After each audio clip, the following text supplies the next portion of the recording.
good lord, a just chatting stream. That's scary. I haven't done one of those before. But, I read Alan Moore's opinions on being included in the 100 greatest books of all time, and he was saying, well, kind of sad that if this is the 100 greatest books of all time and there's been comics running for 90, 100 years by the time you publish this article, kind of sad that mine's the only one on there then. Which, you know, Alan Moore is a guy who really loves comics, more than anything. People might like to argue that he doesn't. They're wrong. Very simply, they are incorrect. He is one of the most passionate people about the medium. He sees so much in it, he believes so strongly in its goodness, in its quality, in its way to tell unique stories.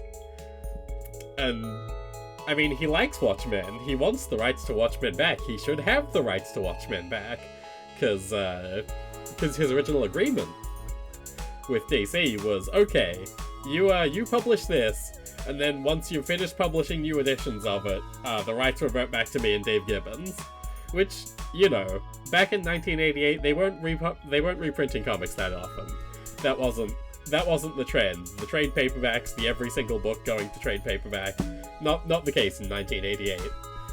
So when Watchmen was successful and, like, critically lauded and everything, DC said, well, this is valuable IP. Eat shit, dickhead. We're going to keep printing versions of this until we all fucking die. And, you know, that's getting close for both Alan Moore and DC, so we'll see where things end up. But it's also Free Comic Book Day tomorrow, which is what it sounds like. They'll give you an advert that's shaped like a comic book and will tell you about what's happening in Marvel and DC and Fantagraphics or whoever over the next year. But, more importantly, most shops also run a sale on Free Comic Book Day. And you might be thinking to yourself, golly, I would like to go to Free Comic Book Day, but I just don't know what I would buy. Oh, I have to give them money if they're giving me something for free. And that's where I come in. I'm telling you 100 things to buy. And you have to buy every single fucking one of them. Probably don't need the color wheel open. You can't see that. It took some doing to make sure that I could click between these and it would be fine. And it also took some doing to organize this. So, should I start with the big shots? Or should I start with the alt comics? I think start with the alt comics, yeah. So, a fun little trick I've done here. So I do have a few rules for myself. So I've got... You can't tell that there's a different thing that I'm clicking between here, but I've got four of these grids here. 4 of these 5x5 grids. So I've got 100 things overall, and on each grid I only want 1 book per writer, if I can help it. There's a few slots that I haven't mentally mapped out yet, so I don't know what's going to happen with them. Hopefully it'll be fine. Hopefully we'll be okay. But I'm going to start with the alt comics, because no one's here and no one knows anything about alt comics, so no one's missing out. Not that any of my lists are full of the classic hits. I'm being difficult here, of course I am. I'm doing this out of spite more than anything. What I should do... I wrote these all up in notepad files, so I'm going to... Uh-oh. I don't know what that was. There we go. Just chatting streams are scary. I like when I can just play a video game and yap about it. Okay, here we go. So the first thing in the alt comics is Megan Mug by Simon Hanselman. So I think I'm just gonna... God, the cover for Bad Gateway is pretty strong. But we're going nice and simple with this one, I think. Yeah, copy that image. Bring up paint.net. Expand that canvas. And this is almost the perfect size already, so that's convenient. So Mega Hex is a stoner comedy at its core, as you can tell by this witch smoking a joint with her cat that is also high and is also her boyfriend. So Mega Hex, Australian-born cartoonist, born in Tasmania actually, Spent some time in Melbourne. Hello, hey, you know that comic? Well, we're starting off strong. Good to see you, Summer. Good to see you. Has she always had the apple rainbow spin thing on her head? I don't remember that. Oh shit, which notepad file did I put the hide on? I think it was... yeah, 435. Okay.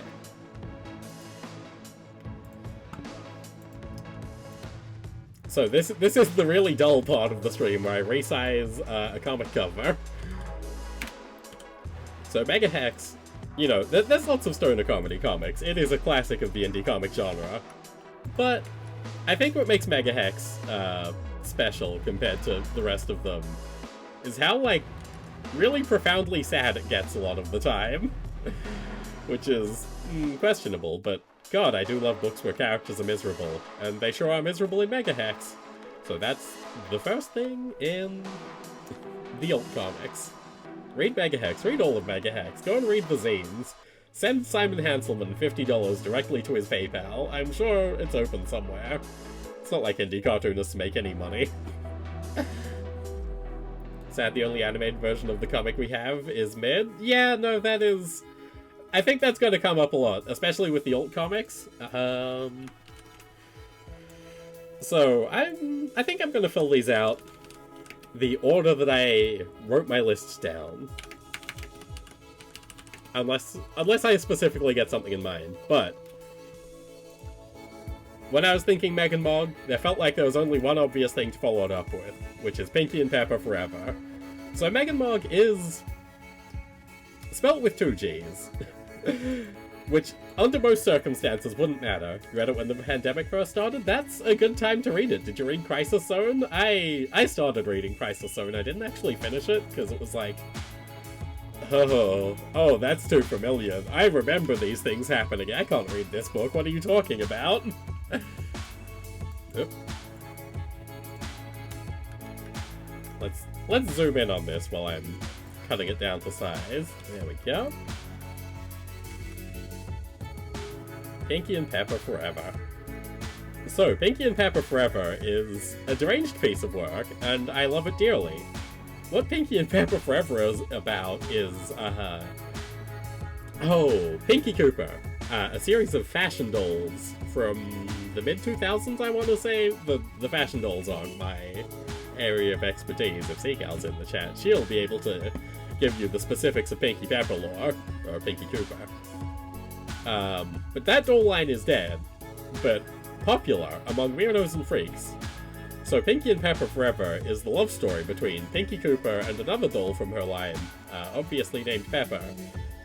And I guess there's a lot going on in this book. It's a multimedia extravaganza. It has what you could arguably call a happy ending for Pinky and Pepper. They are in fact together forever. It's just that by the time they are together forever, they're working as assistants to the Grim Reaper, but that's okay. You know, we support girls. Pinky Cooper is 2013 onwards. I see. Well, there we go. I was slightly wrong. I was thinking 2008.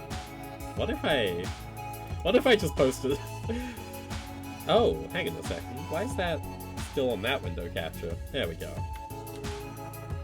So here's how Pinky Cooper looks in Pinky and Pepper Forever. Wonderful little outfit she's in. Love her flaming phone case. Love... 2013 to 2014. Yeah, that sounds about right. Poor Pinky and Pepper. Where's my list? There we go. And then, you know, Meg and Mog and Pinky and Pepper, if there's one thing that they have in common, it's popularity with a certain demographic.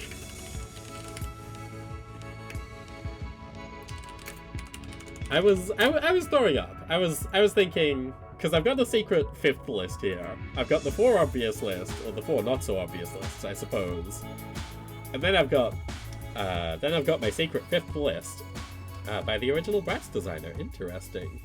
Apparently can read it on archive.org, so I'll check it later. Please do. Like, I have the original zine. I have the published zine form, because that's the sort of shit that I buy.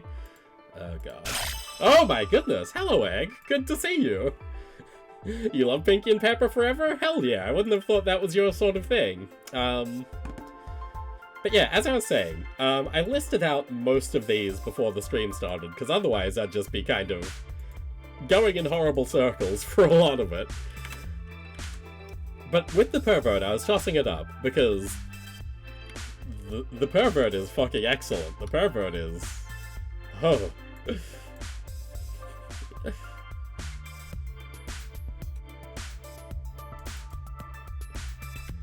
Pervert is miserable and, you know, truthful and full of soul, and I love it so much.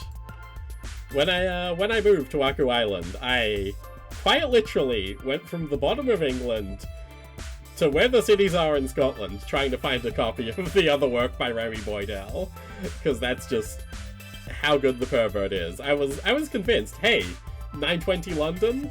Obviously they'll have a copy of that somewhere in London. I was mistaken.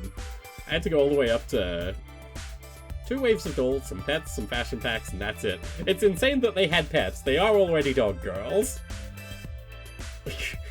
Real trend of dog girls across the top of this.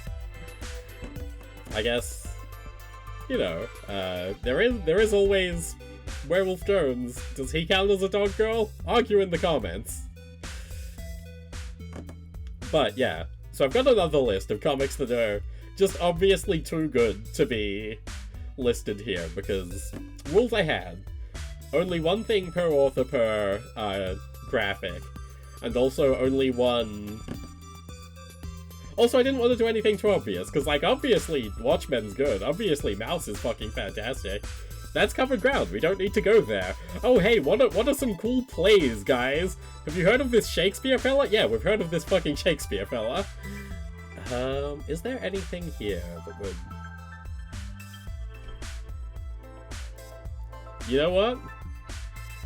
I think this top row I'm gonna aim for the really stupid named things in the alt comics list. So the next one is one that I actually picked up pretty recently. It is incredibly named Pee Pee Poo Poo by Carolyn Cash. So it's it is pretty similar to what the title implies, but I would say it has some level of hidden depth. Not a ton of hidden depth, but there were certainly parts in both issues that I've read, which is issue 69 and issue 420, and I haven't read issue 3, which is issue 80085. Feel free to do the maths on what that one spells out. But Carolyn Cash is, putting this here is kind of just staking my clout for when she blows up. She's already making waves in the indie scene, because, like, this cover that she's doing here is a very strong, very blatant Klaus reference. Ooh. Sorry, I was distracted by how nicely that filled the little bingo square that it's in. This graphic is mostly made from the bones of the bingo square that I redid. Oh dear. Oh, both of my arms are out. That's interesting. I don't remember pressing the other button. Oh, of course, because I'm typing 435 with that part of the keyboard. Never mind, I've worked it out. So, Pee Pee Poop. You know, I think the name really works to disarm you. You go in and you're like, oh, this'll be some funny, silly old comics bullshit.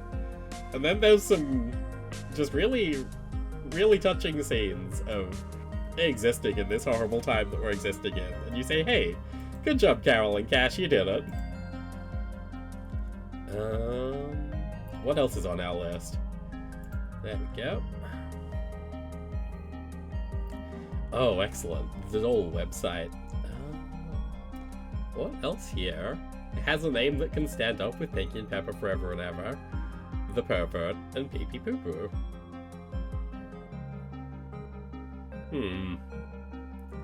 All of the rest of these are kinda like nice. It feels mean to put them next to Pee Pee Poo Poo, even though Pee Pee Poo Poo is excellent, delightful, wonderful little strip. You know, do check it out. I think you can get the PDFs for like $3 or something. You can probably also read them for free. You can read most anything for free. You'll never get a chance to talk about dolls again in my chat. This is true, but I don't know. That Barbie racing game I played was pretty fun. I could be convinced to go back to that. Actually, fuck it. You know what else fits with the queer woman vibes of the top of this, yeah, I like this Ghost World cover the most.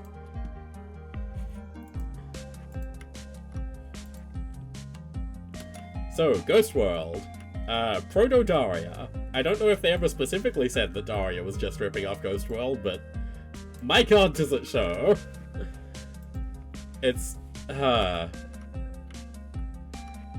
to even talk about Ghost World. It's just better than the film? Oh wow, the book's better than the movie? You don't fucking... No, that's mean, of course. Every comic book is better than every comic book movie, with the possible exception of Danger Diabolic. So Ghost World is a coming-of-age story, but instead of anything nice happening, our main character here, whose name is currently escaping my mind, Daria 1, you know, she enjoys looking at the weird things in her town. She's just kind of bumming around. She doesn't know what she's gonna be. She's failing to get into college. And then you know, there's a guy who's waiting for a bus on a line that hasn't had service in 15 years. And then by the end of the strip, the bus keeps running, and she vanishes into the ether, and that's... God. Ghost World is really good.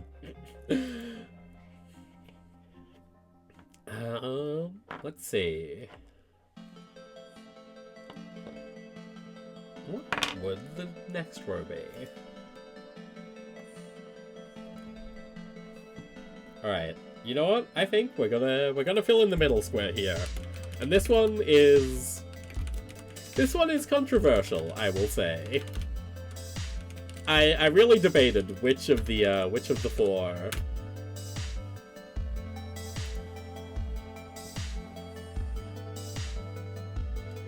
which of my four charts to put it on, because it's League of Extraordinary Gentlemen, and that is genre fiction. It is a superhero book, but ultimately, like, the way this book develops, the thing that League of Extraordinary Gentlemen ends up being is, I think,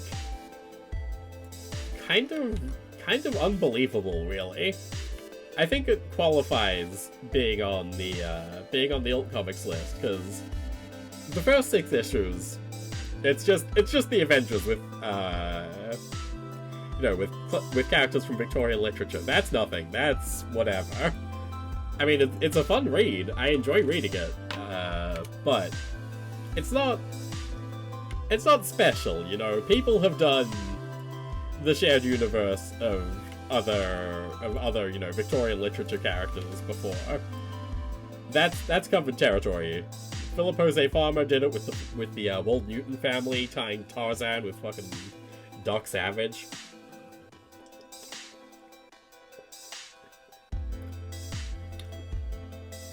But then in the second volume, at the end of every issue, you know, you've got the main story of the League of Extraordinary Gentlemen fighting the War of the Worlds and beating the Tripods back and saving the world. And that's standard superhero plot still. But at the back of every issue, they have a chapter of the New Traveler's Almanac, which is pure text, just in the style of like an early 20th century travelogue, talking about the journeys of Mina Murray and Alan Quatermain as they chart the existence of the world that they find themselves in. Like, all of these books are, you know, just real in the League of Extraordinary Gentlemen. So there's an extensive fictional geography. And then in the next book, League of Extraordinary Gentlemen, The Black Dossier, Alan Moore starts getting really weird, because, you know, Volume 2, that's still essentially Watchmen, you know? Superhero story, world-building, text, that's still just Watchmen. In The Black Dossier, it's kind of a source book. That's the name of Alan Moore. described it with. So, it's covering the entire history of the world of the League of Extraordinary Gentlemen. Or at least, the entire life of Orlando and modern history, up to 1948, where Big Brother takes over Great Britain. And the thing that makes me put this in adult comic is in the Black Dossier, not only does it shift tone to a spy story, but every single little bit of this book is a reference to a different historical trend in literature. So you've got a 6-page block where Alan Moore is doing Jack Kerouac-style poetry, talking about Mina Mori and Alan Quatermain dealing with Dr. Sax, which is a Jack Kerouac fiction character, in the style of On the Road. So the character that Jack Kerouac has placed himself in On the Road is writing about this, League of Extraordinary Gentlemen encounter that they have. And originally the book was meant to have a vinyl single in it, which is incredibly fucking cool. The single did end up getting released with the Absolute Edition, so if you search it out, you can find that song that they had written for this comic. 2 songs, actually, because it's a single, so you have the song on the one side, you flip it over, you've got a different song. Do I need to explain vinyl? You all know what vinyl is? Cool. Funko Pops, the material that they're made out of? If you flatten them into a disc, you can play music on them. Isn't that cool? But yeah, and from there, like, from doing a whole part in Jack Kerouac language, why is that? Okay, music's fine. From doing a whole part as Jack Kerouac, the subsequent volumes of League of Extraordinary Gentlemen only get more insane. Like, by Tempest, the final volume that they did together before the passing of Kevin O'Neill, very unfortunate. However, I did buy a bunch of cool stuff from his estate sale, so, swings and roundabouts, isn't it? I think Kevin O'Neill would think it was funny that I bought his stuff and therefore don't mind his death. He wrote a lot of violent, strange comics. Or drew a lot of violent, strange comics. I don't know that he did much writing. It's a shame. I think he'd probably be good. God, League of Extraordinary Gentlemen is cool. But taken as a whole, I think the entire series exists as a way for Alan Moore to try and trick comic fans into reading actual novels, or at least reading actual novels in addition to comics, and reading British comics, and expanding their horizons. And God, it's really cool how he does it. Because like I said, it builds up to the point where there's like a lot of text, and there's a lot of these cultural references that you wouldn't get just from watching Universal monster movies. And that's why League of Extraordinary Gentlemen's an alt comic, and don't at me about it.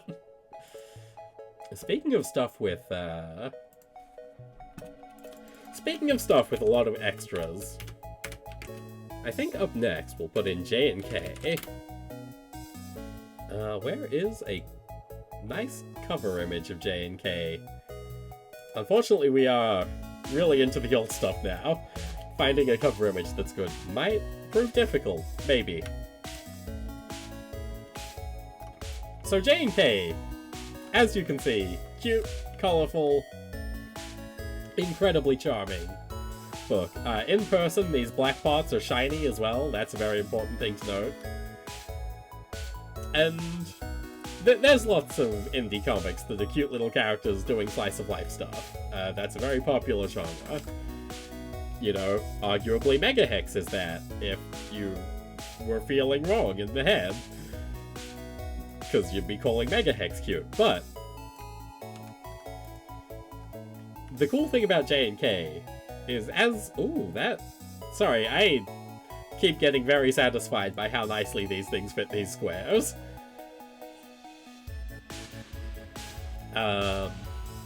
With J&K, there is a bunch of additional stuff just in the cover, and I always think that's a fun gimmick. Like, you get coupons for the juice bar that they go to. There is actually a single in J&K. I should find the tracks from J&K and play them to you. That would be fun and cool, wouldn't it? I just need to remember what they're called. Yeah, you get like a sticker sheet in it. It's truly a delightful read.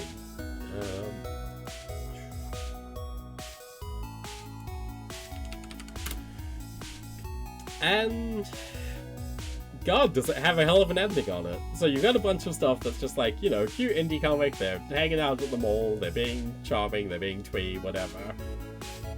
And then one of them experiences liver failure, and there's like a 40 pages of this book dedicated to just a very truthful sort of retelling of experiencing liver damage. It's very strange, but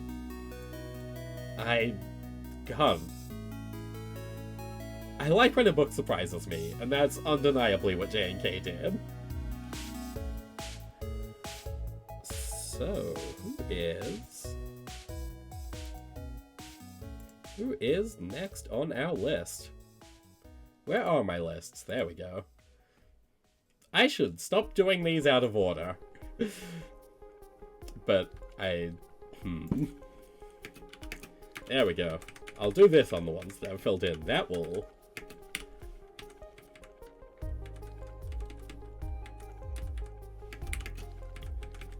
sort things out. Sure it will.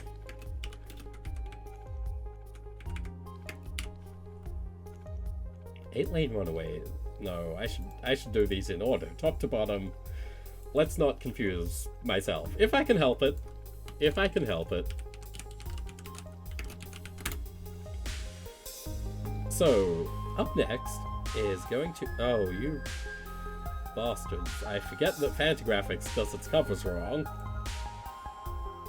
They, instead of giving a nice flat scan of the cover, they're like, hey, don't you want to see what this looks like physically, and we'll put it on an angle for you? No, I don't. I really don't.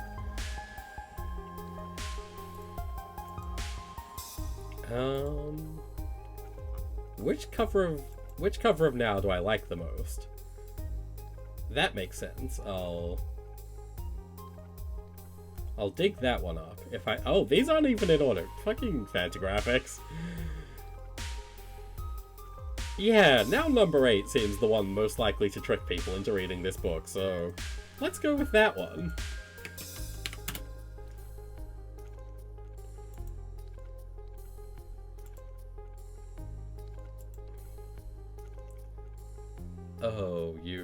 Oh, hang on.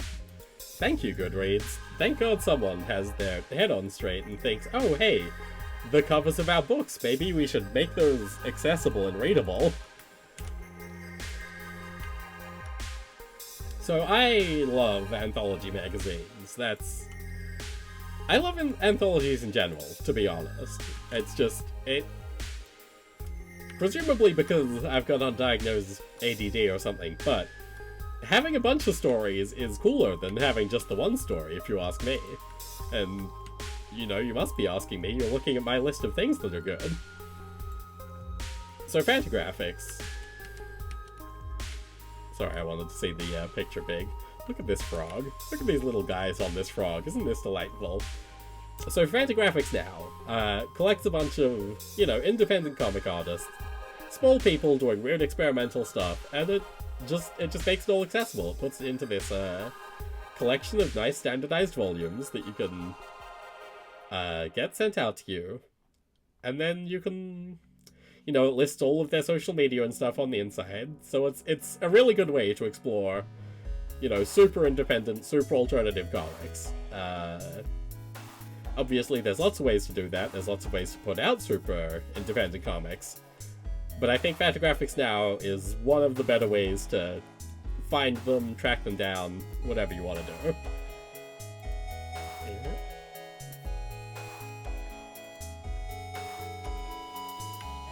And look at how delightful these guys on this frog are. Don't you wanna see what they're up to?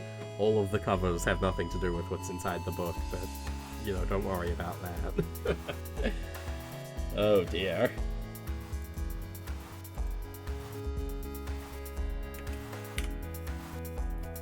Oh shit. Speaking of ones that actually maybe that's what I'll do. I know. The bingo will be down the middle is stuff that's so incredibly good that it should be on the obviously... Oh, clipboard doesn't contain an image. Yes, it does.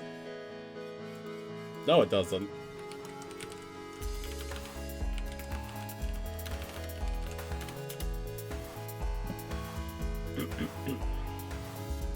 So, lettering. Lettering in comic books. It's a difficult thing to make sense of, you know. It's easy to dismiss lettering, I think. As far as parts of comics go, lettering and inking are the easiest things to not understand at all, and not appreciate in any way. And I think David Mazzucchelli's Asterius Polyp is the most easy way to cure yourself of that. So Asterius Polyp is the story of this bastard here, but the interesting thing about Asterius Polyp... Let's see if we can find... There we go. Nice little dialogue.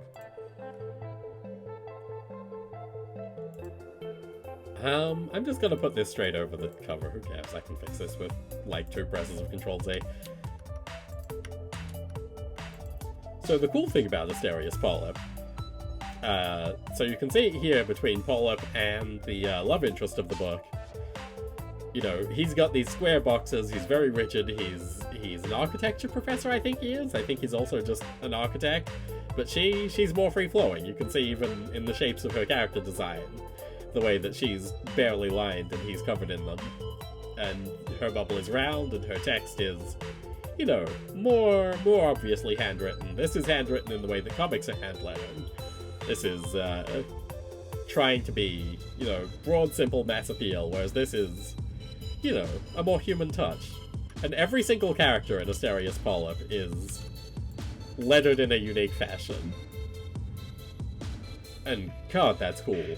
And also everyone gets their happy ending. They all get crushed by a meteor. Should I be spoiling these books? I feel like I should. What's the chances that these are getting read from this stream? I say, we've already sold Pinky and Pepper to one person. I should stop spoil... Here's the thing. This is a slice of life book. Saying that everyone gets crushed by a meteor at the end doesn't help you understand what's happening at all. I could say anything. They all get swallowed by a giant snake. Oh, what's his name? Jormungandr, the world serpent, consumes the entire planet, and that's where it all ends. That's not what happens. I'm lying. Sorry, now I'm just looking at panels from Asterius Polyp and thinking, God, what a cool fucking book.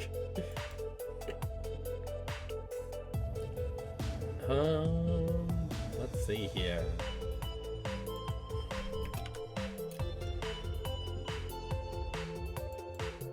Yeah, fuck it, we'll do Meanwhile next, why not?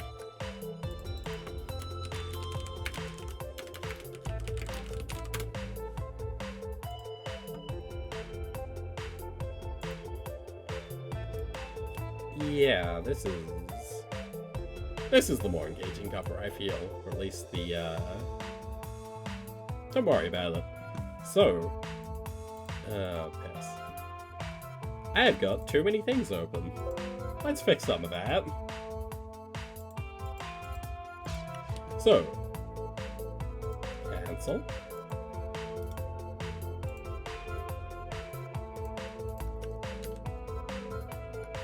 Yeah, we put a serious Polyp on there. So, Jason Shiga is a very interesting cartoonist. He's very mathematical in the way that he does his cartoons. I think he even, like, has a maths degree or some description. But, meanwhile, you know, choose your own adventure books. They're not an uncommon thing. They exist. They're a known factor. Choose your own adventure comics are much trickier. And the thing that's really cool about Meanwhile is that every page has, like, a bunch of tabs coming off the end. So you can see on this cover even, you know, you flip the coin, you press the button, and then a bunch of stuff happens. And it all links, you follow these little linking chains along, according to your choices. So yeah, so some of these choices, obviously, this can't all be on the one page. So some of them lead off onto a little tab on the edge of the comic. And then you trace it with your finger, you put your finger on that tab, and then you flip to the page and the tab continues into the next part of the story. It's kind of difficult to explain how much fun it is to just play with this thing in person, but if you get the chance to pick up a physical copy of Meanwhile, absolutely do it. Like, even if it's just a library copy, which I imagine would be beaten to shit, it's still worthwhile, because You know, most of the time when you say something's a fun read, you mean someone, you know, rides a motorcycle away from a dinosaur and then something cool happens. No, this is genuinely enjoyable to engage in the act of reading. It is incredibly cool.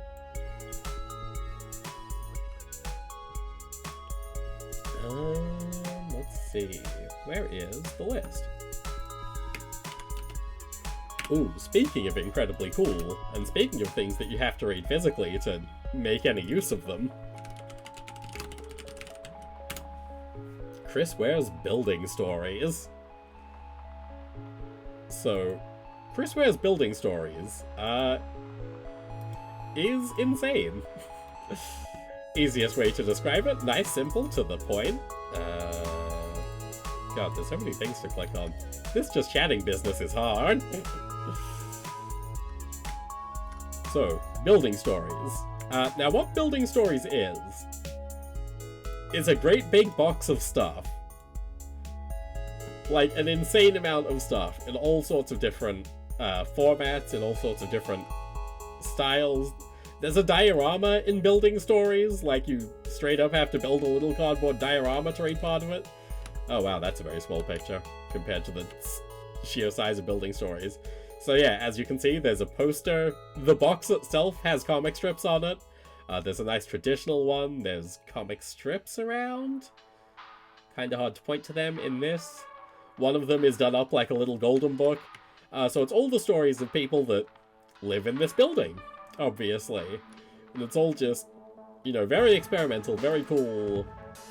You know, what are comics? What can comics be? How can we bend this medium to our goddamn will to really just achieve things that you wouldn't be able to achieve with the traditional pamphlet or with the traditional book or with any other medium that's available. However, I have heard reports from people who've read this thing digitally.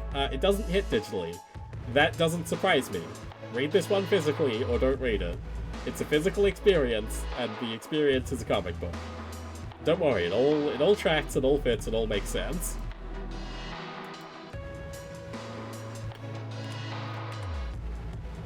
Oh, now we're getting into the nice normal section. Speaking of nice normal stories about nice normal people, Essex County by Jeff Lemire.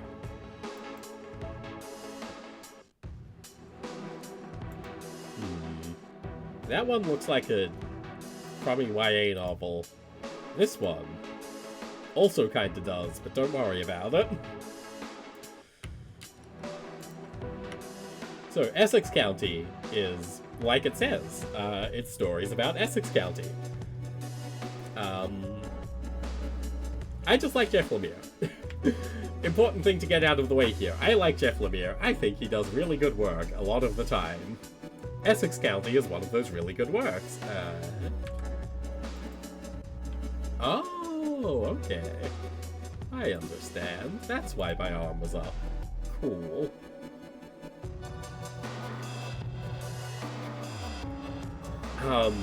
Slice of life stuff. It's difficult to get into Essex County. It's just well-executed slice of life stuff. However, this hockey player here, like, I read a lot of comics where brutal violence gets enacted on people.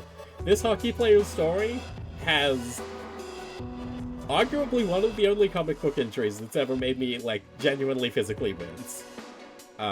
Obviously, ice hockey, not the safest of sports, not very pleasant to be involved in, I wouldn't have said, but people do it, and they get injured. And boy howdy do you see this man get injured. It's not even like, he doesn't, oh, forgot to do the part where I resized the image. He doesn't get, like, graphically injured, is the most disturbing part of this. He just...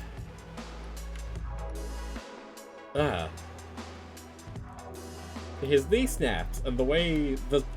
I mean, knee snapping is always unpleasant, you know, you don't want to think about your knee being able to do that.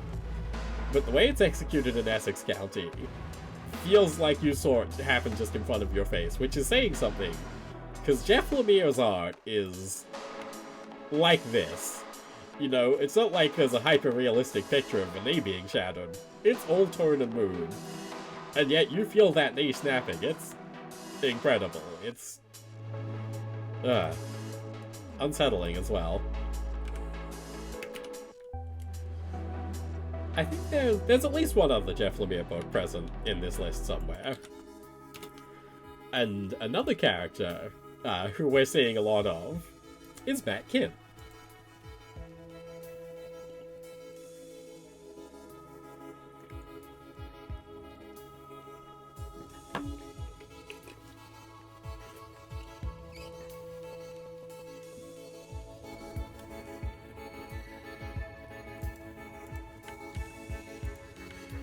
Now, Matt Kindt is another guy who's very experimental with the things that he does. Oop.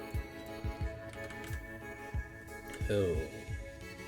I should mute desktop audio. All you're going to be hearing from desktop audio is Windows noises, and those aren't pleasant.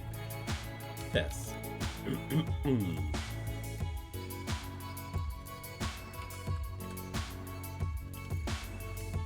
So, Matt Kindt is someone who I've kind of tried to shove in every page that we do, because I like him, and you can't stop me. But Red-Handed, like it says, the fine art of strange crimes. So Red-Handed is about a bunch of just really bizarre, offbeat kind of crimes, like all of the chairs get stolen from a diner. But none of the money gets taken, nothing of value gets taken, just the chairs. I think that's one of them. It's a fun little anthology story about weird shit happening. There's gonna be lots of books like that, I'm sorry, that's just who I am as a person, that's the kind of thing I enjoy.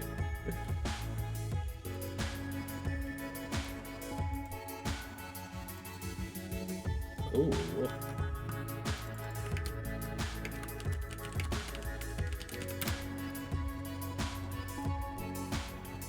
Which of these is a more enticing cover for Enigma by Peter Milligan?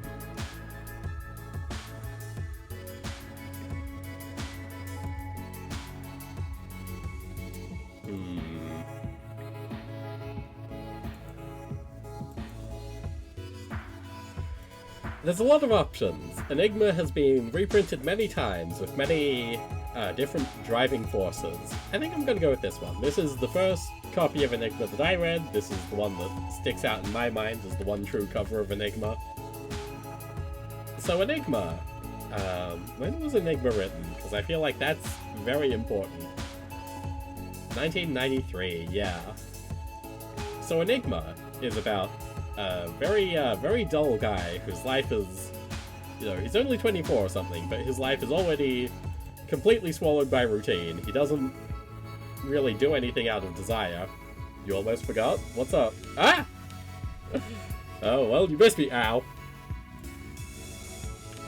God. Classic boomerang arrow. So Enigma is part of a trend in Vertigo that I think is really cool. Is that in the early to mid-90s, DC was doing like a lot for queer representation. So the thing with Enigma, boring guy, horrible creatures from a comic book you read when he was a kid start terrorizing the world. So the first one is the Brain Sucker.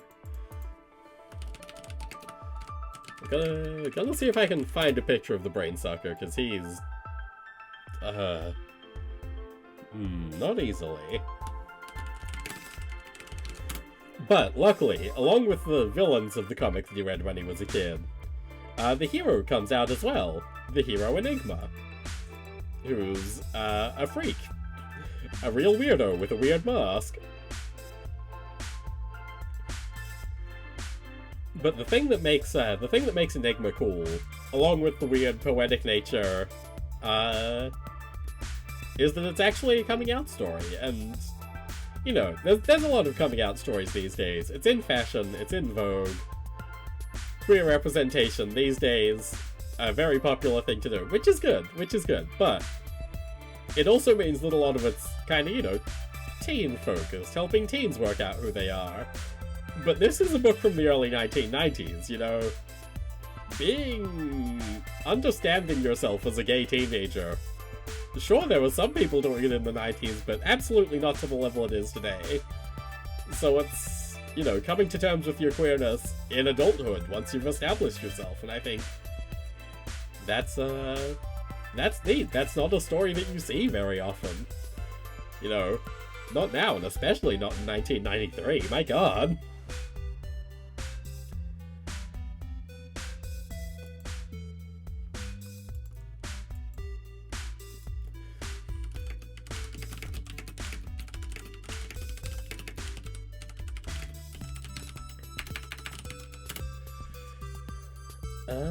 Let's see here.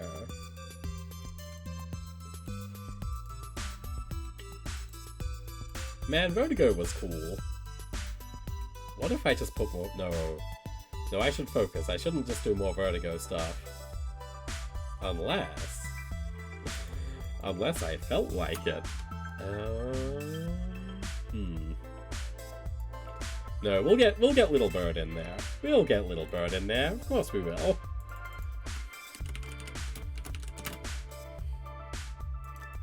That seems to have brought up military helicopters. I forget that there's things people care about that aren't comics. You know, why would you, is my question. Comics are cool. Military helicopters. Pfft, boring. Oh, what? I'm supposed to be excited that I could be shot from the sky? That's scary. And you know what else is scary? The prospect of the United States becoming some kind of theocratic nightmare sci-fi dystopia. Which is what Little Bird's about. So Little Bird is a... I've forgotten if they, like, name a tribe, but she's a native of Canada, basically. And Canada is in the process of being invaded by America. Because America's become a theocratic fascist state. Sci-fi, don't worry. It's not real, it's not gonna happen. Canada has nothing to worry about. So one thing to know about Little Bird is that it's gorgeous. Absolutely incredible visual spectacle. On every level, every page is just like, my god, how long did it take you to draw this? And the answer's quite a while. They're only just now, this creative team, getting a second book out. Precious Metal, which is coming this summer, apparently. Which I think I might need to put my name down for. I don't know that I have.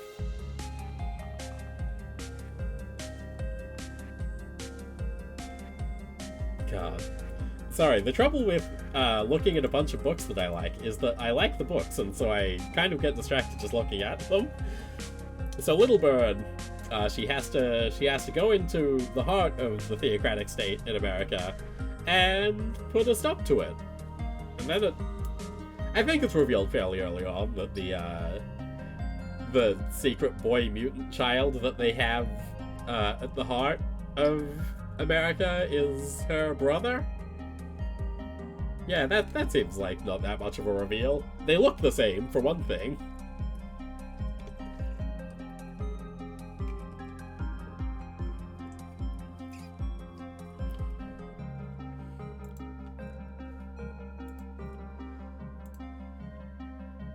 Arguably, I could have put this one in the genre comics, but as far as sci-fi goes, I don't know that it is very similar to, standard sci-fi.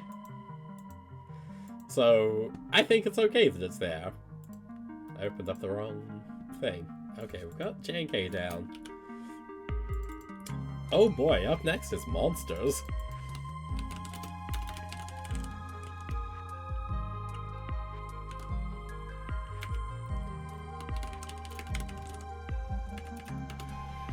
Monsters by Barry Windsor Smith, which has a hell of a cover, and a hell of an interior, and a hell of a plot. It's a hell of a book, Monsters. So, Barry Windsor Smith, somewhat iconic Marvel Comics artist, actually. This project even started as a Hulk book, or at least as a Hulk pitch, because almost immediately it's obvious that there's no way Marvel Comics would ever print anything like this fucking book. However, you can't fault a guy for trying.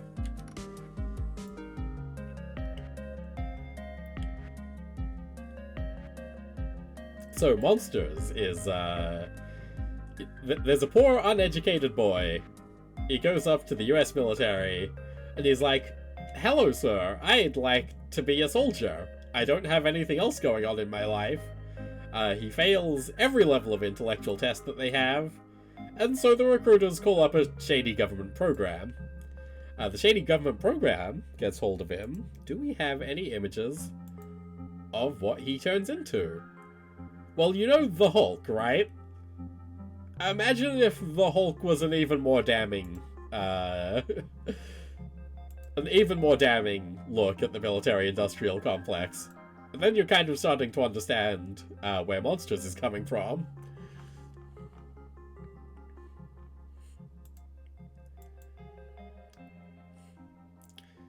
So, essentially, think of what if a Hulk book was really sad, just incredibly miserable for every character at every moment. Nothing good comes from it. And hopefully you imagine something good, because that's what Monsters is, and Monsters is fucking excellent.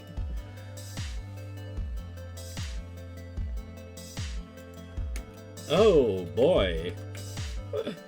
Oh boy, Yossel, 1943.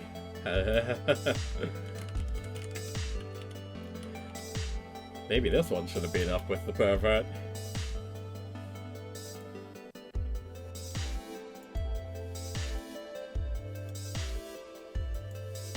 So, the thing is about comic books is that a great many of them were written by Jewish people.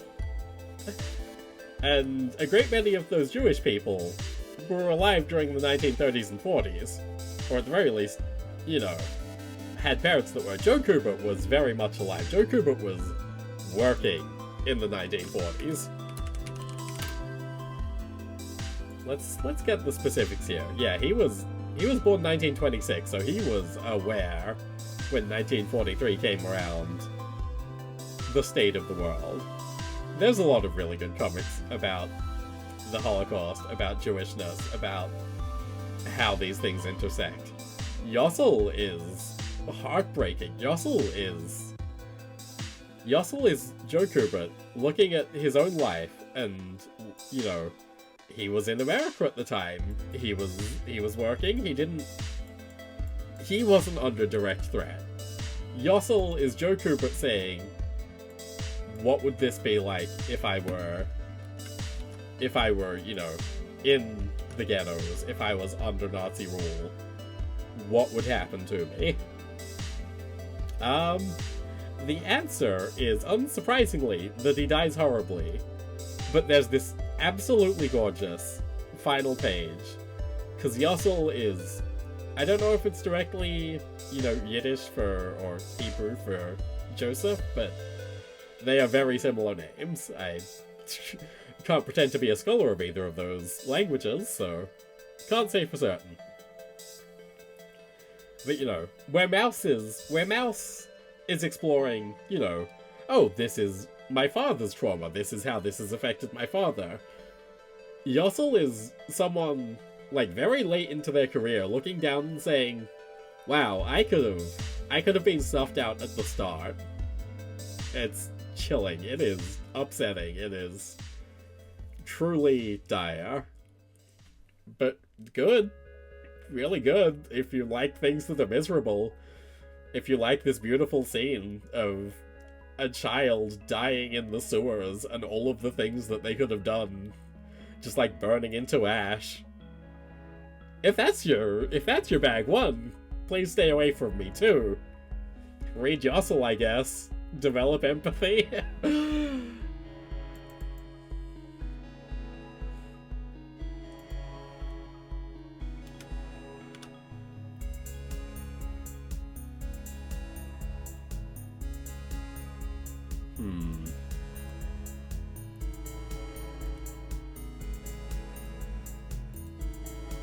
Maybe I should move Yossel, honestly. I can't think of anything that's left on this list that I can safely put next to Yossel and say, yeah, this is a sensible, sane looking. Oh my fucking goodness! Hello, Nezu. What were you doing? I'm Turtle Raid. That doesn't narrow things down. Shout out to Nezu. Dumbo Rap. I need to make one of my automated shoutouts again. Thank you for the raid, Nezu. It's good to see you. What does turtle raid mean? I meant to check in on your stream before I started streaming, but other things came up instead. Oh, hey, raiders, look! Look at these comics that are good. You should read them all. Especially this one, and this one, and this one, and this one. And these four, and these ones.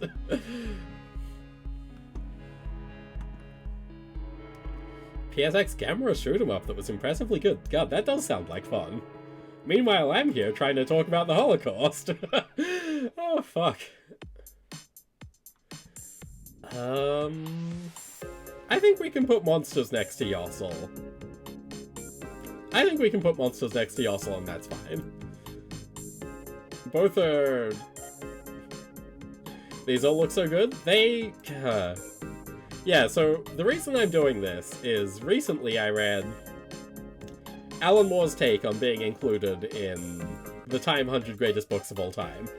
Which, you know... Hi, Charlie Fool, good to see you! When I'm done with this, I will be posting...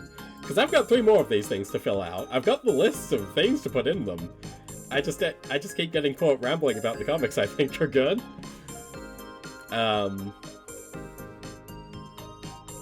What was I saying? I was saying like 3 things at once. Yeah, so Alan Moore was like, my god, if, you know, only if one comic book is on the list, that kind of implies the entire rest of the medium is entirely devoid of value. If there was multiple comics on the list, that would be one thing, but it's like, no, there's just Watchmen. How strange, how odd, how embarrassing for everyone involved. Not the least of which Time Magazine, who loved Hitler, loved Trump, loved Elon Musk. Although I did put my face on... I did put my face on the Time Magazine cover for the promo art for this stream, so I probably shouldn't be pointing out all the times they've done something fucked up. Probably. Ooh.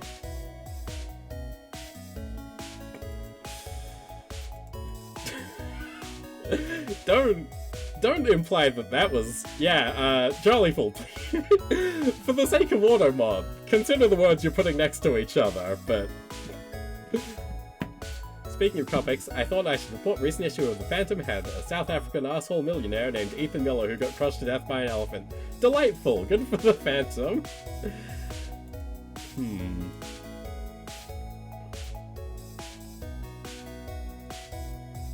Fonte Bukowski is up next. Fonte Bukowski.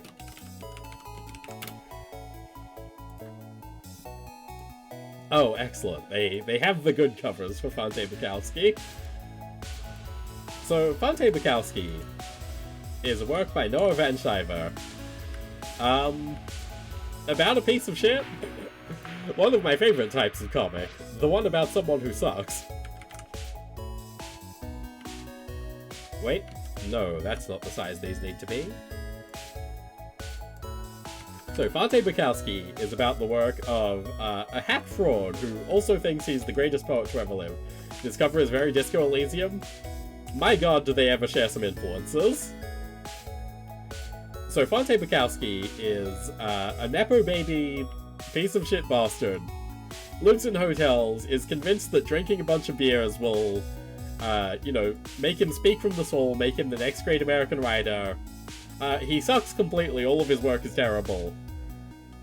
And eventually he kind of maybe learns a lesson, but not really.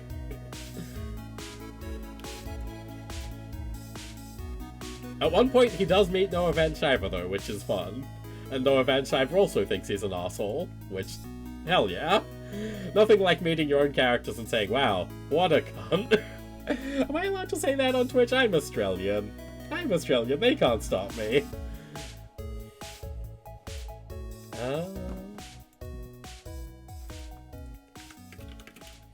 And the other delightful thing about Fonte Bukowski It's practically punctuation? Exactly. They wouldn't get mad at me for saying period or exclamation mark. Yeah, the wonderful thing about Fonte Bukowski is that all of the covers for the collected editions are done like... They are done in the style of covers of poetry collections.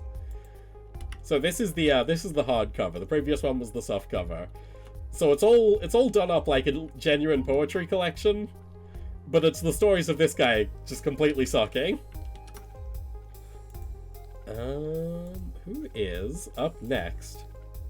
Blankets. Oh. That's right, blankets is a word. I keep forgetting that. Sometimes words are things other than the titles of comic books. Did you know this? I didn't know this. Repeatedly, I forget this. So, Blankets is, as far as it goes, a fairly standard coming-of-age story. However, I think they're called nouns. Could be. You might be onto something, Charlie Fool. We just don't know. So Blankets is a fairly standard coming-of-age story. However... Oh, piss. However, it is about long-distance relationships, which I have been in a lot of. When you're stranded on an island with no living people on it, that kind of necessitates things. But the tenderness of, you know, young love and love with distance involved. Listen, it made me really emotional, so shut up. It's fine. It's fine, I don't need to justify it. Get off my back. But also go read Blankets.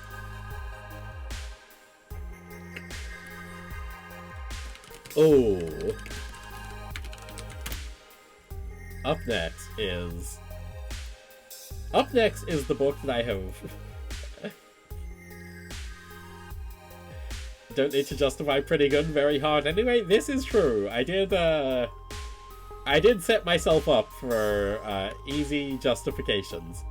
So 8 Lane Runaways is the book that I have bought the most times. Because I bought myself a copy.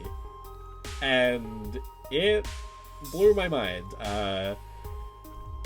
8 Lane Runaways is about these 8 weirdos running along this track there. They're just doing a marathon is all. They all have their own motivations, they're all doing their own things. They're all trying to find their own place in the world. And then they all find different answers. Only one of them actually finishes the race, because all 7 go and find different things to do that are more true to who they are as people and what they want.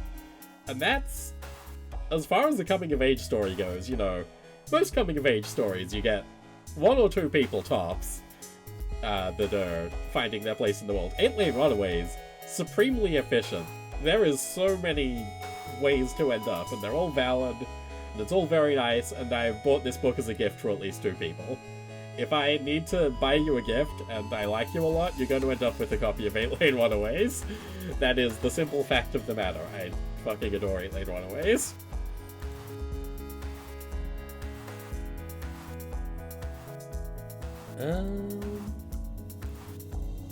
Day Tripper.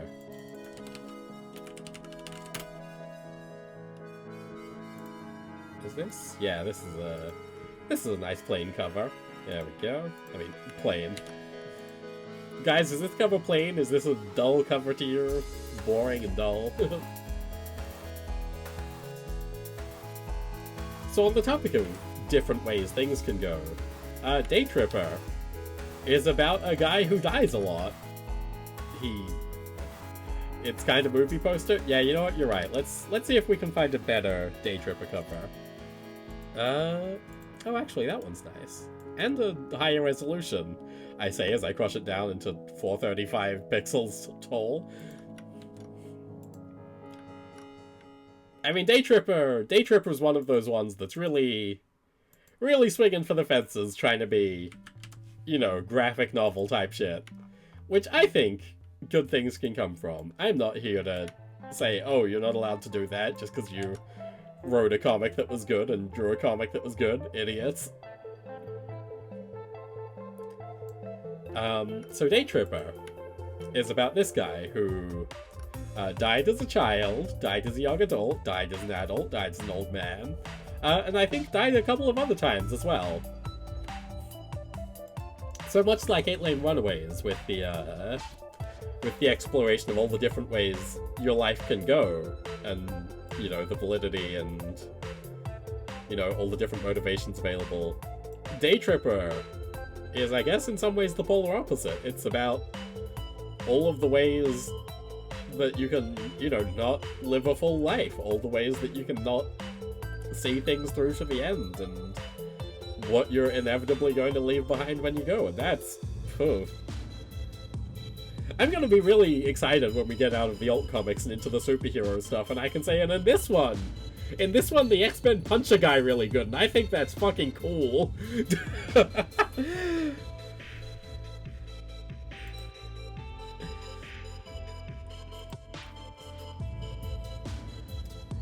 You know what? Hell, let's scroll back up. Look, this one's called Pee Pee Poo Poo. It's funny, right?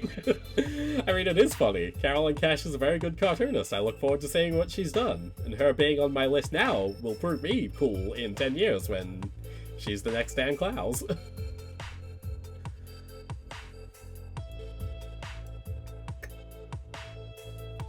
Okay, 4 left for this list. How exciting.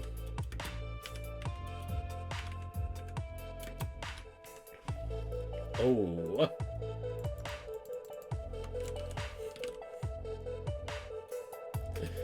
You hope I'm saving the best for last? No. I was writing these lists off the top of my head. The best book on this list is up there center middle.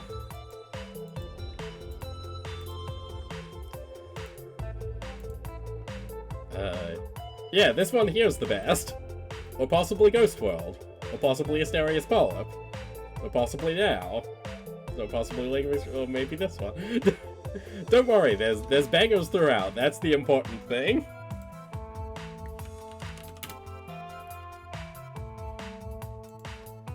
So now we get into the weird stuff. The stuff that I was trying to just fill out the vibes here, because I did want this to not just be the first 100 books that I could think of that I thought were cool.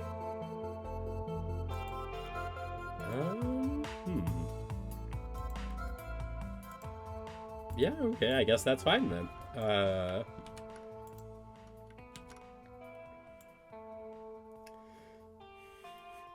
It is the Frank book. So Jim Woodring is a true cartoonist type character. He's drawing like the insane version of a Rubber Hose cartoon. And possibly there's some meaning in this book. If there is, I haven't yet extracted it. However, it's very enjoyable to read, except for when that horrible man-pig shows up. And if that doesn't make sense to you, I guess you'll have to go and buy the Frank book by Jim Woodring. Nothing I can do about it.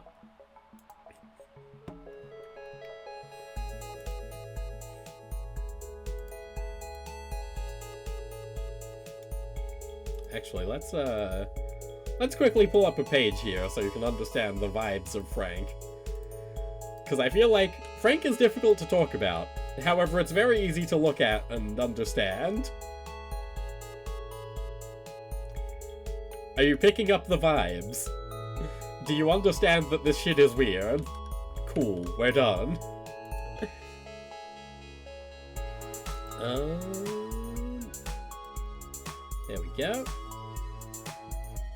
You think you've seen the main character before? Yeah, I mean, Frank is iconic in...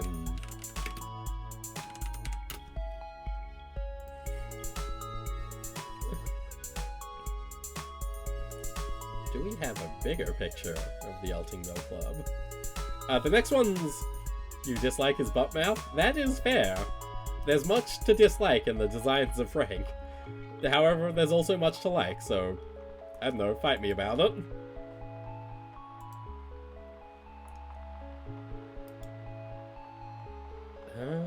Let's see here.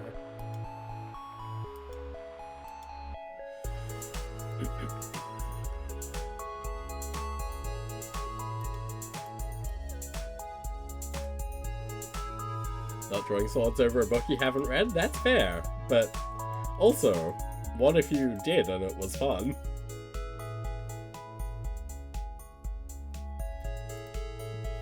Oh god, what I need is a snipping tool.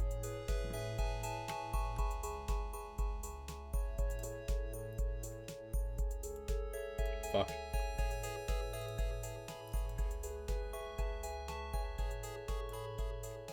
Challenge declined? Well, that's fair enough, I suppose.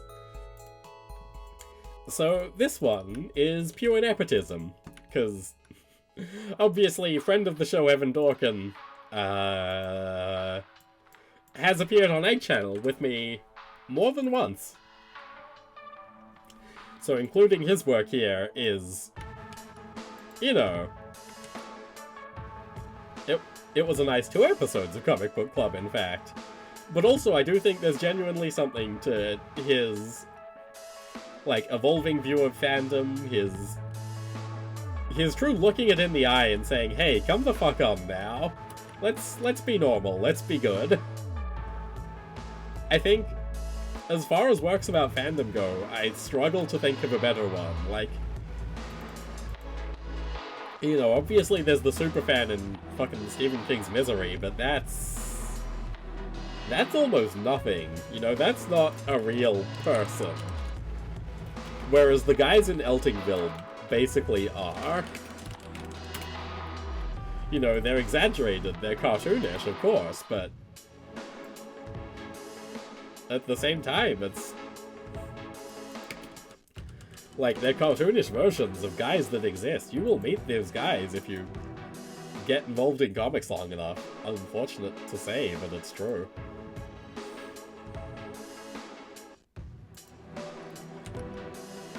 So up next is one that I was very much considering putting on the too obvious list.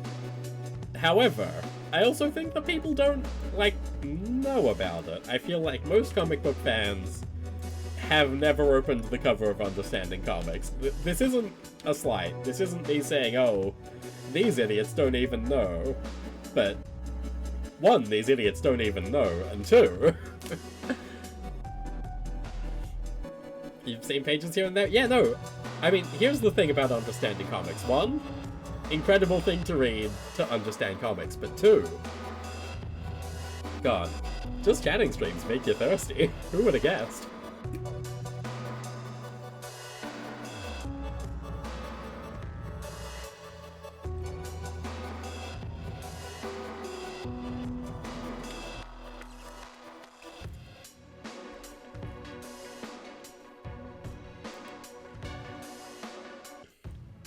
Okay, yeah. But 2, I think, Understanding Comics really demonstrates the versatility of comic books as a medium to teach things. Like, using them to teach about comics makes sense, but at the same time, like, you read it and you have to wonder, hey, if textbooks were written in this style, would people be learning more from them? Or at least, you know, comprehending the basics better? Because, comics as teaching tools. I mean, hey, the biggest furniture company in the world, IKEA. What are their instructions? They're comic books. Essentially, they are comic books. They're very instructional, very specific, not very funny comic books, but that's what they are. And I think Understanding Comics is a really impressive, it communicates a lot. For how thin of a volume it is, for how, you know, for how fundamental it seems, I feel like it says more than it does, you know? Maybe that's an insane thing to say, but like, there's the stuff that it says, and then there's the stuff that it doesn't even need to say because it's naturally occurring to you as you're reading it. You love the IKEA section of your local comic shop? I have been strongly considering getting a PNG of the IKEA man but with Valen's hair. I think it would be very funny.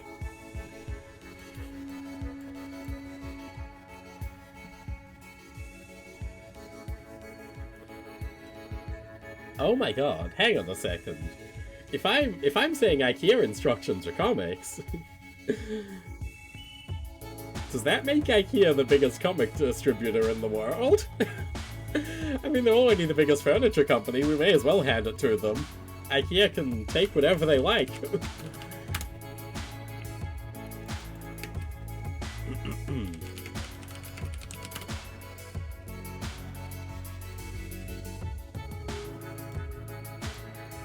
Okay, so, last one for the alt comics zone. Is Level Up by Jane Luen Yang. Another coming-of-age story. However, I think this one is... The interesting thing to me about Level Up is, like... the story is, this guy here, he wants to play video games. But there's all this pressure on him because he's Asian to go and be a doctor. And you know, I would say a lot of stories written by white people would have him end up being a gamer and somehow showing his parents wrong. But the way Level Up ends is that he does become a doctor, but he becomes a doctor in such a way that his love of gaming actually helps him, and that's like... You know, it's not that out there of an ending, but at the same time, that's kind of revolutionary.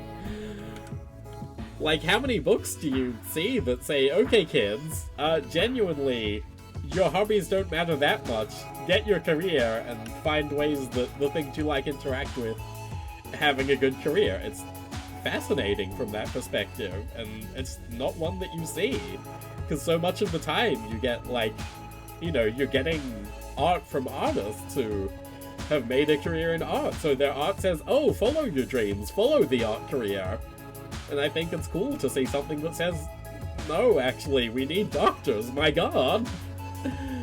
If, you know, if you're in the position to chase after being a doctor, you should go and do it. So hey, look, there's 25 pretty good comics. Let's quickly run over them before we go into the next one. So, Mega Hex, Stoner Comedy, Pinky and Pepper, Lesbian Supernatural Romance, The Pervert, Autobiography, Pee Pee Poo Poo, Pee Pee Poo Poo, Ghost World, Frodo Daria, J&K, I Just Think It's Neat, Come At Me, Now, Anthology Magazine, directing you towards cool new independent creators, like super small press stuff, experimental interesting things, Asterius Polyp, the one book that will make you understand why comic book lettering matters. Meanwhile, I think it's a fun thing to read, fun physical trick that couldn't be done in the same way in any other medium. Building Stories, completely insane physical thing to read, incredibly cool to have and to hold. Essex County, slice of life stuff for rural Canadians, and the most shocking injury I've ever seen in a comic book that's not even especially graphic. Red-Handed, the fine art of strange crimes, small town where weird shit happens. That's the kind of story I like, you can't stop me, it's my list. League of Extraordinary Gentlemen, The Runway, from making superhero fans into people with a rounded cultural understanding. That's pretty fucking sick. Enigma, a coming-of-age story for if you're already an adult and discover new things about yourself. The kind of story that you just don't see a lot of, in all honesty. Little Bird. Arguably this could be on the genre one, but it's my list, shut up. Yussel. One of the most distressing books about the Holocaust, written by a guy who very much could have been a victim of it. Monsters. Stunning condemnation of the things that the American military does to its own citizens. 8 Lane Runaways. It's good. I like it. It's one of the most open-ended books and most supportive and validating and delightful, and God, it's really good. Frank. It's weird. I like weird shit. Understanding comics. It's genuinely a foundational text on so many levels. It helps you get so much more out of comics and have such a broader understanding of what they can be. The complete works of Fante Bukowski. It's funny when the shithead man has bad things happen to him, and he deserves them all because he's horrid. Blankets. it's sweet when people in long distance relationships get to be together. To be nice to me. Day Tripper. My god, can life be distressing, and there's always things that you should be doing and can't for various reasons. So you should try and make the most of it, I guess. Altingville Club. Fandom. What a nightmare. Level up. Don't let your hobbies get in the way of achieving things with your life. Try and find a middle ground. Cool and good. Go buy all 25 of these tomorrow. It's free comic book day, don't you know? Okay, so we have 3 more lists here. And it's up to you which one I decide to do next. Let's see. So we've got the superhero list. We have... we won't use the too obvious list for now. We have the genre comics list. And we have the other list.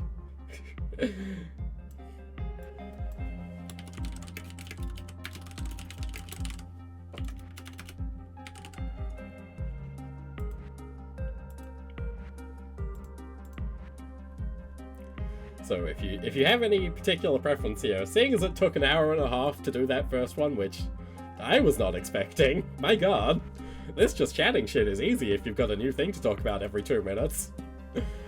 Is this why people do reaction streams? Doing a reaction stream seems a lot easier than writing down a list and then going through the list.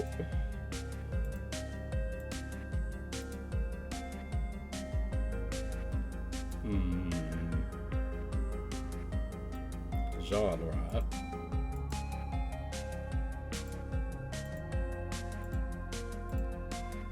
Actually, what I should do is save this.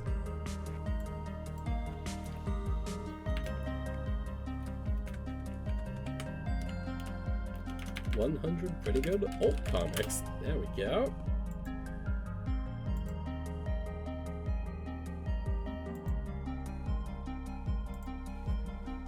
Actually, one moment.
Okay, hope you enjoyed that half a surf rock track, because I've decided we're doing superhero.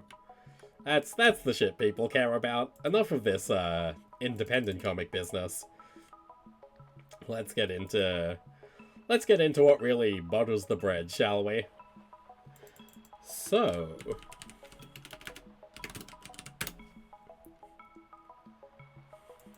Spider-Man Reign? I mean, hey, there is 3 spots left on this page. We could do it. But no, the first at the very least is Astro City.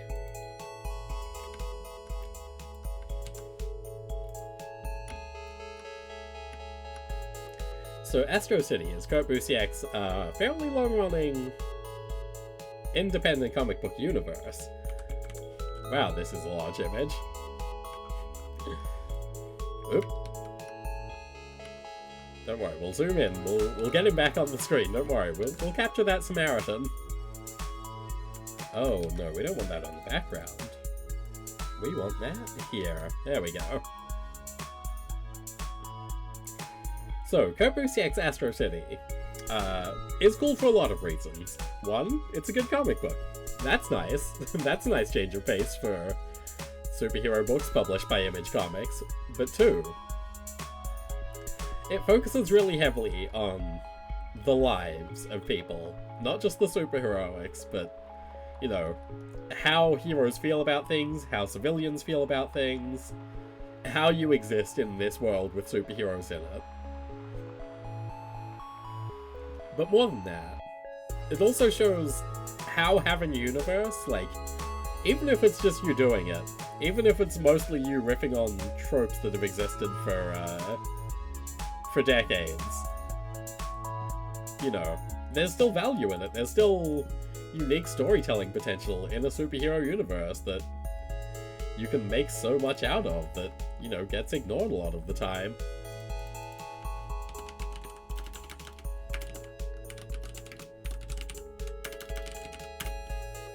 I should group the X-Men books together. There's 3 X-Men books on this list. The thing about that is that the X-Men can do all sorts of shit. The X-Men can do anything. The X-Men can be your father.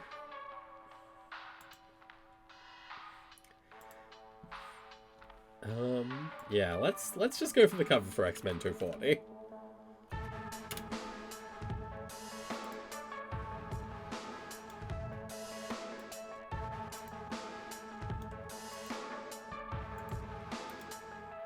So, Chris Claremont is an incredible man who turned the X-Men from absolute garbage into the biggest franchise that Marvel has.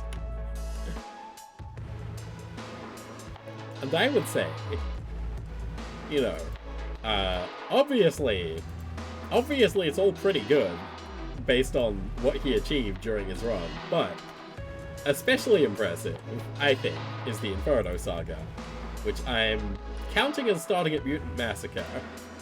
But the Inferno Saga is this kind of insane soap opera build-up. Like, there's so many things happening to all of the mutants all at the same time.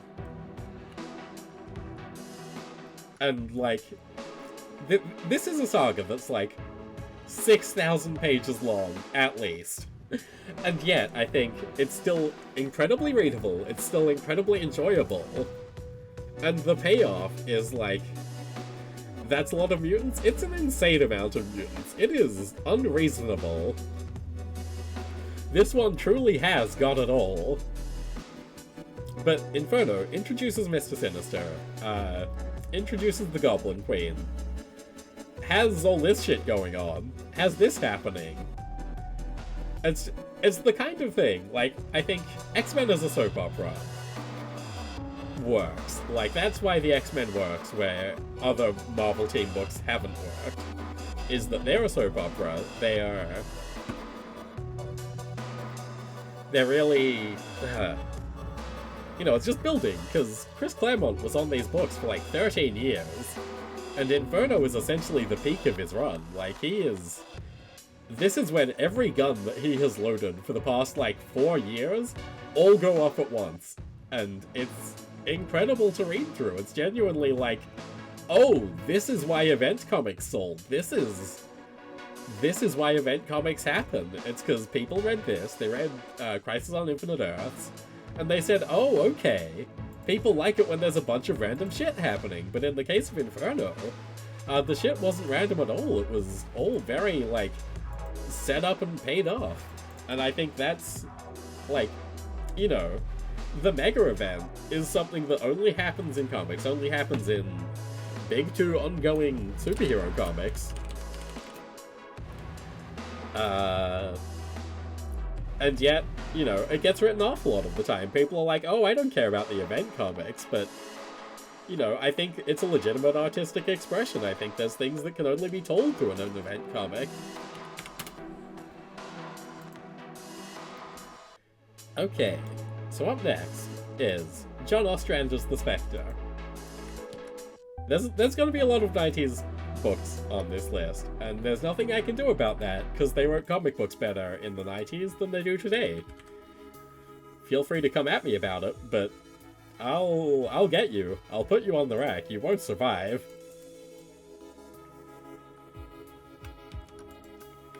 So I think John Ostrander, let's go over the Spectre first, you know? Astro City is about everyone. Everyone knows the X-Men. The Spectre, maybe you don't know.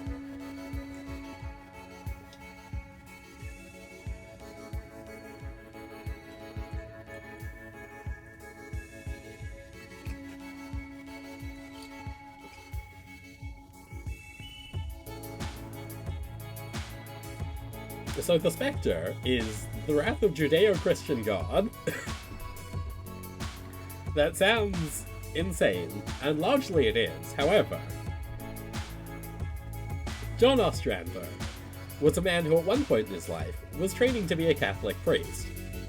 So, in that regard, he has an emotional connection to the Spectre. He understands faith on a level that a lot of people don't. You know, you see a lot of Christian references in media all the time, but Ostrander was like studying this. He was expecting this to be his future at some point. And so he has this incredible 65-issue run where he deconstructs, like, the entirety of a 20th century man's relationship to Christianity and to God, and at the same time, like this issue here, this is a tie-in to Final Night, the event where the sun gets eaten, and Hal Jordan heroically sacrifices himself to make the sun come back, which is deranged, like completely an insane thing to do. But the thing that's really cool about John Ostrander's run is that all of these stupid 90s events happen during it, and he takes them in stride. He makes the most of them. He makes these, like, very stupid, silly events into something that's meaningful and, you know, supplies to his continuing narrative. I think his The Spectre run is arguably the perfect C-list superhero book. Oh, also, let's see, what's the Spectre cover where he rides the dinosaur and there's a nuclear explosion behind him?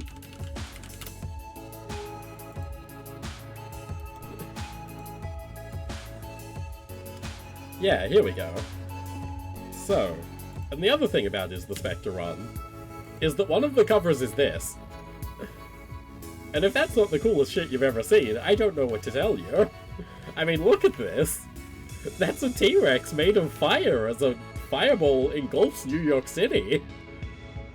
Is that not amazing? Is that not delightful? Is that not uncanny or spectacular?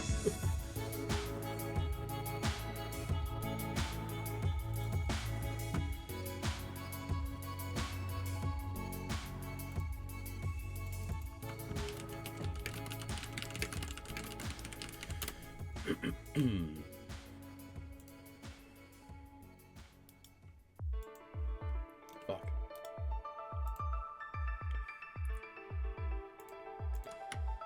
There we go. Expand canvas.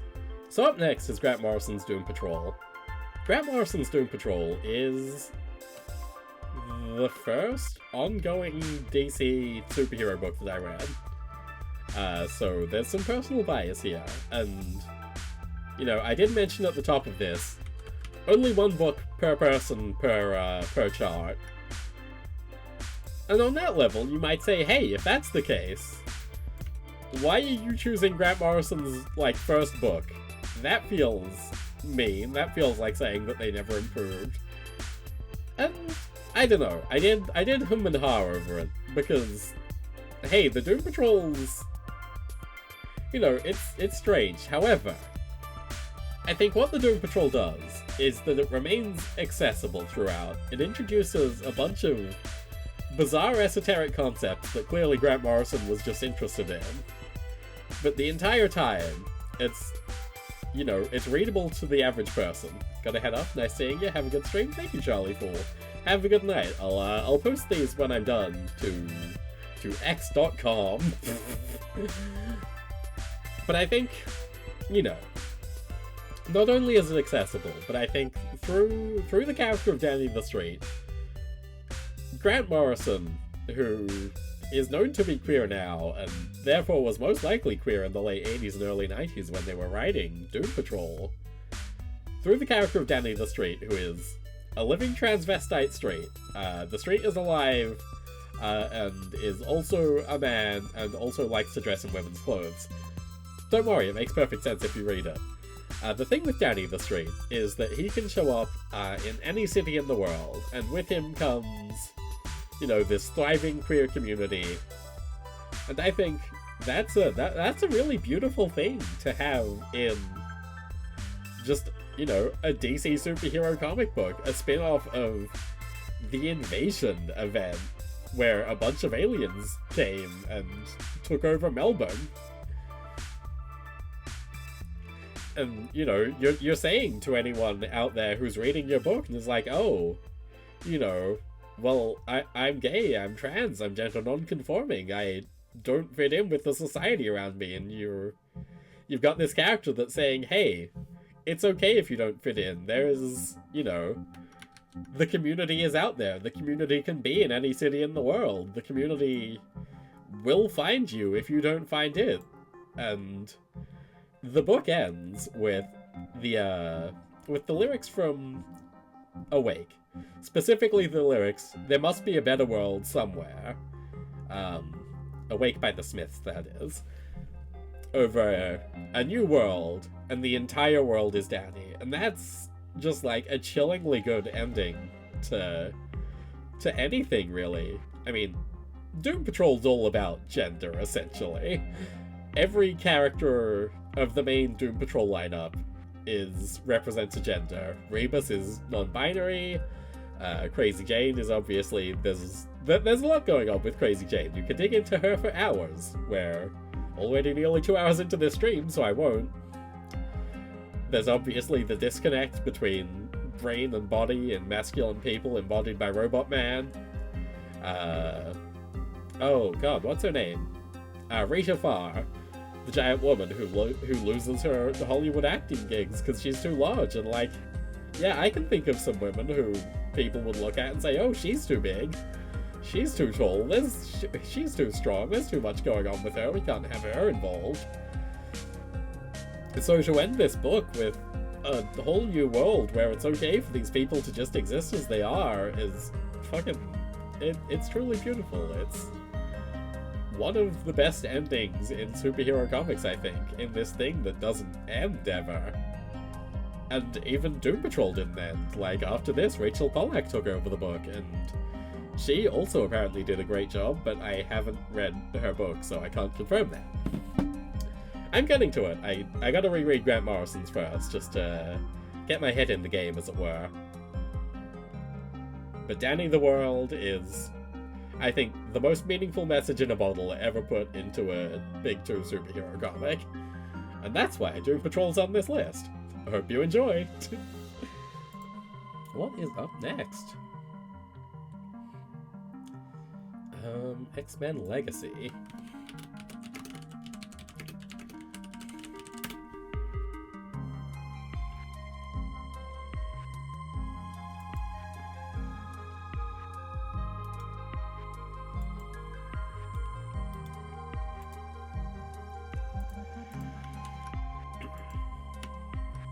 So, X-Men Legacy is a story about the legacy of the X-Men, as you might have guessed.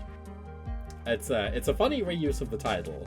X-Men Legacy was originally just the legacy numbering of the old X-Men book, but after one of the many deaths of Charles Xavier, British writer Cy Spurrier came on and did X-Men Legacy Legion about Charles Xavier's son, the legacy of the X-Men. It's a very obvious joke, but it's a funny one all the same. And I think, you know, there's 3 X-Men books overall on my list here, and I think this one most represents, I would say, X-Men Inferno represents X-Men the soap opera, X-Men the X-Men, X-Men the superhero comic. X-Men Legacy, Legion, Prodigal, to me represents X-Men the superhero team, but the superhero team that's made of people. People who have lives that go beyond superheroing, and people who have relationships with people who aren't superheroes. And Legion is that guy. This entire book is about him trying to define himself away from being Charles Xavier's son, away from being this dangerous creature that he is. Because Legion's power is that his brain is just full of creatures that create new abilities constantly. So, you know, people don't know what to do with him. And he's saying, hey, despite my superpowers, I'm a person. Let me exist. I'll take care of my brain.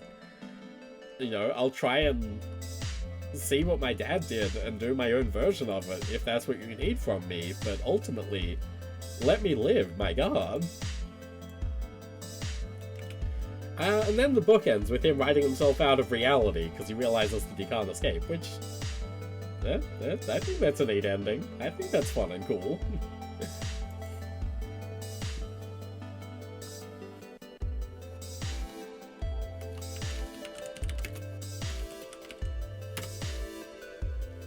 Okay, and now, for a slam dunk, an undeniable, absolute fucking banger of a book.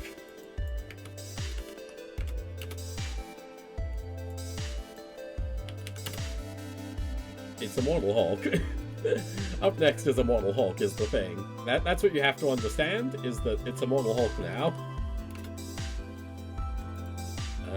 What I will do is I will find the cover gallery.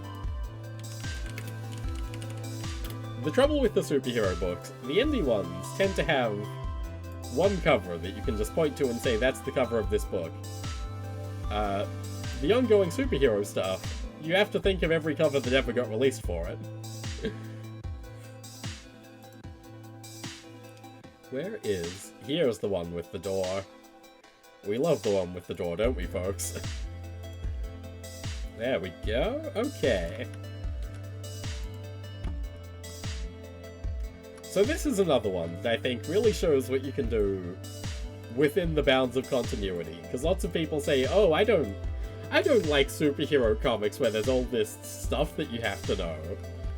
But Immortal Hulk is full of stuff to know.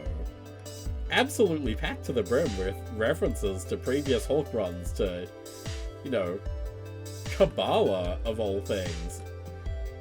And yet it's still this incredible comic. Every 5 issues it's got, like, a new thing happening. It's just really cool and good, is the thing. It's hard to talk about what makes Immortal Hulk so good, because it's just like, oh, well, you see, it looks really good, and it's really cool, and the Hulk is in it, and don't you love the Hulk? Oh, you don't love the Hulk? Well, give this a read. You know who else doesn't love the Hulk? Bruce Banner.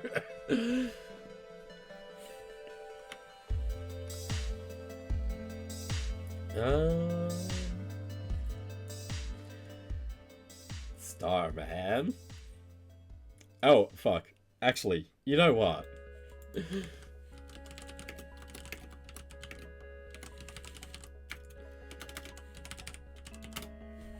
You like most things, you like Immortal Hulk. Exactly! You like things that are good? Hey, let me tell you about this Immortal Hulk character.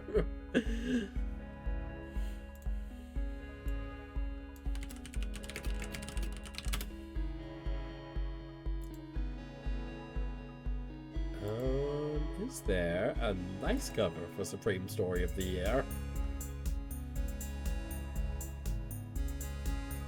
Yeah, that's a nice cover.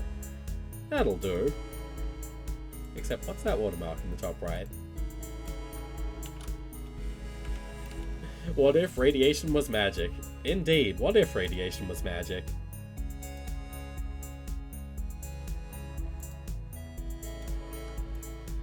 So, Immortal Hulk obviously cribs heavily from a certain Alan Moore. And now let's have a look at the Alan Moore book for this, for the superhero thing. What's the best superhero book that Alan Moore did? That's right, motherfucker, it's Supreme. You thought it was Watchmen? You think I'm Time Magazine? Oh, I need a movie to know what a comic book is. No! It's Supreme. Everyone has been ripping off Supreme for 30 years, and no one knows about it because no one read Supreme. So Supreme, I'm sure you can tell which character he's a bit of a Rob Liefeld rip on, just from looking at him. Look at that face. Look at that beautifully pixelated face. Don't you want to give him a little kiss? So Supreme is Superman. That much is obvious. This is riffing on a very famous Superman cover.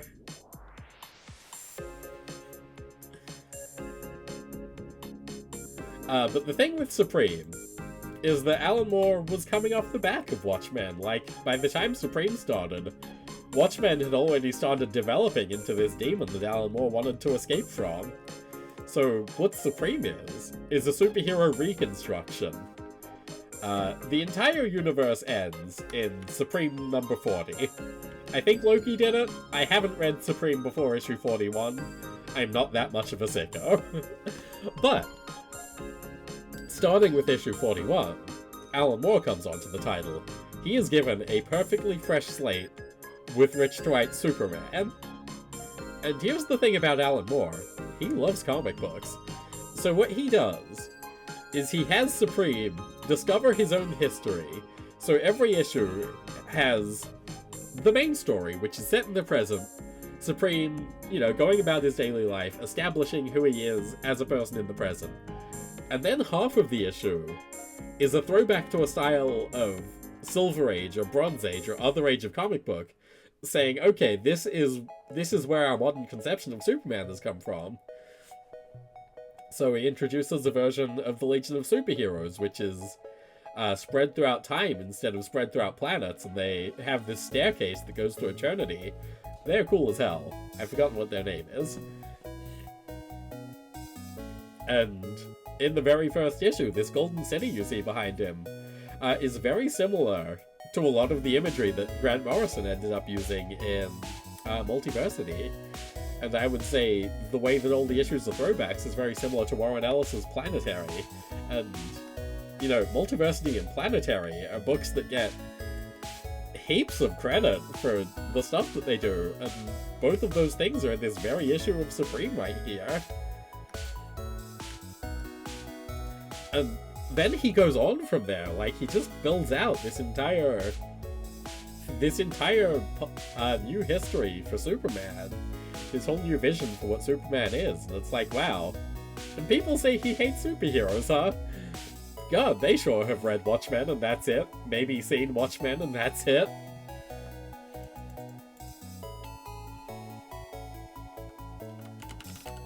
And talking about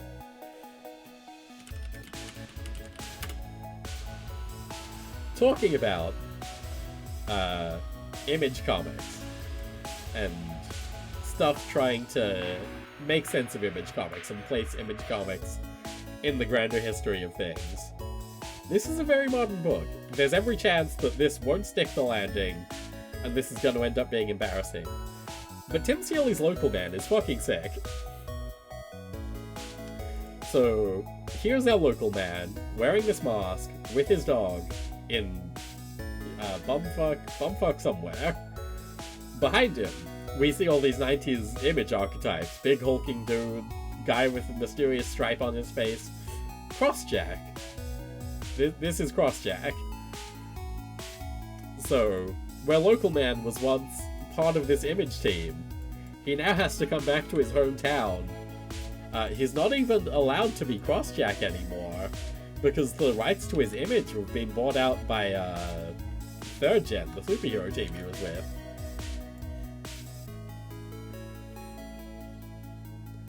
And he has to live in this run-down Rust Belt town and work out who he is as a person, because he was previously, an Image Comics hero who don't tend to have that much in the way of personality, internal life, thought, reason for being. Things of that nature.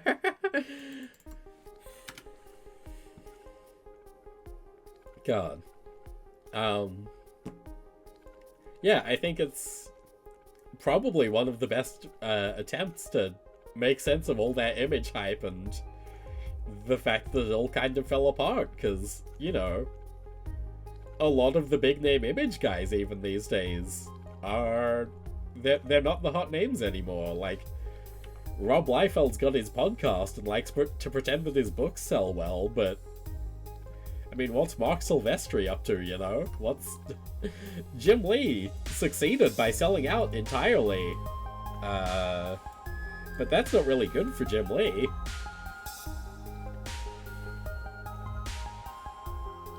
Let's get Starman up.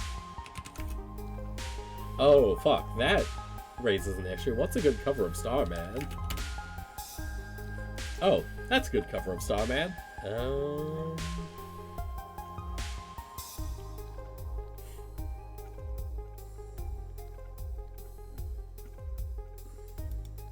Yeah, fuck it. This is the cover of Starman Compendium 2, which I'm calling good enough.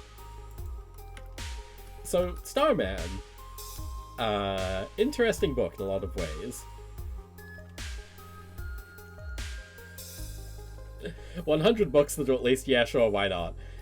Listen, I'm willing to say that every book listed here is good. I'm willing to put my heart on my sleeve and talk some shit about why these books are good. And Starman, I'll tell you why Starman's good. So as you can see, he's not dressed like a traditional superhero, and that's because in a lot of ways he's not. He's some guy. His brother was meant to be the next Starman, because his dad was Starman.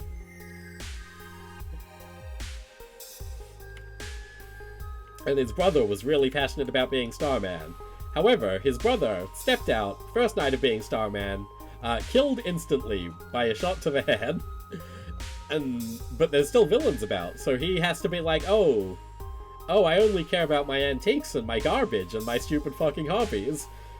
And then his dad's like, oh, could you at least try and not get the town killed, at least this one night? He's like, oh, fine, I guess.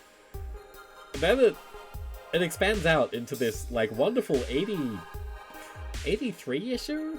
85 issue? There's a lot of issues of Starman.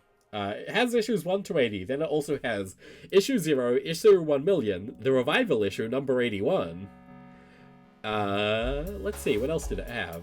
It had 2 Shade miniseries that add another 16 issues to the runtime.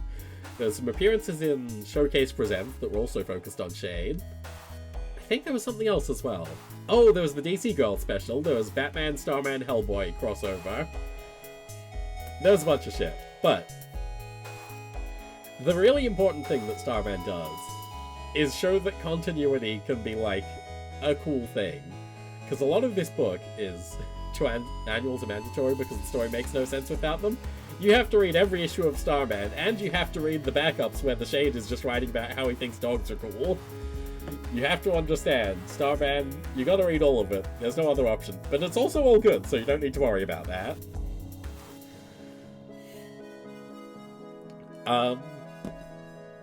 God. Yeah, so what it does is it makes sense of Starman, because Starman is a name that has been used by a lot of DC heroes a lot of the time. So there's the Golden Age one, who is this character's dad.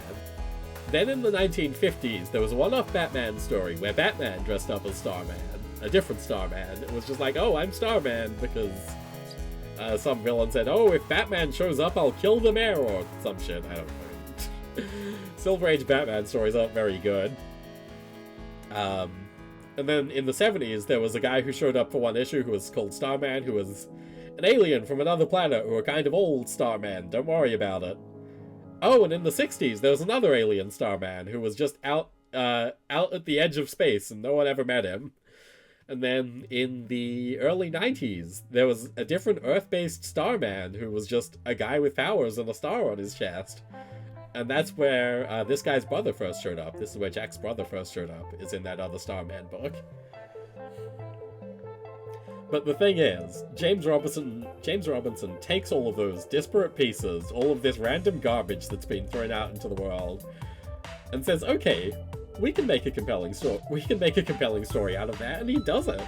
And a lot like with what I enjoy in X-Men Inferno over here, is that the ending makes everything add up. It genuinely pays off, like, every story beat. Like, early on in Starman, there's this pirate ghost that they meet, and it's like, well, what the hell does a pirate ghost have to do with anything? And then the pirate ghost ends up helping save the town when the main villain shows his face and engulfs the entire town in darkness. And also Adam Strange plays a big role, and I'm a huge Adam Strange simp. I think Adam Strange is the best superhero sci-fi guy, don't worry about it. There's no Adam Strange on any of these lists, so there should be. But unfortunately, Adam Strange doesn't have a good book. I could write a good book for him, but they haven't let me yet for some reason. Could it be because I've never written any comics or pitched anything to them? Possibly.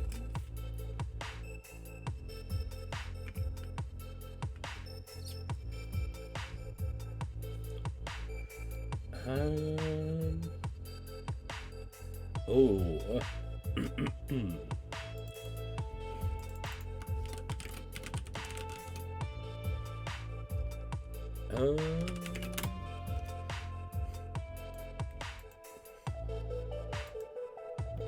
Yeah, that's a cool cover for the question.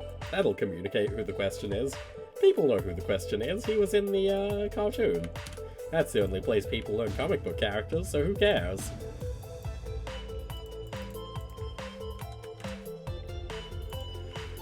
So Denny O'Neil's The Question is a really neat book. Before Denny O'Neil, there was 50 pages of question material in existence, because he was just a backup character by Steve Ditko in the back of Blue Beetle magazines, I think, back in Charlton Comics. So, and he was a very, very by-the-numbers Ditko protagonist. He was a guy who had two fists and didn't like crime very much. So what Denny O'Neil does is he kills Vic Sage in the first issue. Vic Sage drowns, goes to the bottom of a lake, and is fished out by Lady Shiva, who originally appeared in Richard Dragon Kung Fu Fighter, I think. But later, obviously, much more famously, became part of the extended Bat family, taught Cassandra Cain, that kind of thing. Because after this book, Dennis O'Neil became the Batman editor. And it's incredibly obvious if you read this book. Oh, fuck. So after dying, what Vic Sage does is he learns that that level of vigilante justice doesn't do anything. His entire city goes completely to shit, and the run ends by the Question just leaving. He just abandons Hub City and is like, well, okay, I tried. Bye, everyone. Obviously, there's another way to live that doesn't lead to this, and I need to go find what that is. And I think that's neat. One thing that I really love about this run is that at one point, so Hub City just gets worse and worse throughout the entire run. At one point around the, 20-issue mark, someone's like, oh, we called the governor for aid about Hub City, and the governor replied, the only aid I'm willing to give Hub City is a nuclear explosion. So that's the state of the town that the Question is in, and where his philosophy leads. And there's also a great issue where he reads Watchmen and thinks that Watchmen sucks. Because the Question is the character that Rorschach is based off in Watchmen. So there's a Watchmen reference on my 100 greatest comics list, 100 pretty good comics list.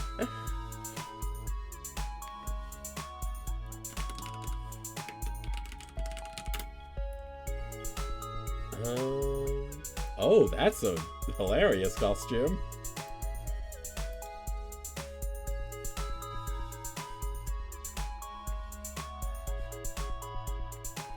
Sorry, I saw a different cover of Icon than the one I'm putting on here.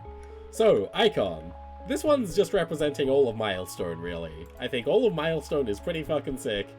You should go and buy the Compendium editions that collect it all. They're pretty close to done, I think. They've got 3 out, and there's only gonna be 5 overall. So you should read them. So, Icon. He's Superman, but black.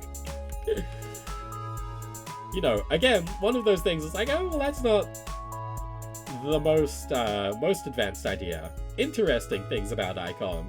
One, he's actually being written by a black guy, which is more you can more than you can say about the first 30 years of Black Panther's existence.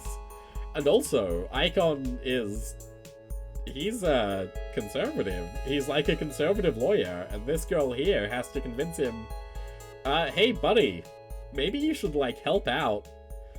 And there's... Milestone's cool. Milestone is another one of those books that's like, oh wow, you used to just be, like, saying things, addressing real problems that people face. That's pretty fucking cool. Arguably, I should put Static Shock on here for, recognizability. However, I haven't read Static Shock. Maybe it sucks. But Icon doesn't suck. I've read Icon. Icon's fucking rad.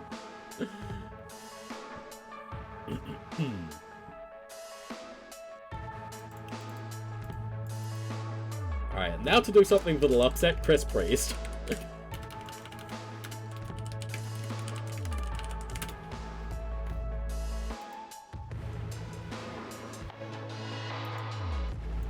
So the thing about Chris Priest is that he really wanted to write Batman, but he didn't get the he didn't get the chance to, because he's a person of color, and they put him on Black Panther instead. They being just the comics industry at large. So what he did was he turned Black Panther into Batman, which is sick as hell. It's a really good run. There's a bunch of, like, interesting ways of doing things. But I think more than anything, what this run does is it establishes a more interesting direction for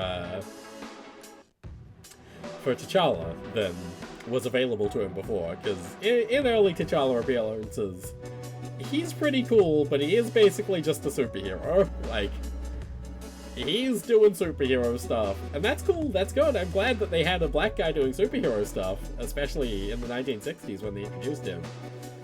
But Chris Priest was like, hang on a second. This guy's a fucking king. This guy rules a kingdom. We should really build that out and build the world that he lives in. So this is the one where almost all of the Black Panther lore that people are familiar with comes from. And it's also the one that establishes him as a character who's like, well, I am a fucking king.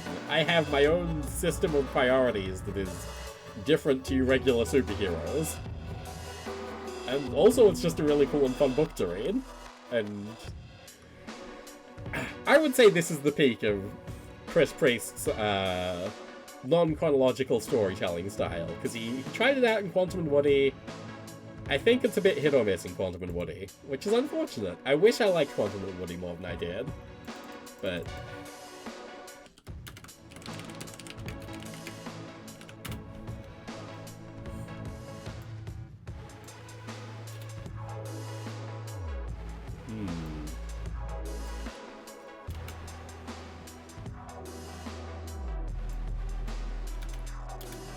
On the topic of Black Panther, and the book that he came from, let's just get straight up Fantastic Four #1. Because Lee and Kirby's Fantastic Four, obvious as it might be to say, holy shit, what a book. Like, my god. Wow, that really shrunk down. You know, a lot of Marvel books, I would say, don't hit the ground running. I think there's some good ideas in a lot of them. Fantastic Four hits the ground running. You can feel this universe being built with every issue of Fantastic Four, at least for the first 50 of them. But really, the entire 100-issue Lee Kirby Fantastic Four run is just constantly full of, like, new shit, weird shit that's become overwhelmingly iconic in decades since then. And it's a real shame that no other Fantastic Four run has ever swung for the fences in the same way.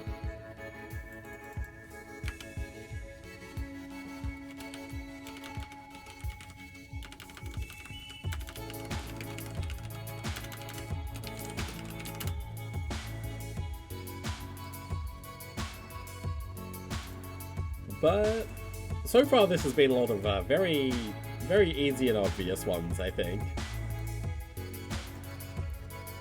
So let's get something weird happening. Let's get Nick Cagnetti's Pink Lemonade. As soon as I pull everything back up. There we go.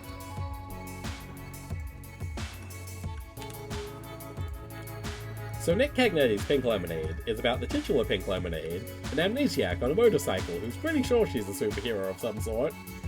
Doesn't entirely know. But what she is nice to people, and, you know, open to people. And I think this book does a really great job of expressing, like, why people care about superhero stuff, even when it's childish and silly, and, you know, why these characters are engaging in the way that they are. And also the art style is just incredible. I really love Nick Cagnetti's art. I'd love to commission him someday, but he was busy when I went and asked about commissions the last time, and since then I've been kind of embarrassed to go and do it again. The important thing is go read Pink Lemonade, it's fucking sick. No, Pink Lemonade would frown on such language. Go read Pink Lemonade, it's groovy and delightful.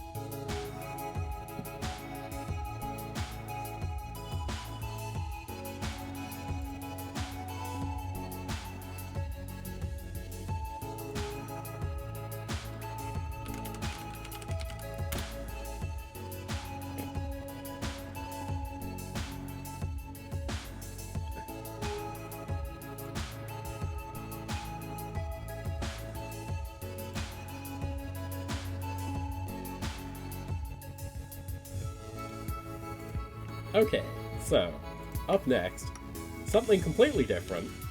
Max Immortal, the one good bad Superman story.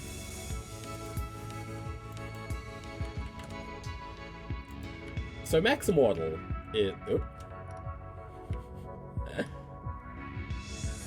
Rick Veitch, pissed DC off hardcore, and in return, they pissed him off hardcore. He did lots of things about this. He wrote Brat Pack, where the Teen Titans get killed horribly.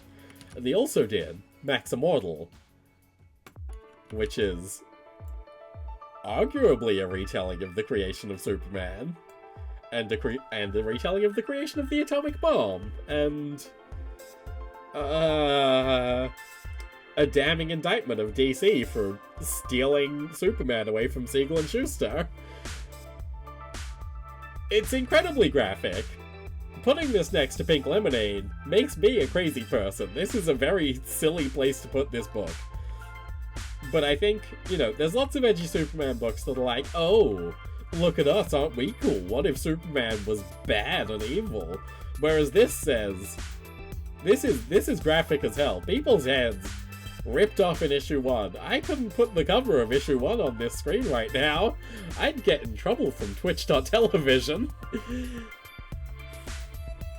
But the thing about Max Immortal is that it doesn't say, oh, Superman's bad, or oh, Superman's good. It says Superman is this raw fucking idea. It's this creative protoplasm that will, like, burn your eyes if you look at it too closely or try to control it. But he's here, and we have to deal with the fact that we have Superman now. There's a bunch of stuff with the atomic bomb. You get to see Oppenheimer's iconic hat filled with shit from a cave. That's fun. That's funny. I like when that happened.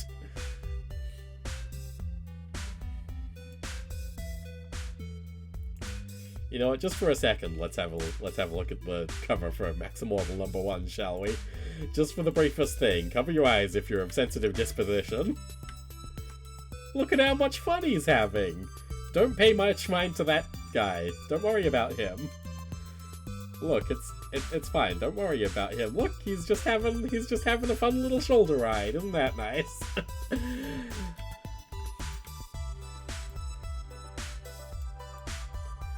Put me back where I belong, down in the corner somewhere. Stop looking at that, if we can help it.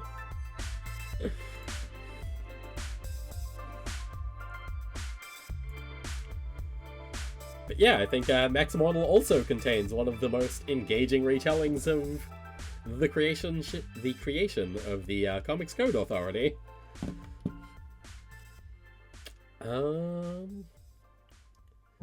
Let's see, what should we bring up next? Guess we should go back to New Avengers. And you might say, hey, Valence, what are you doing putting a fucking Brian Michael Bendis book on here? To which I'd say that you're right. You know, no question here.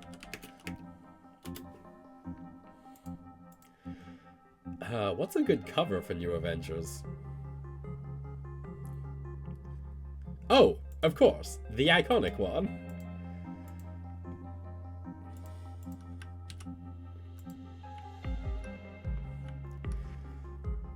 So, yeah, the thing to understand about the Avengers is before the MCU happened, the Avengers were a bunch of losers who sucked. For the most part. Until 2004, a brave, hot young creative called Brian Michael Bendis came up with the idea of, hey, what if we put characters people actually fucking liked on this book? Why was the lineup in issue 300 some Eternal that no one knew about, Thor, who is a very niche character, and 2 members of the Fantastic Four? Why don't we have Spider-Man and Wolverine on our premiere team book? And then Marvel said, oh, yeah, why don't we have a book that's good? You raise a good point, Brian Michael Bendis. Oh yeah, no, don't get me wrong. I love C-lister Avengers. They are delightful. I hope we can return to a day when Dr. Druid, of all fucking characters, gets to be the Avengers chairman. But I think New Avengers, what a book, what a... And then, a lot like the soap opera stuff that I talked about in X-Men, this is like such a trendsetter for the entire Marvel universe in a way that works, which almost never happens. But, like, Dark Reign is really cool, Secret Invasion is really cool, the stuff that came after Civil War is really cool, there's like a bunch of neat ideas that mostly come from New Avengers, or at the very least, New Avengers reacts to in a way that feels natural and a good evolution of, you know, the characters and the status quo. And then it ends at Siege, and Brian Michael Bendis never wrote an Avengers comic again. Don't you worry about it, champ.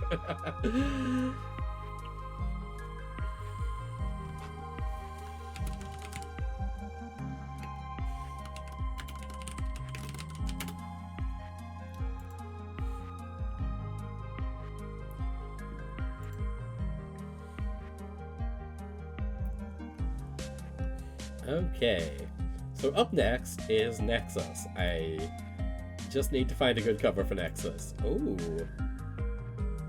No, I don't vibe with that one. I do vibe with this one.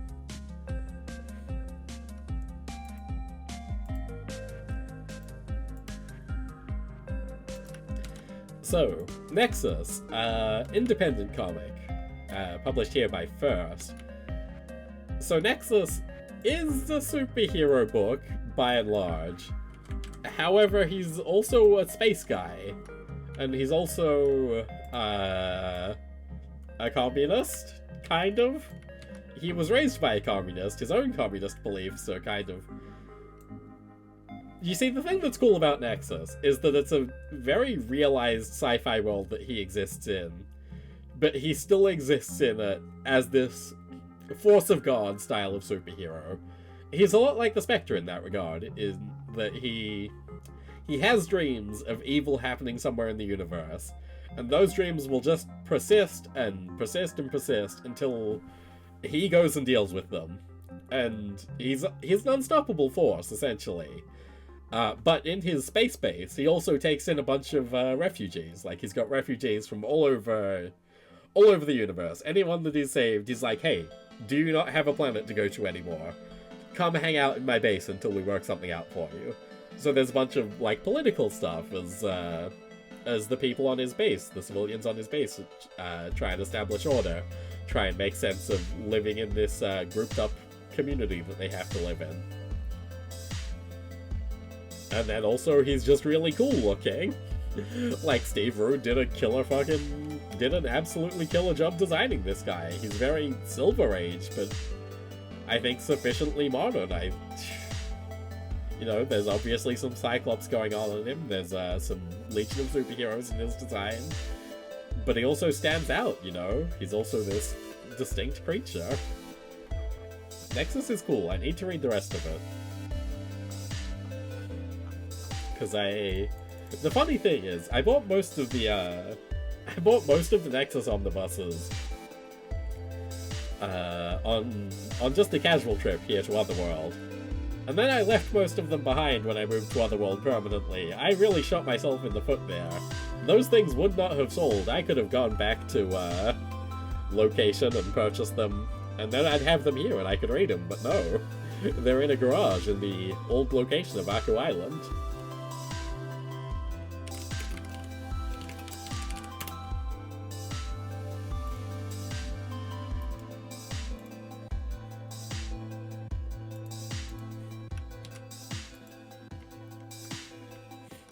So The Wrong Earth is a book that I enjoy, is what I'll say about it. You know, there's a lot to make fun of with Adam West Batman. Adam West Batman is a very funny character. But there's also a lot to make fun of with Frank Miller's Batman. And I appreciate that Tom Peyer was smart enough to say, hey, what if we swapped the two around? How does Adam West deal with Dark Knight Returns? And how does the Dark Knight deal with being in Batman 66? The Wrong Earth is great. It's arguably one of the best books to launch a publisher that I've ever seen. Made me an enormous fan of Tom Peyer as a writer. He's now one of the people that'll just instantly pick up any book with his name on it. It's just, you know, a nice, simple premise that still feels original. And is just incredibly well executed. I wish they got books out more consistently. I would say that's the big flaw of Wrong Earth currently, is you wait ages for a book to come out, and then the book is done, and then God knows how long it'll be until the story actually continues.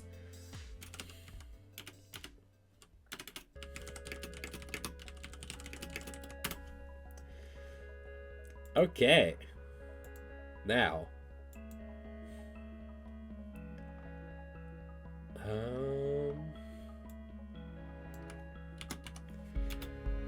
House of X #1, or House of X and Powers of X.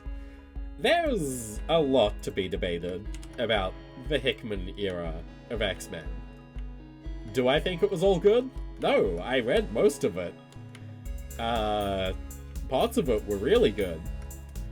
But regardless of any of the execution of the actual books, House of X and Powers of 10 are like the epitome of X-Men the sci-fi book.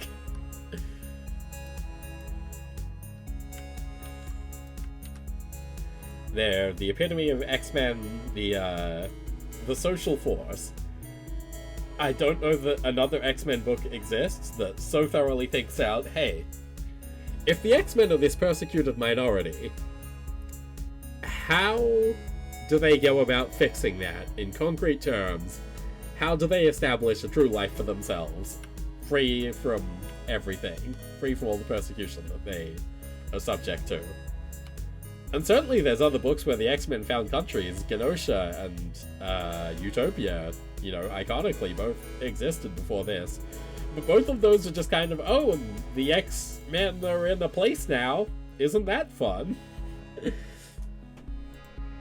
But I don't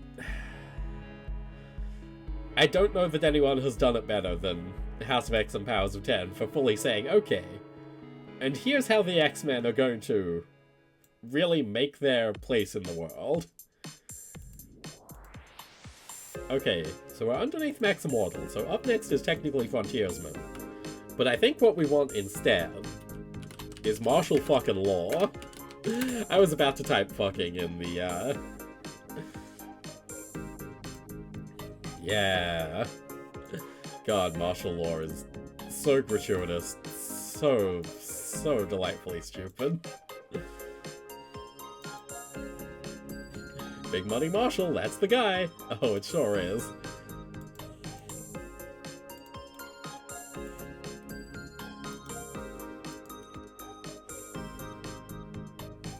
So, a lot like with How Max Immortal is the one good, bad Superman book that exists.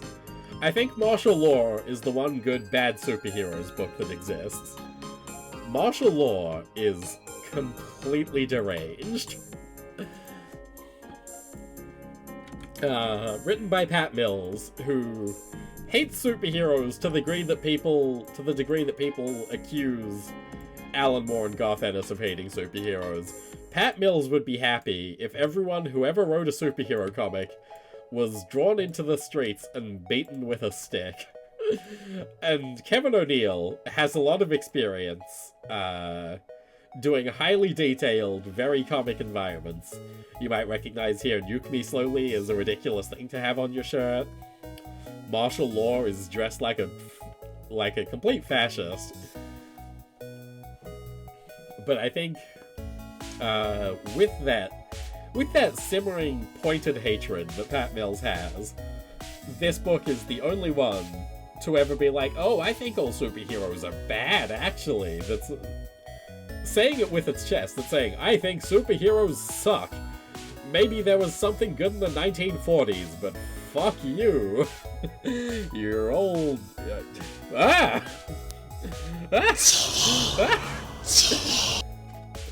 I'm a cat, good to see you!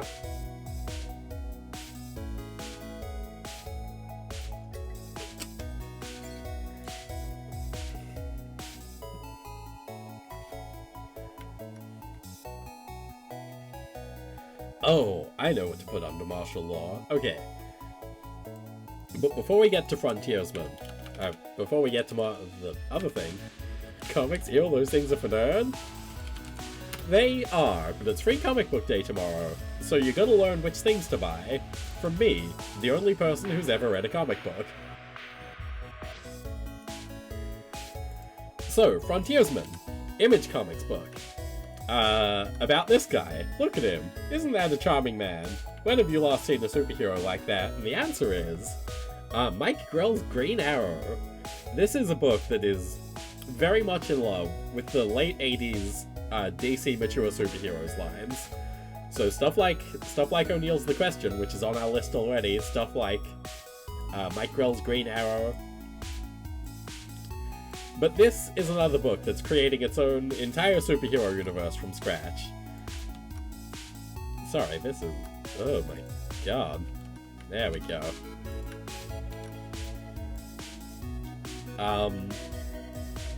Politically engaging, politically very good, Frontiersman is the most communist version of Ollie that exists, and he looks like this, which is sick. In every issue, there was only 5 issues of the original one, or maybe there was like 7? Point being, every issue introduces a cool new thing that's like, oh yeah, that fits, that makes sense in this world. It's just a really cool book. This is only 100 pretty good comics. I don't need to say that much about all of them. It's fine. I don't need to... Read Frontiersman, you'll understand. You'll go, oh, okay, I get it.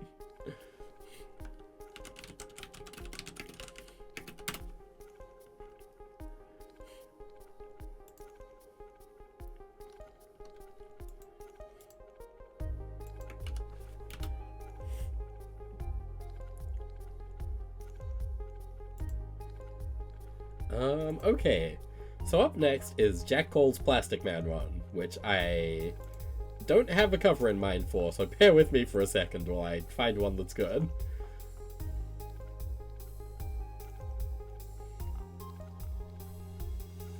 Wow, fandom wikis are a real nightmare these days. Someone should arrest the people involved.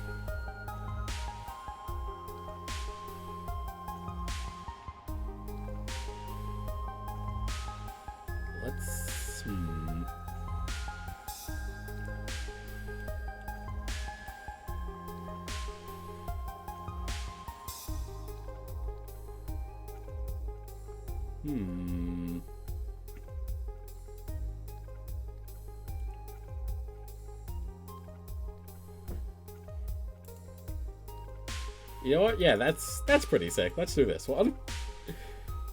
The spring issue of Plastic Man, the original Golden Age run. So, Jack Cole's Plastic Man run.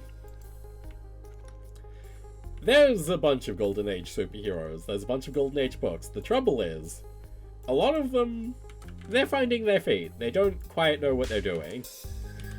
And that's fair enough, you know. The first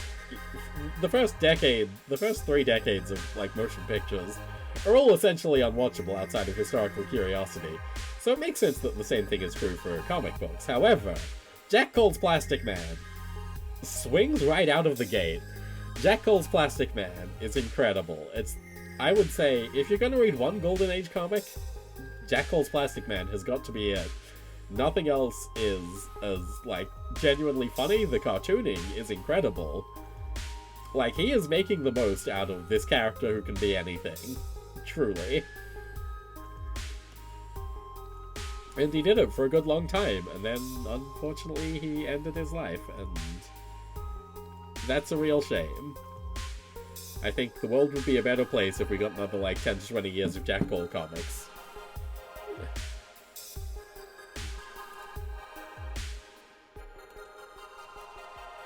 Oh, and now we're in the maybe category, because I had a lot of ideas for superheroes. You might notice we don't have any Batman on the list so far. Deal with it.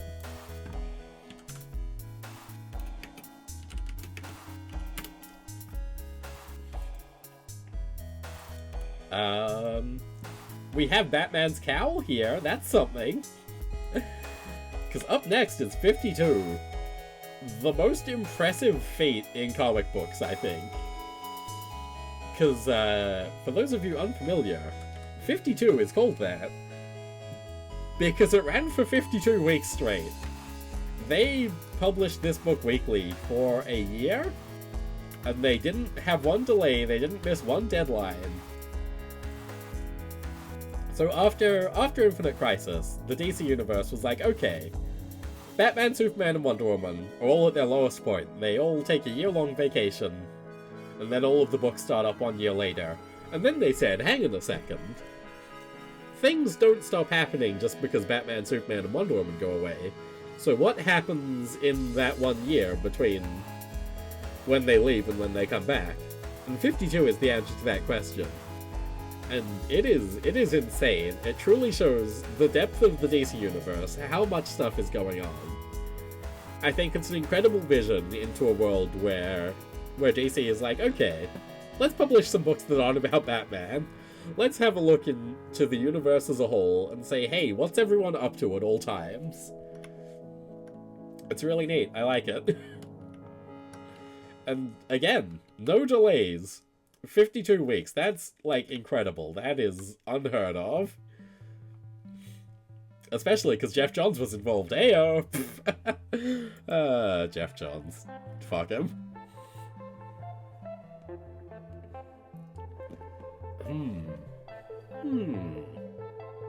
Yeah, whatever.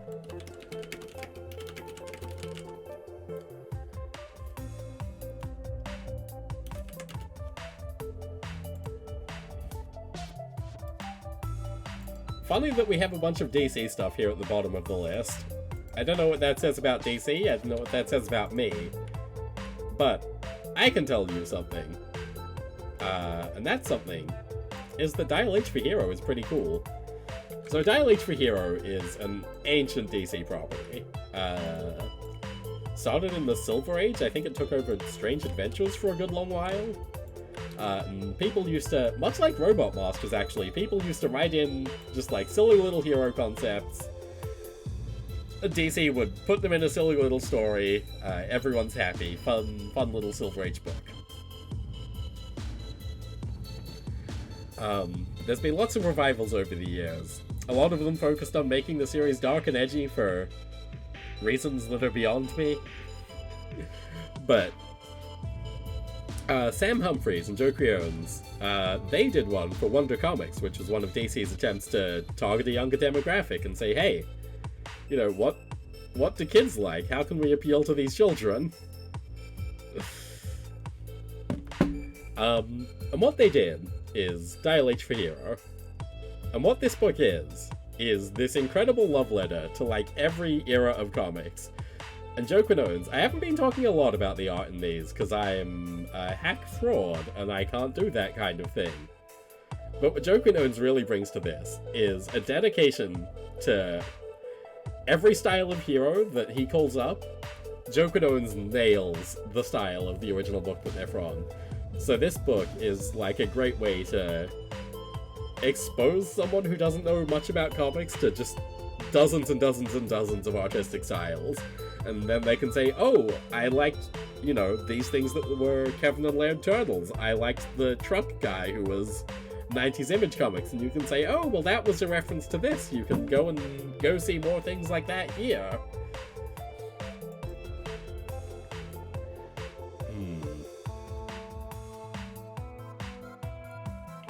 Actually,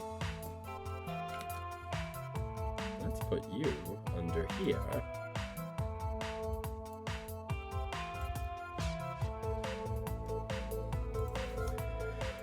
And I think I know what our last one is going to be. I've been trying to avoid giving him credit, despite the fact that he writes books that are good.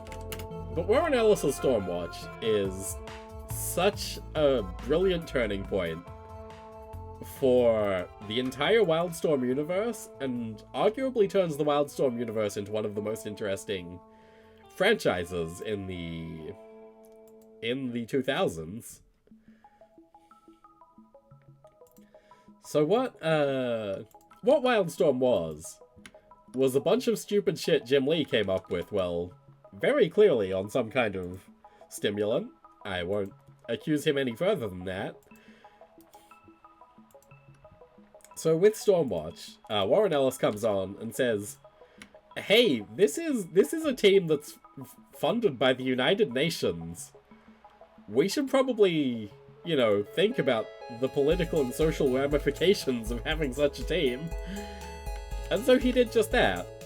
And then, famously, he killed all of Stormwatch in the Aliens Wildcats crossover. And the few characters that remained, he brought on to the Authority. And I don't think that Warren Ellis's run on the Authority is very good. In fact, I think it's complete garbage in some ways. A complete step down from Stormwatch, which is constantly thinking about things in interesting ways. And then the Authority is just like, ooh, what if God was a big evil blob? Ooh, wouldn't that be scary and upsetting? No, not really. I think it would be a lot more upsetting if there was a bunch of superpowered racist police officers. Oh well. Mark Millar's Authority is shockingly good. I have to assume that he stole it all from Grant Morrison. I would put Mark Millar's Authority on here, but putting Mark Millar on here would be so embarrassing I don't think I could stand to do it. So here is 25 pretty good superhero comics. We have Astro City, X-Men The Inferno Saga, Jim Ostrander's The Spectre run, Grant Morrison's Doom Patrol run, Denny O'Neil's Question run, Immortal Hulk, X-Men Legacy Legion, Local Man, Starman, Icon, Black Panther, Fantastic Four, Alan Moore's Supreme, Pink Lemonade, Max Immortal, The New Avengers, Nexus, Wrong Earth, House of X and Powers of 10, Martial Law, Frontiersman, Plastic Man, 52, Stormwatch, and Dial H for Hero. And I gotta be honest, fellas, my voice is not feeling great, so let's... I would like to get through this. I'm not sure if I can.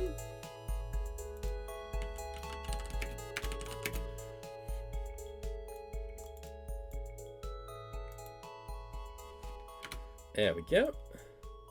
Save that file. Flatten image, yep.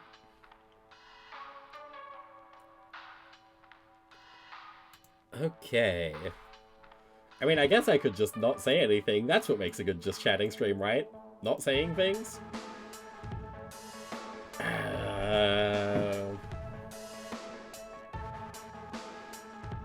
Yeah, we'll get this one out. Why not? Why not?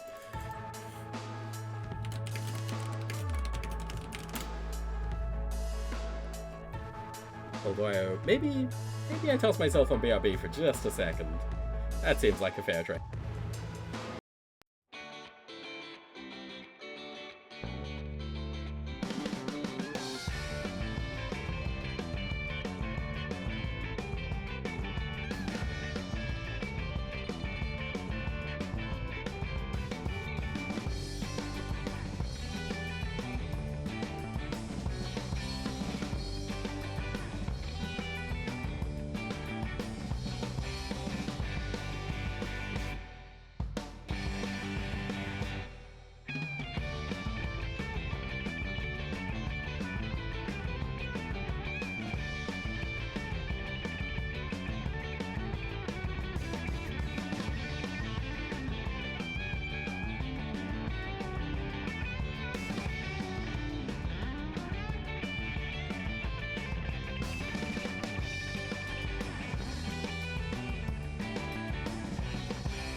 Okay, hello, I'm back. I have ice cream now, because my throat was getting a little upset, I'll be honest. So, hopefully you're into, mouth sounds. Who doesn't love Neil C's Eureka? So up next, we have Ice Cream Man. Unarguably, one of the best horror series running currently.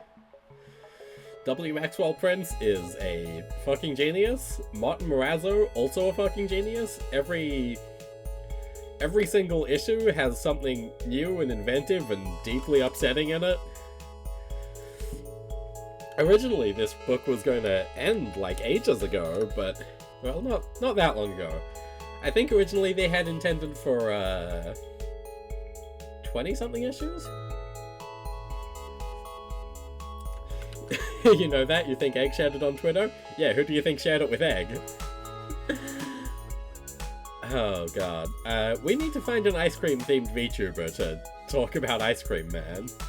I guess Squeaky's little friend creates dollops, which look kind of like ice cream. That counts, right?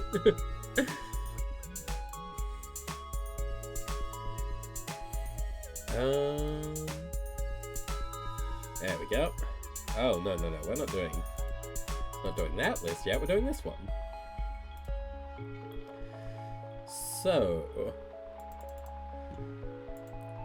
yeah, Ice Cream Man, incredibly experimental, incredibly... lots of cool stuff happening. Up next is... Resident Alien. Oh fuck, I forgot this got a TV show. It's a good book, trust me. Listen, I know Walking Dead isn't good and that got a TV show, but this one is good.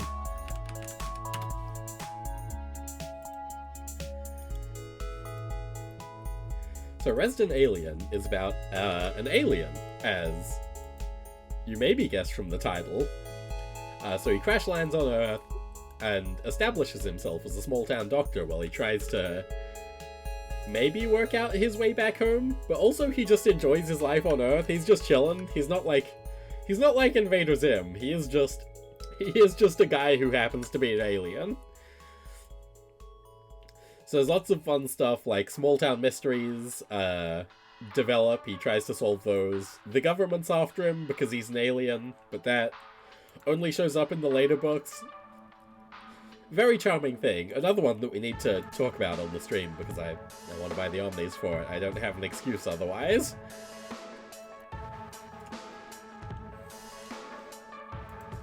I hate this place.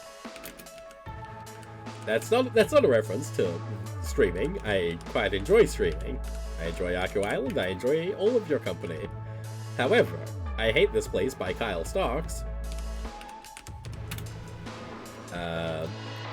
Horror book about two lesbians who inherit a farm, and upon that farm, many a fucked up thing happened. Poor lesbians. Can they ever catch a break? God.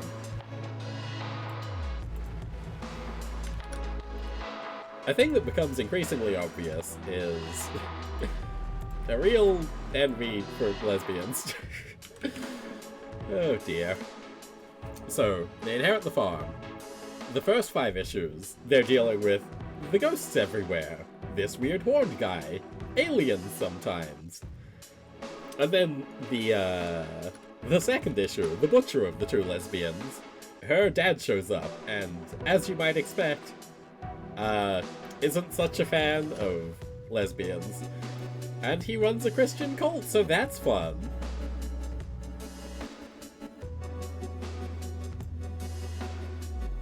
Part of me does keep saying, oh, I should organize these in some kind of thematic row and column structure. I'm not doing that. I can't be bothered doing that.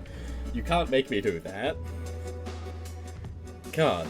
But yeah, no, I Hate This Place has made me immediate buy on any Kyle Starks book that I see in the wild. It is incredible. Look at her Eat Trash t-shirt or tank top. Isn't that great? Wouldn't you want that? Yes, you would. Don't lie to me.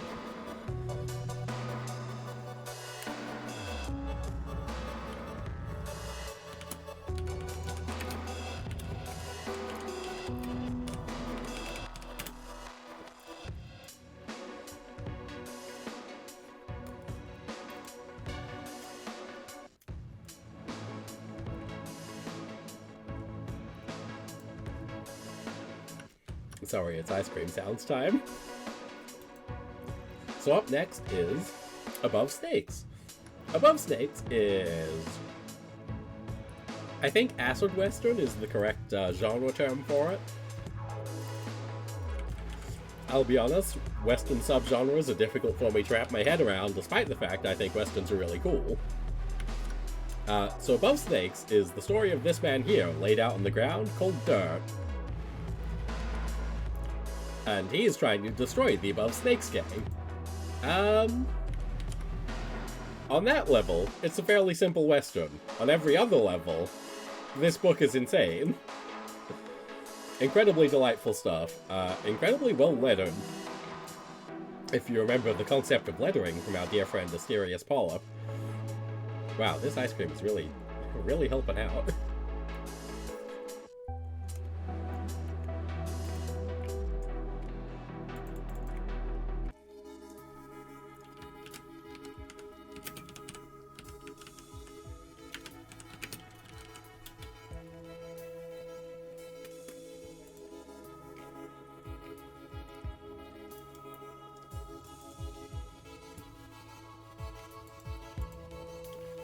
So up next, Kaiju is a genre. Shut up.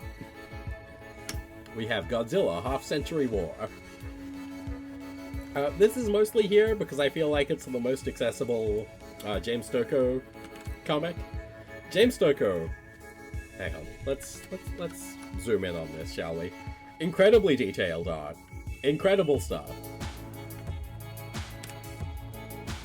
So this is the story of a guy spending 50 years trying to deal with existing in a world that has Godzilla in it. Which, as you can imagine, largely involves trying to destroy Godzilla. Oh, well. I've forgotten how warm it is in this room. Hang on.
God damn, is it hard to try and eat a double raspberry magnum and do a stream at the same time.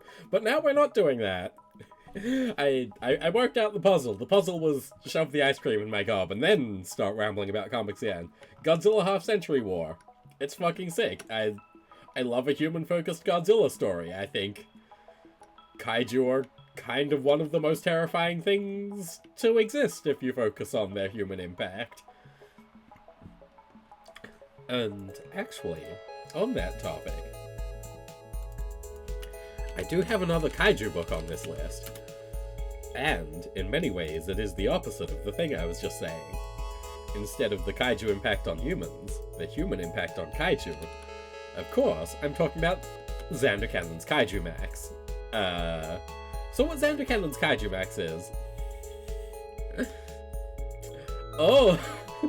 Magnum and comics, yippee! eaten the magnum and talk of the comics.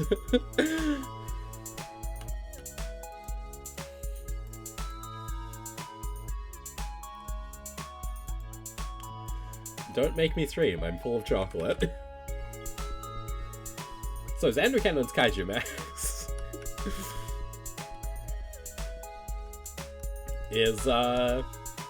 is very much a standard prison drama, except it's a prison for kaiju, and all of your standard street slang is replaced with kaiju slang about kaiju stuff, which I think is very funny. I think, fun world building, the kind of thing that could only ever be a comic or possibly an Adult Swim show. And they haven't made an Adult Swim show, so I can safely say it could only be a comic. Yes.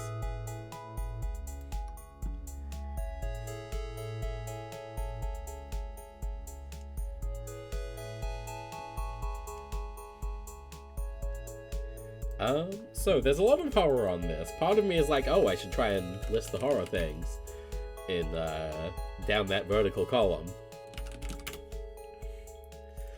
So up next is Hotel. Hotel, spelled H-O-T-E-L-L. That spelling will make sense in just a second when I pull up the cover, after I finish clicking on every other window I have available to me. Here we go. So, really dumb pun. First and foremost, really dumb pun, which I say with affection. I love that really stupid pun. So, this is only 4 issues, but in those 4 issues, it does do something really cool. So, the tradition of a horror anthology comic is, you know, well established. It goes back to Tales from the Crypt. Every issue is just, you know, a horror story with the same narrator, maybe some of the same framing devices. And that's what Hotel makes you think it is at first. However, you get to the end of Hotel, and well, the stories aren't so disconnected as they seem. That's all I can say about it. And there is a sequel book as well. There's just another set of Hotel issues, which does the same thing, and it remains very cool in the sequel. I think it's a fun little trick to tell a bunch of stories that seem like one-offs, and then they are revealed to not be just a bunch of one-offs. Oh, you finished your book? Congratulations! Now you can buy all of these. We're only,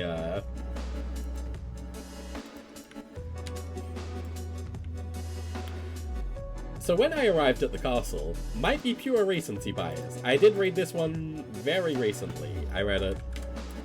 I picked it up when I was in London the other week, and since then I have read it, and my god is it good. My god can Emily Carroll write a fucking horror comic. And she can also write a lesbian romance pretty good, because that might be what's happening here. Or it could be a revenge story. Or it could be lots of things. I did only just get that. I was tempted to put the other Emily Carroll book in there, but this one's really good. And there's nothing that can be done about it. If the book is good, then the book is good. You know, hey, if you only just happened to see Hamlet for the first time, and then someone said, oh, what's your favorite Shakespeare play? And it happened to be Hamlet, you wouldn't be wrong in saying that. Recency bias is okay. Emily Carroll's a good horror comics lady. You should go read all of her horror comics. But this one is one that I read recently, and so I can confirm that it's really good. Lots of weird stuff. The lesbianism is good. Yay, lesbians.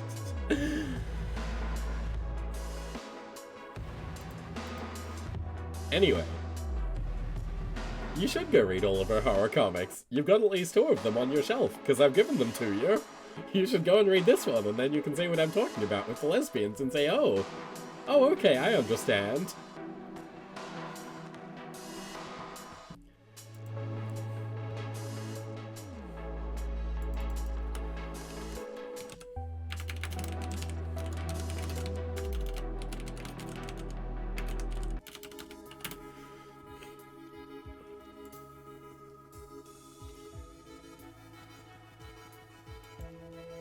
You do have so many ebooks, but When I Arrived at the Castle is like a nice short quick read. So, horror books, you know, it's not just the indies that can do them. When are they gonna put a comic on the Kindle? Dear God, I would be in such trouble if they ever worked it out. So I'm choosing the giant-sized Man-Thing cover because of the penis joke. I can't pretend that's not what's happening here.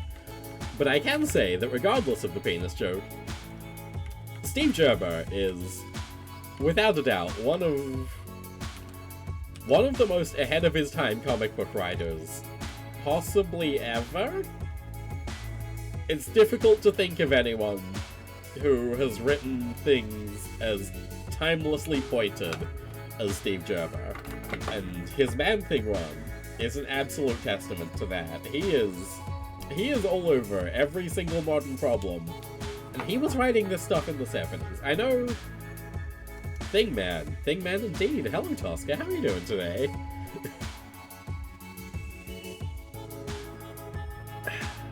What was I saying? Yeah, so, you know, Steve Gerber's big thing was Howard the Duck. And Howard the Duck is good. I enjoy Howard the Duck. Absolutely I enjoy Howard the Duck. But with the horror context of Man-Thing, he can be so pointed about certain political and social issues. And because it's a horror book, when they're scary, they are... Made some decent art yesterday and got some stuff done today? Hell yeah, dude. Good job. Because it's a horror, when the social stuff still resonates, that makes it so much... Yes, I do love giant-sized Man-Things. This is true. But yeah, the horror being based on social stuff, and then that social stuff still being the same problems that we face today, 50 plus years later. One of the most unsettling reads that also has a part where Man-Thing climbs onto a ghost pirate ship. Because that's the thing, it is still like a 70s Marvel comic. There's still silly shit that happens. But it almost doesn't matter. Like, if anything, the silly stuff makes the unsilly ones more effective. So much of this is gonna be horror grid. I'm sorry about that. When I was thinking genre comics, my brain was like, oh, horror, obviously. Oop, that's not how I've been doing this. So, more. My God. What a book. Talk about Man-Thing and social horror. More is such a nice, strong, fierce feminist horror. That's, you know, the easiest way to describe More. But it's not...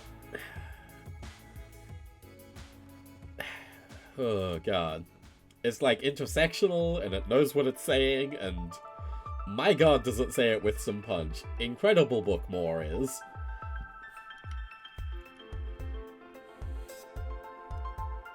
It's only, like, 5 issues long, too, so... No excuse not to go and read More. Ooh, color e-ink display. How exciting.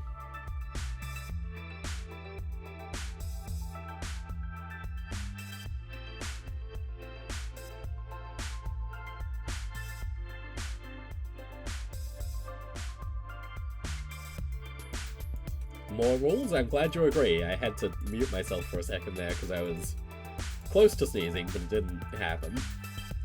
It might still, who knows?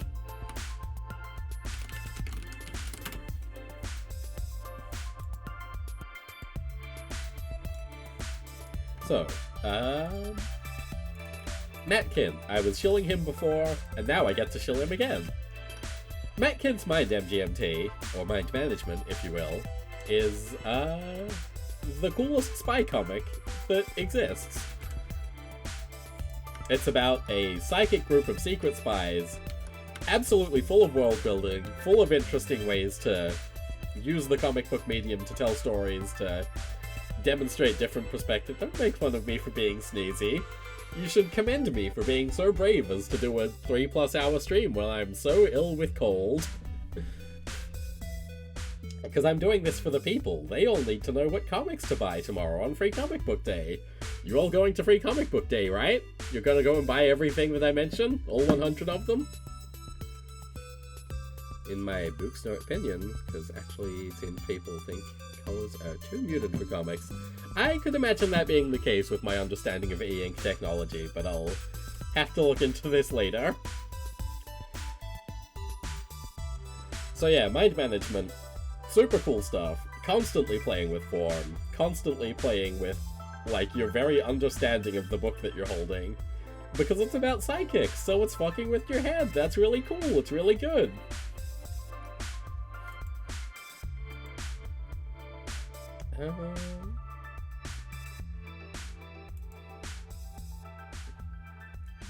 Right, so we've got those ones. Yeah, we'll do these ones next.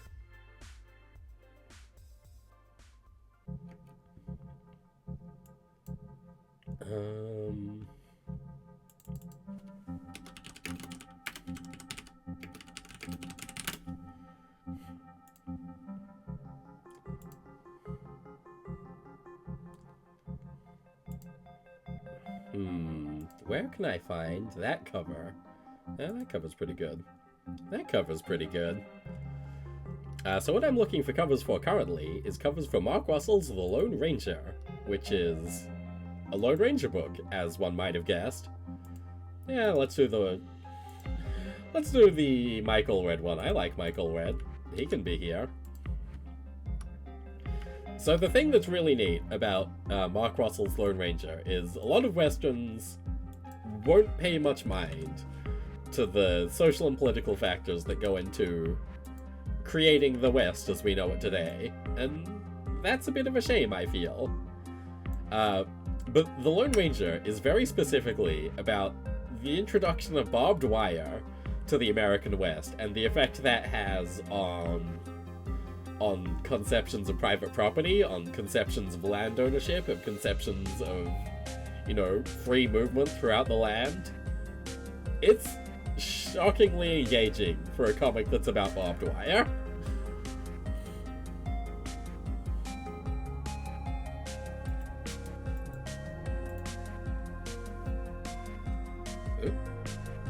VTube Studio, find my... Thank you.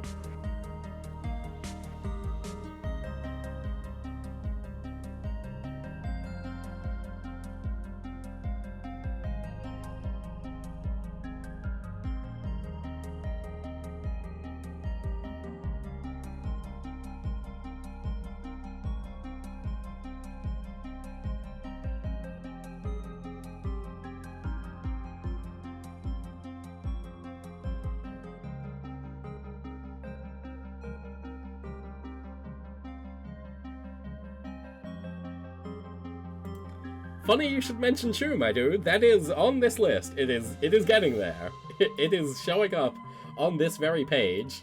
But this is also the third of these that we've done. In fact, Chew is right underneath Lone Ranger by Mark Russell.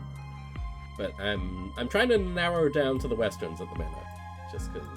Just cause.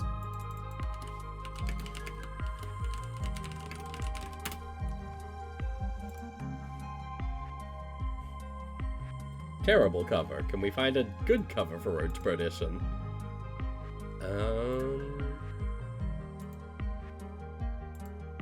Okay, terrible cover will have to... God, Road to Perdition is a good comic.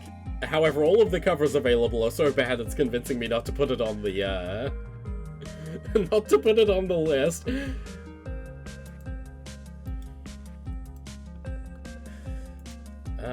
Piss. Paint.net. Okay. Look at this terrible fucking face on this child. This book is so good and drawn so cool. And yet this is here. What am I meant to do about this? Come on now.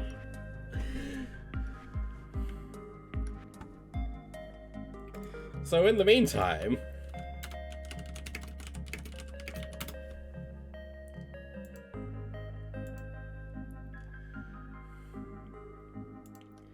let's, oh, wow, okay. Sure. Issue 1 has a great cover for half-price sticker right over his face. Genuinely, I'm considering it.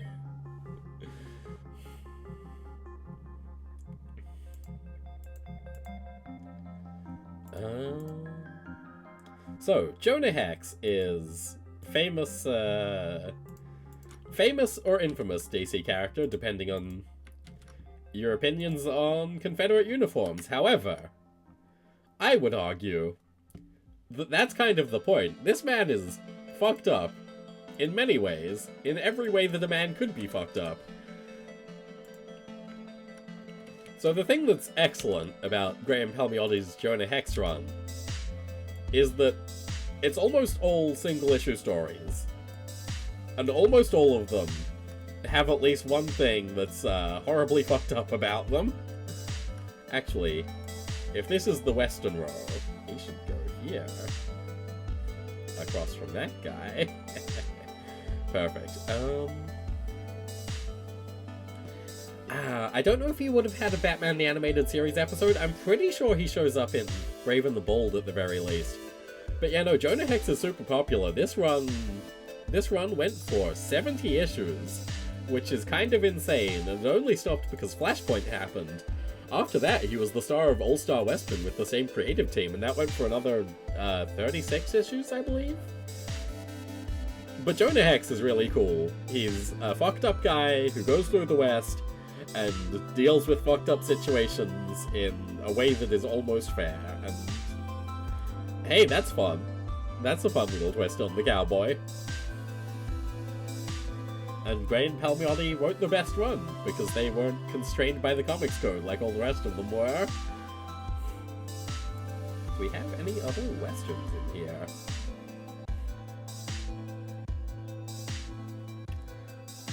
Doesn't seem like it. That's fine. That's fine. Tank Girl? I haven't read enough of Tank Girl.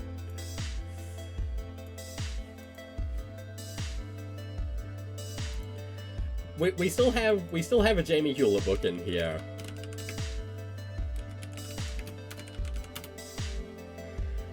We have Tim Truman, Joe Lansdale minis are incredible. They are. I do really like those, but I think a lot of those are a bit too out there. I mean, I love Tim Truman. I was really disappointed that I couldn't find a way to shove Tim Truman onto this list, but I don't know, those Jonah Hex minis are a bit too Weird West, which I don't think Jonah Hex really is. There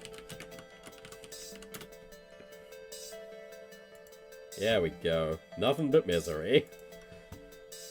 So, Eric Powell's The Goon is certainly a series. Eric Powell's The Goon is about this guy, who is the Goon, and his buddy Frankie.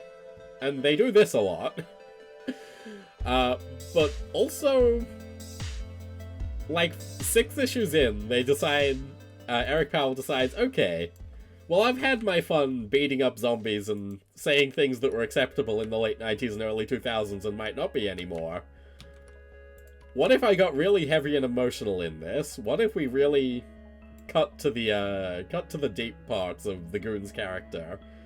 And he does it really well. There's a really funny quote from Brian K. Vaughan, because Eric Powell was working on an inker for Why the Last Man, I think?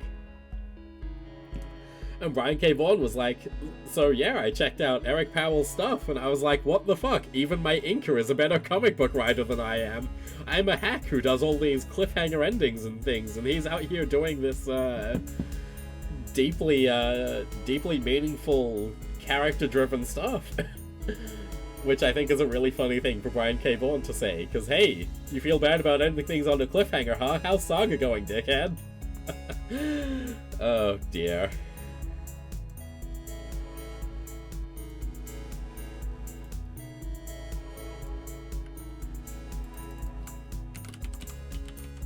And on the topic of things that are, noir-y, this one's for the furries in the audience. Black Sad. Do we have furries in? Ah, this is Twitch. You're watching a VTuber. I'm sure at least one of you has looked at a girl with cat ears and said, ooh. Even the Saga diehards dropping it according to your LCS friend, they're a dying breed? Yeah, that makes sense. I have every volume of Saga, I'm pretty sure. And I've bought all of them from the half-price trades bin, because people keep giving them in secondhand. Didn't they make a video game about him? They did. Black Sad is really cool. I read his comic to prepare myself for the video game, which I didn't end up streaming. I'll stream it eventually. But Black Sad is just really cool noir stuff, and also they're all animal people. Step aside, Zootopia, Zootropolis, whatever you want to be called in whatever region. Here's the real cat police.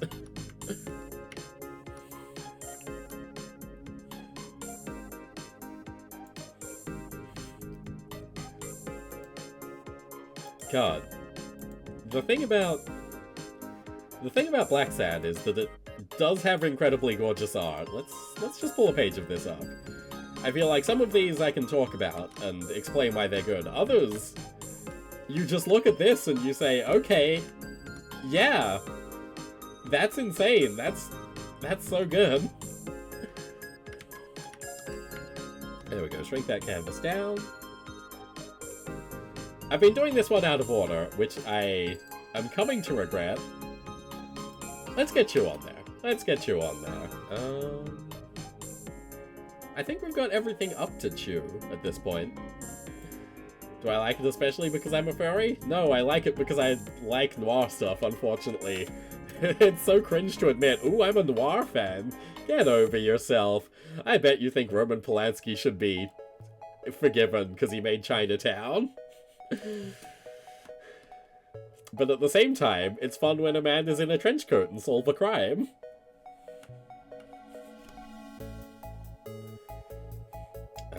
Shit, what was I looking for? Chew.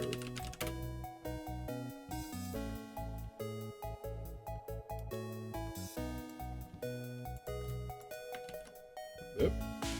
Chew is too small. Let's find a different cover for Chew.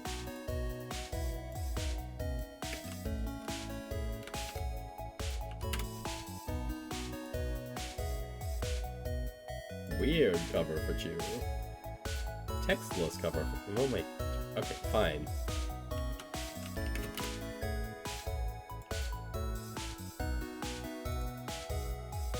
It is Actually, I ran across this the other day. Hey, how cool the concept of you like this animal character, you must be a furry. Oh no, I like Courage the dog because he was cool. I don't think anyone's accusing Courage the dog fans of being furries, and if they are, unfortunately that's very funny. I kind of have to support it. But yeah, I was looking for,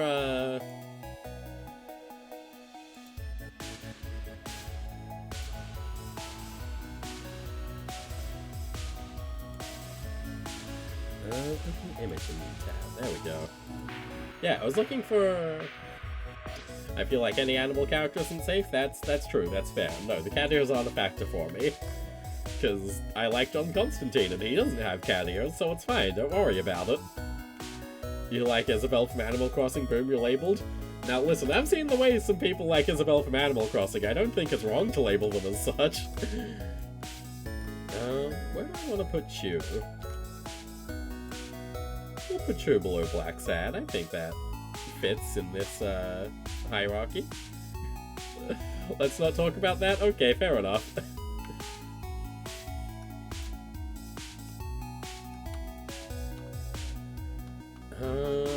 Okay, so we have 9 slots remaining. Do we have 9 things left on the list? Oh, Ballad of... What about Spawn? Well, Spawn would have to go on the superhero list, and we've already done that one. And also, I've never found Spawn to be very good, so...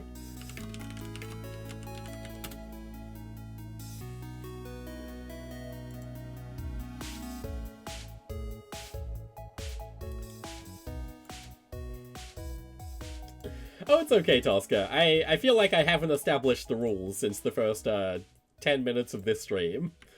So, I don't blame anyone for not knowing them. But I'll go over the rules quickly. I feel like there's a different group of people here. So each of these 4... The Memory Collector. Interesting. I've not heard of it. I'll look into that. I do have this page open.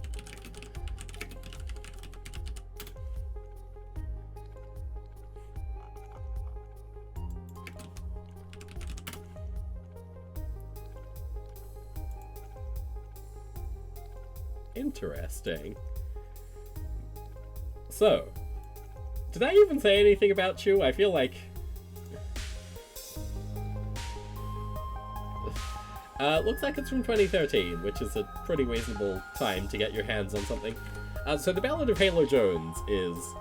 I didn't talk about Chew much? Okay, I mean, Chew's just one of those ones that's, like, pretty fun. It calls a lot of its shots early on. It's about a guy who, when he eats things, he gets the memories of the things he's eaten. So he can gain some skills that way. Famously, he eats a bunch of baseball players' hands to learn how to throw things good. It's a whole world of people with food-based powers. It's a very silly book, but, you know, it's a fun little romp. I think it's... He hates the taste of beets, that is true. It's been a minute since I've read Chew. It's just something that... It's one of the things that I remember, like, happily collecting all of right when I was getting into things, so... I mean, a lot of these things are stuff that's just like, oh, there's a freaking cliche vampire character. He's only a little cliche. It's fine, it's still good. Ballad of Halo Jones is the Alan Moore pick for the genre comic section, which I'm noticing isn't in the sci-fi zone, but that's fine. So the Ballad of Halo Jones was a 2000 AD series by Alan Moore, following the adventures of Halo Jones, a woman who started in extreme poverty in a terrible fucking situation, like a built civilization that was just a solid steel donut, floating in the New York harbor, completely overpopulated, everything's miserable, so she leaves and goes on to do everything that she can. Unfortunately, they only got 3 parts of the planned 8 done before... I think what happened is that Alan Moore took off in other places, so he didn't feel the need to continue doing 2000 AD, but maybe he has some spite against 2000 AD. And I think an interesting thing about Halo Jones is Alan Moore's relationship with women is a place of much debate, I would say. Because obviously there's a lot of sexual assault in some of his works, but at the same time, League of Extraordinary Gentlemen, as it goes on, Mina Murray is the main character of that book, except for the spin-offs, which are focused on Jenny Nemo, Captain Nemo's daughter. This is like, he does believe in women on some level. He just also had a bit of an unfortunate thing with sexual assaults making your books mature. But I think Halo Jones lays down some interesting groundwork for that part of his career. That lens of analyzing his works, if you feel like being that pretentious about it. Did I pick Lumine yet? I did not. Oh, fuck.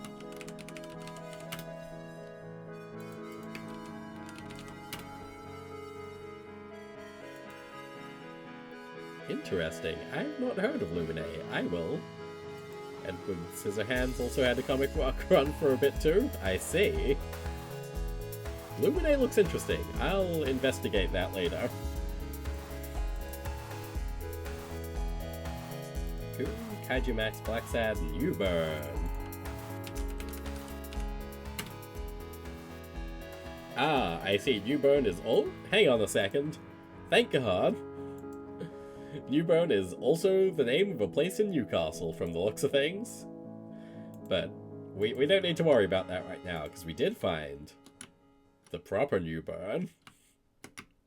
So Newburn is a modern-day crime series by Chip Zdarsky, who famously was the artist for Sex Criminals, a book that I think is pretty good, but I haven't finished reading, and apparently it goes off bad towards the end. So yeah, we'll see where that ends up in the grand scheme of things.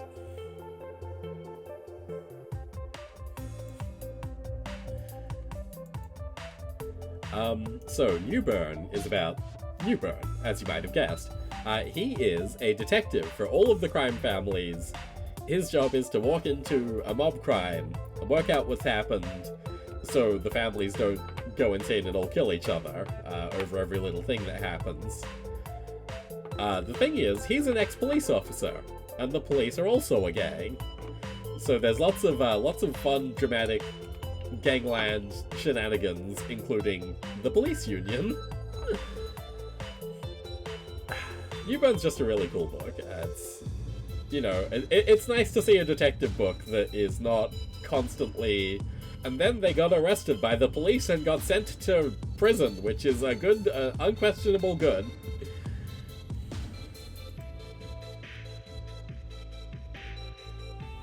We still on American comics? Yeah, this is mostly American and British stuff, I will say.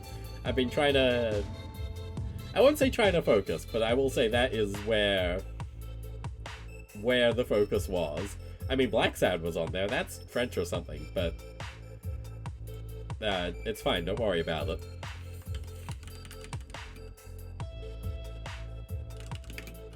Sand was weird. Interesting. Was it course irritating and got everywhere?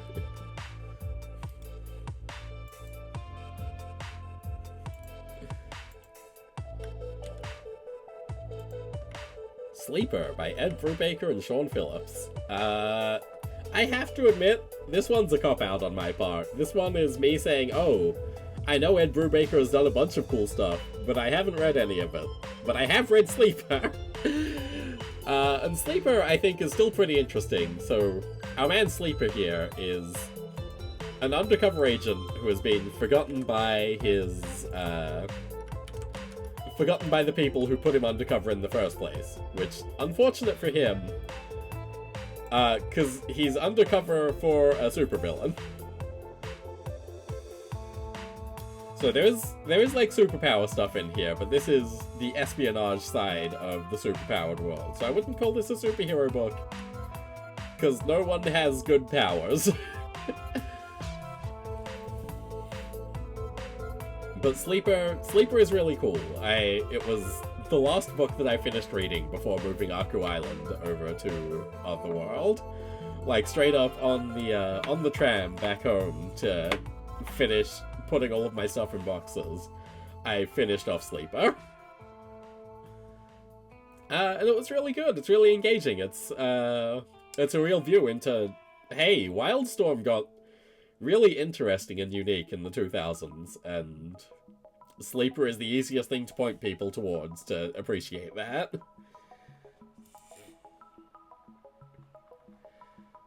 Time Breakers.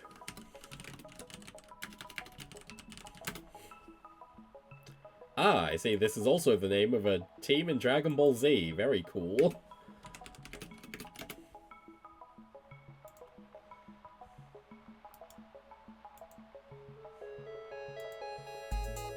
Sleeper was cool. Yeah, exactly.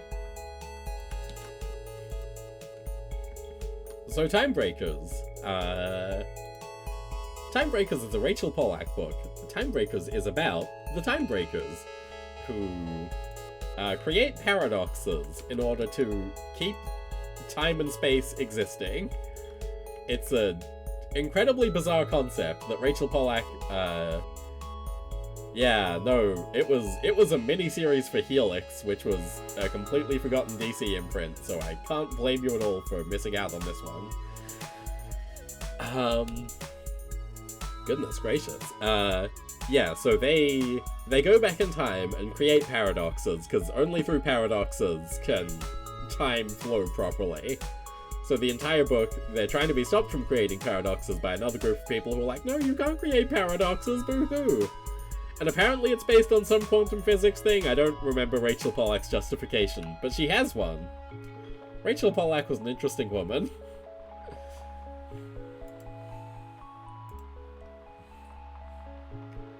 Ooh.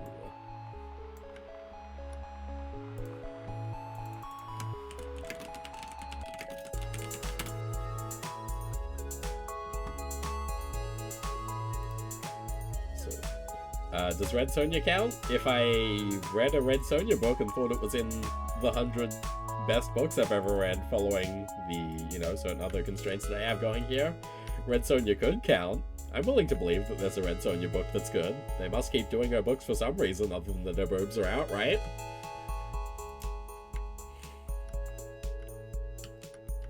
But Tosca, you gotta understand, I do have much of a list written up already. So Tyler Crook's The Lonesome Hunters is about this guy who was... Hey, listen, I could do a sequel to this stream. I'm having fun. So this guy here is, like, the savior of a group of monster hunters. He was meant to... you don't know many people who read comics like me? It's fun to share. No, here's the thing. I agree. I appreciate you sharing. I enjoy it. This is good. I'm having a good time. But I'm also saying I have like 3 spots that I haven't filled on this list. God, I could do a sequel stream. I could just keep doing these. Whatever. So this guy is meant to be the savior of the monster hunters who is meant to destroy all the monsters forever. However, he didn't want to do that. He just wanted to exist. So he went into hiding for years until this girl's family gets killed by these ravens that you can see all over the cover. So they get thrust into a little bit of monster hunting against his best wishes. And it's sad, which makes it good.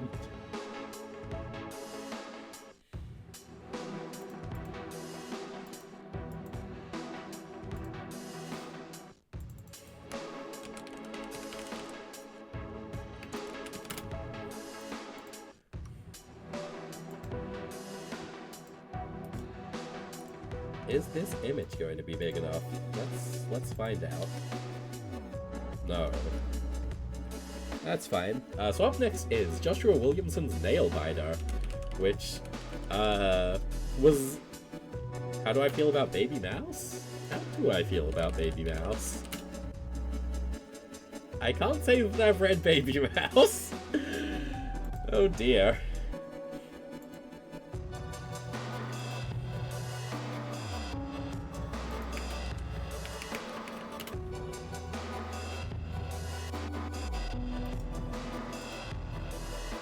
So Joshua Williamson's Nailbiter is about a guy in a town that produces a bunch of serial killers for reasons unknown.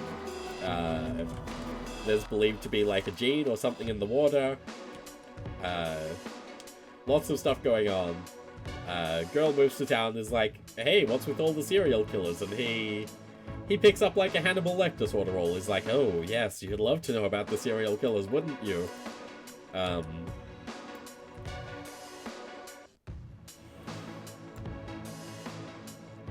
My opinion on Low by Remender and Tocchini. My opinion is a bunch of the Big Image series I haven't read. A trouble that I ran into with writing this list is that when I read comics, I kind of intentionally avoid ones that I know are gonna be good. Which is a stupid fucking thing to do. But it's like, I look at something that I know is good, or will be high concept, and I'm like, oh... I don't know if I can be bothered with that right now. What if I read Primal Force instead? What if Primal Force was the real kicker here?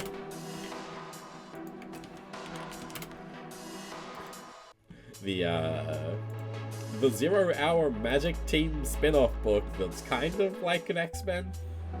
Never heard of Low before, so you didn't know it's popular? Remender's a pretty popular guy. He has a built-in audience. So this is Primal Force. There's Red Tornado, the biggest name in the book. There's Black Condor, the other name in the book. The thing is, I kind of really do love Primal Force.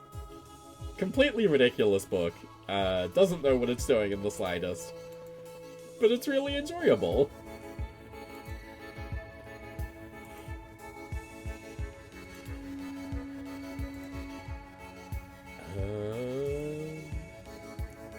Nomadic.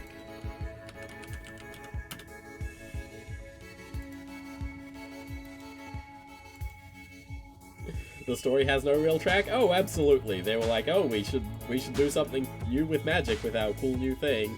What should we do with magic? Oh, I didn't think that far ahead. Don't worry about it.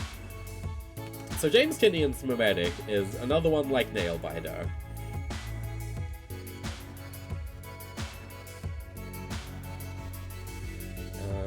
Yeah, we'll put it there. Whatever. Another one like Nailbiter, in that I read it and I therefore thought that the writer was like some cool, interesting guy, and then they started writing at DC and being pretty consistently mid. But Memetic is about a very 21st century apocalypse. So people see this sloth, and it drives them to share the sloth image as far as they can, which rapidly leads to people out in the street yelling, "Look at this sloth," singing songs that somehow put the sloth in your mind. It's like the most insane zombie outbreak story to exist. I really enjoy Memetic. I think it's very good. Now, do I put Road to Perdition on here, or do I think of something else to put in here? Oh, I have something else to put in here. Sounds like a sloth to read? Oh, you'd think so, but it's super short. Abraham Stone.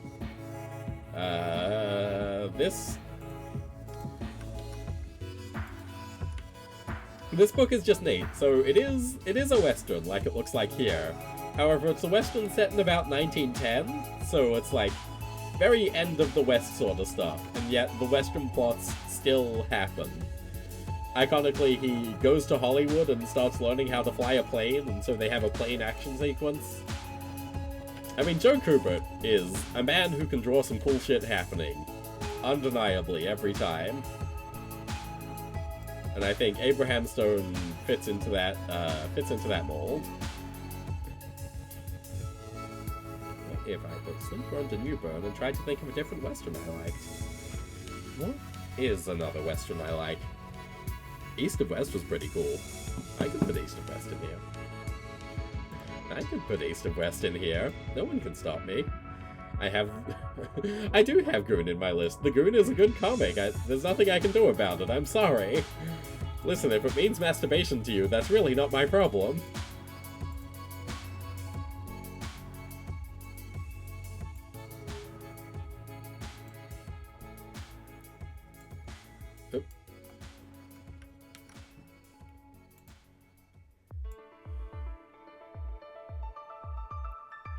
There we go, Sleeper gets tucked in there, and now we get something new in this spot. Cowboy series, East of West, fuck it.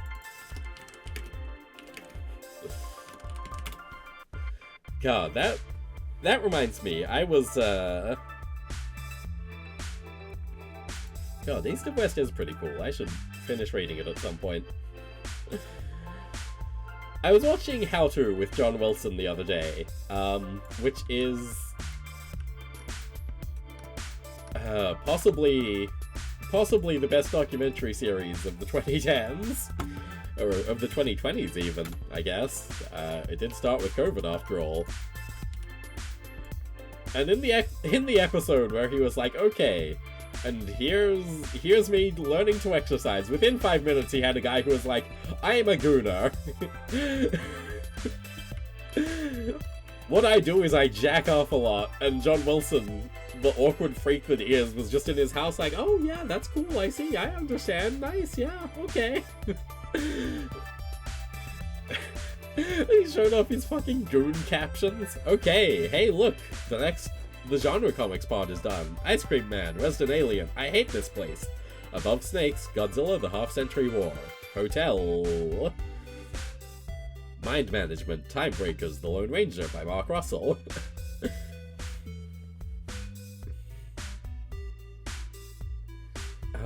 Weird comic, can't remember the name of. 2 out of the 5 kids were dead. They need to solve a mystery before the body rots. I mean, it wasn't Dead Boy Detectives, was it? That's got 2 dead boys. Kaiju Max, When I Arrived at the Castle, The Goon. Ballad of Halo Jones, East of West. Newburn, Giant Size Man Thing, Black Sam. Lonesome Hunters, Jonah Hex, Sleeper, More, Chew, Nailbiter, Abraham Stone, and Memetic. I hate this place, said John Wilson talking to the Gooner. Ah, yes, well, the thing is, the Gooner is not even the worst guy that John Wilson has talked to. The Gooner had his dick in his pants the whole time. There was the time that John Wilson had to walk up There was the time that John Wilson was talking to the foreskin restorationist, and the foreskin restorationist was like, oh yeah, this is what I do. I stretch on this bit of my... Anyway, that's how John Wilson ended up showing dick right there on the BBC. Incredible fucking series. I love How To with John Wilson.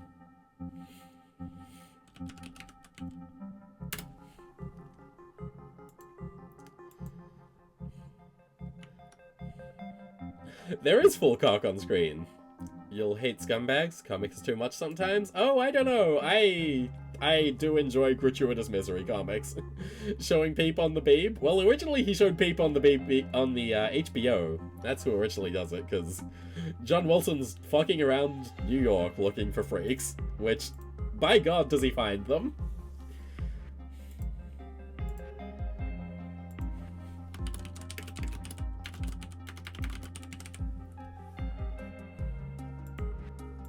How did I fill that sheet out when that... But, what did I... Interesting. We'll deal with that later. And now for the last one, which is essentially just a grab bag of stuff. I'm gonna start with one that should be on the too obvious list, but it isn't. Because we haven't had an anarchist revolution, which implies to me that not enough people have read V for Vendetta yet.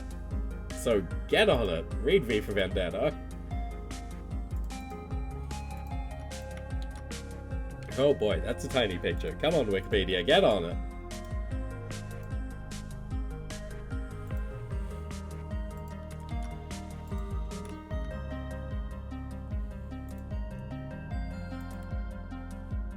When will the revolution come? When everyone reads V for Vendetta, I just said. So a lot of the stuff on this sheet is going to be stuff that has some kind of personal connection to me. Because I'm a sap like that. If something can't be good on its own merits, it can be good by me reading it at the right time. And V for Vendetta, boy howdy did I ever read it at the right time. Goodness. So, I have an old copy of V for Vendetta, from when my uncle was into comics from back in the 90s. He has since moved to the Netherlands. Fun place to be, I assume. But I had his copy of V for Vendetta, and so I was thinking, hey, if I'm moving to Otherworld, which is relatively close to the Netherlands, there's a chance that I'll see him, and I should say, hey, look, I still have your copy of V for Vendetta. Isn't that something? And so I read it on the plane to Otherworld, because of the connections.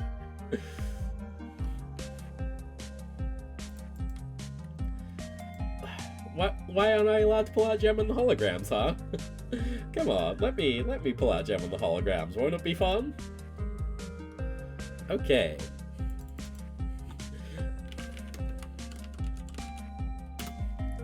If you like it, then it's good for it to be on the good list.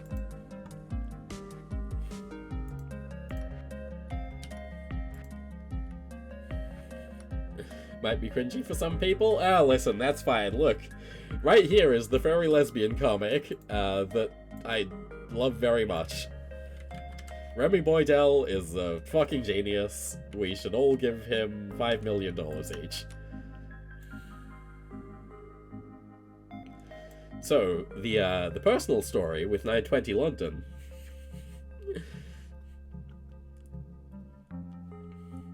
The personal story with 920 London is when moving to Otherworld, I was like, oh, I should pick up a copy of 920 London in London. That'll be funny and, you know, fitting. There isn't a copy in London, nor is there a copy in any city between London and Glasgow.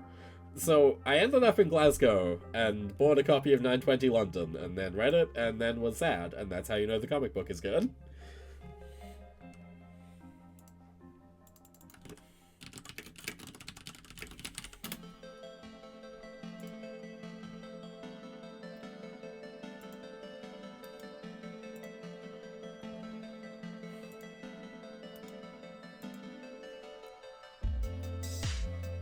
Okay, so up next is Shade the Changing Girl. which is a sequel series to the Peter Milligan classic Shade the Changing Man. And I do also love Shade the Changing Man, however I've not read all of it. The amount that I have read has had a shocking effect on my brain. Every day I think about things that happen in Shade the Changing Man. The male version of Shade the Changing Man is actually on my schedule for this week. Let's pull up Twitter. Let's go on Twitter. Isn't that fun? Isn't that what streams are about? Going on Twitter?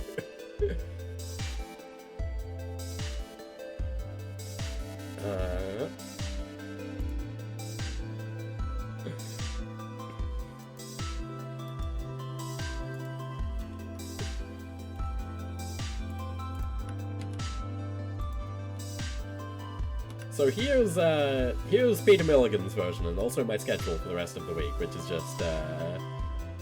just Elden Ring on Sunday. Hopefully you'll come along for that. I've been having a lot of fun with Elden Ring. I was scared of it. I was wrong to be scared of it. This is what Shade the Changing Man looks like. Cool as hell book.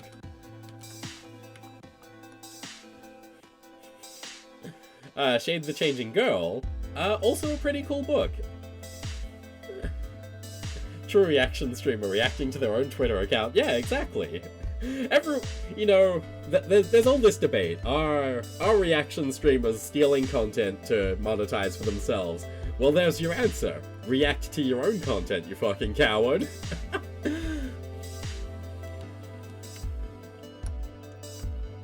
So Shade the Changing Girl is written about Loma Shade, who was inspired by the original Whack Shade of Shade the Changing Man, who was originally a Steve Ditko. Let me just pop open my social media to, oh, look, this posting that's weird. Yeah, exactly. Oh, look at this weirdo posting a schedule. Yeah, no, it's, I think there should be a Shade book running at all times, written by people from all different perspectives, engaging with all aspects of modern life, looking at how weird and unsettling it all is, which is what Shade is all about. And Shade the Changing Girl is about the horrors of womanhood. And yeah, it's effective. It's a really good book. It tricked me into thinking Cecil Castellucci was a good writer. Plain Janes by her was also pretty good. That was what I originally had in this slot, but I felt like there's more meat in Shade the Changing Girl than there is in Plain Janes, but Plain Janes is still pretty enjoyable.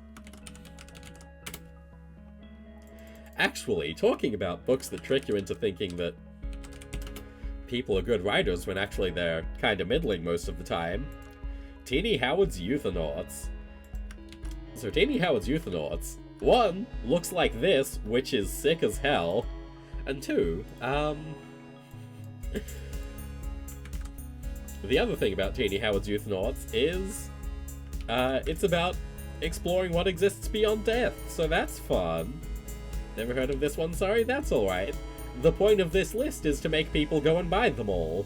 So now that you've heard of it, you'll go and pick it up, yes?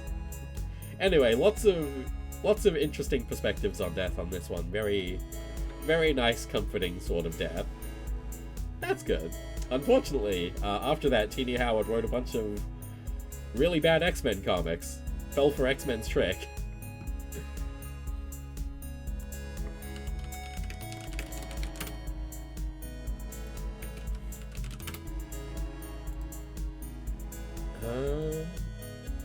And fuck it, let's go for another Black Crown one. Black Crown does good books, or did good books. I think they're defunct now.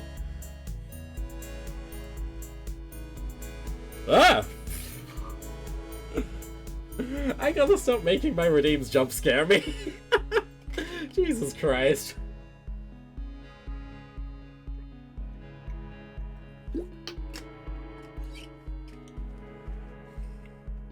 Sent me a tweet, you say? Okay, let's have a gander at this here tweet.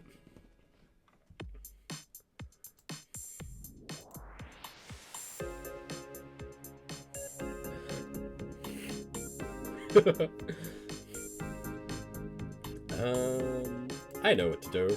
I know how to get this tweet out to the people. There we go. Bring OBS back up, bring that back up.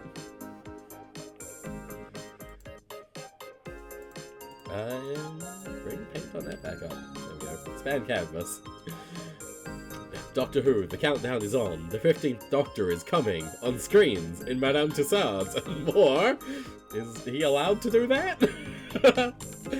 Oh, wonderful. That's what I was doing. I was looking for Punk's Not Dead. I'll do the cover with the cute girl on it, because that will trick people into reading it. Because it's actually about an ugly teenager. I'll admit, this book is mostly here because there's an extensive portion referencing Northern Soul, and I like Northern Soul. I think it's a really fun little musical trend. And also any book with a single mother in it will get me emotional for reasons that shan't be disclosed, because I was created in a lab by Dr. Prometheus, and there's nothing to worry about. There we go. 2 Black Crown books in a row.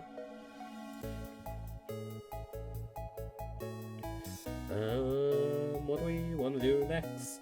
Yeah, let's do seconds. So, I felt like I needed to put a Brian Lee O'Malley book on here. You know, I like all of his work, is the thing.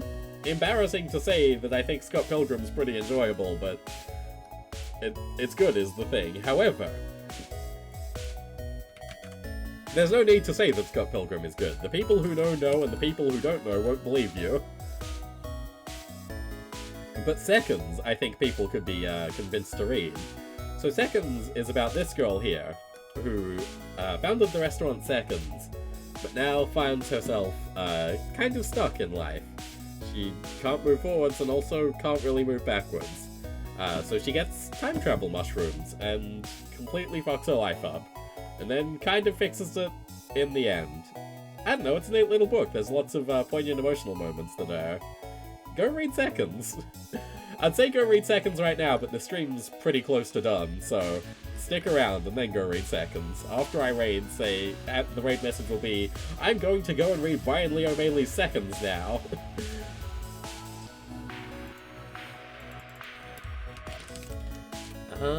Punk's Not Dead, Contract with God Trilogy. So this is me cheating. This is me cheating 100%. But you can't stop me. Listen, I'm a comics fan, I have to shill Will Eisner when I get the chance. So, Contract with God was actually quite literally the book that founded the name graphic novel. I don't think Contract with God earns the title of graphic novel. It's not a novel, it's a short story collection. However,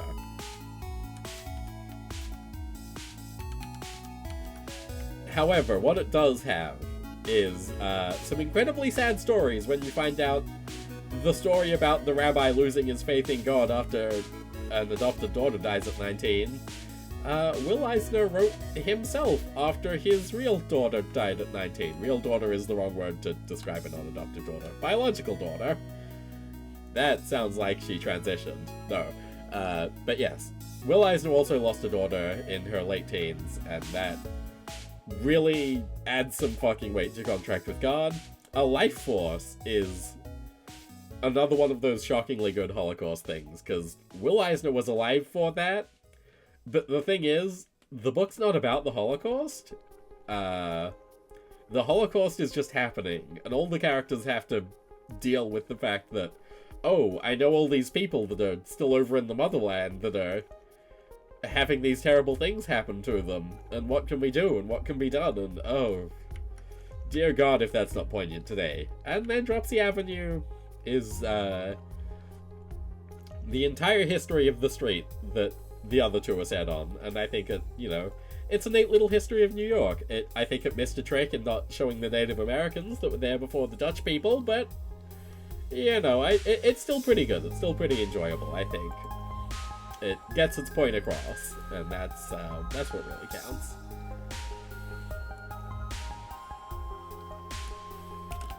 Actually, you know what? I'm gonna make this I'm gonna make this into the religious themes row. That's fun, that's what everyone likes. So Tom Payer's High Heaven is one of the most distressing versions of heaven that I think exists. The heaven of High Heaven is Like, so there's the good heaven. There is high heaven, which is heaven as it's presented. Land of abundance, land of milk and honey, all that. However, most people don't end up in that heaven. What they end up in is dormitory accommodation called a mansion. They eat from vending machines. They walk around in these colorless smocks. It's a terrible fucking time.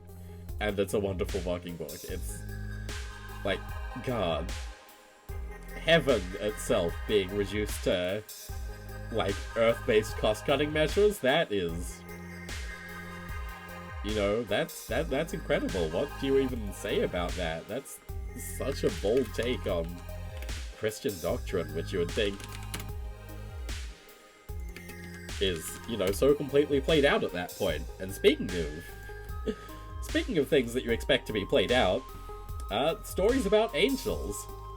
We actually have 2 stories about angels here. But first, we have J.M. DeMatteis's The Lost One, which is a story of, oh, that's got a watermark on it. Fuck off.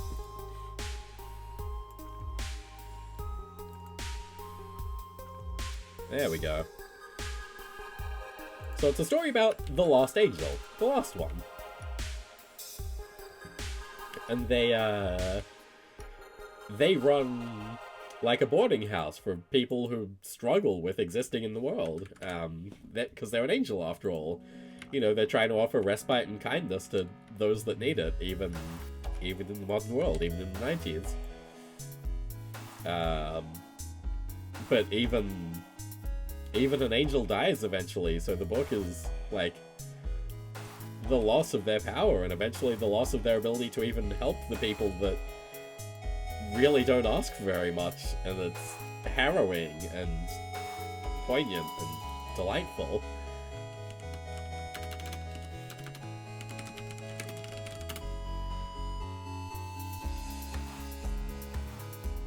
Now, for something less harrowing, and... Is this? Yeah.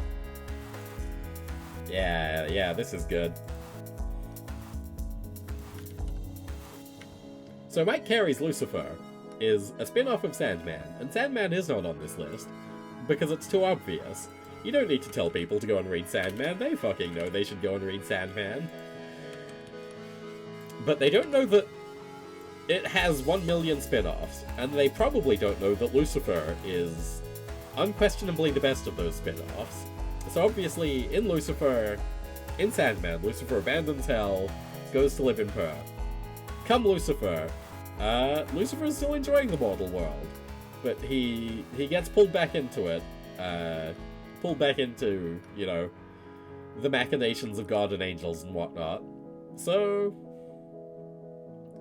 eventually, the book ends up being about the very nature of creation myths and, you know, what they mean and what they could mean in the future.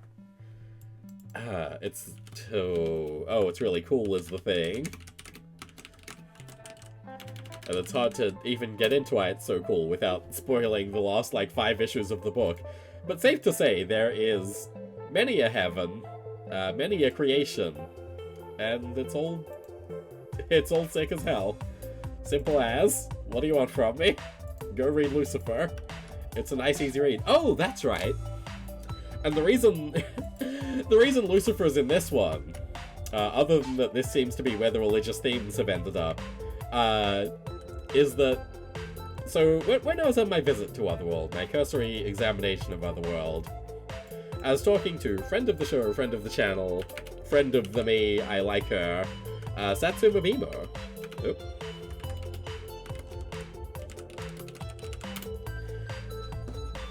So we were at a comic convention, just a small little one, in Manchester.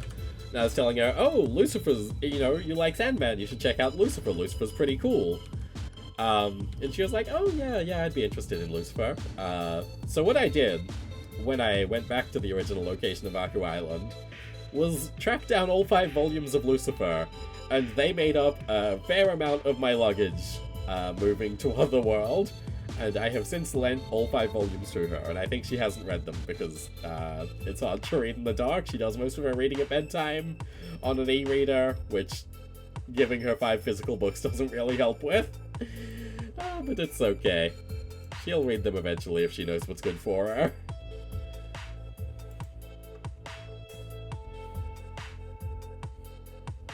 Oh, I didn't even... I was caught up. Okay, so Jim Stalin's Warlock. Jim Stalin is a lunatic. Jim Stalin has such a bold and ambitious philosophy, and such bold and ambitious philosophical leanings. And the reason Warlock is in this row is because of the church, where Warlock meets his own future self, because Warlock was already a Jesus Christ allegory. Roy Thomas gave that to him. So Jim Stalin was like, okay, well, we've got Jesus, but what does Jesus feel about organized religion? So Warlock goes to the furthest reaches of space, meets the Church of the Unified Something or Other, which is run by some freak called Warlock. No, called Magus? Doesn't matter. He has a stupid-looking afro, but fun philosophical stuff about organized religion and how it hurts people. And then later Thanos shows up and has fun philosophical stuff about nihilism and how that is a dead-end philosophy for idiots.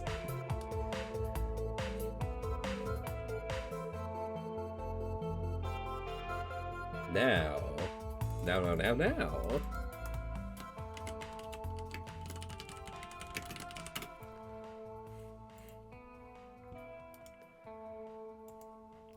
Now we get the one character that I have ever cosplayed, and my god, knowing some other things about me, does that make this funny? So Little Depressed Boy is what it says on the tin. It's a slice of life book about this sad little creature. And it has had arguably some of the biggest impact that any comic has had on me. So one of my favorite bands is AJJ, Andrew Jackson Jihad. And the reason I got into Andrew Jackson Jihad is this little fucker right here went to one of their concerts and bought one of their t-shirts. And then I later recognized the album art of People Who Can Eat People are the Luckiest People in the World, and I was like, oh, I recognize that from the comic I like. I should go and listen to this album. And People Who Can Eat People is 23 minutes of incredible music that also sounds like dog shit. And I love that album dearly. And I know it because of this comic. And with how much I've now expressed how I relate to this character, it's really funny to find out that the author later came out as trans right when I was working some things out about myself. Funny how that happens. Funny how that keeps happening. Dear God.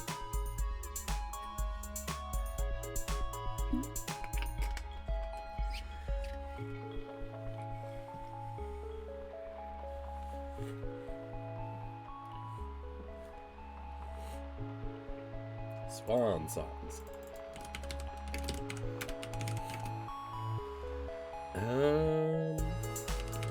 There we go.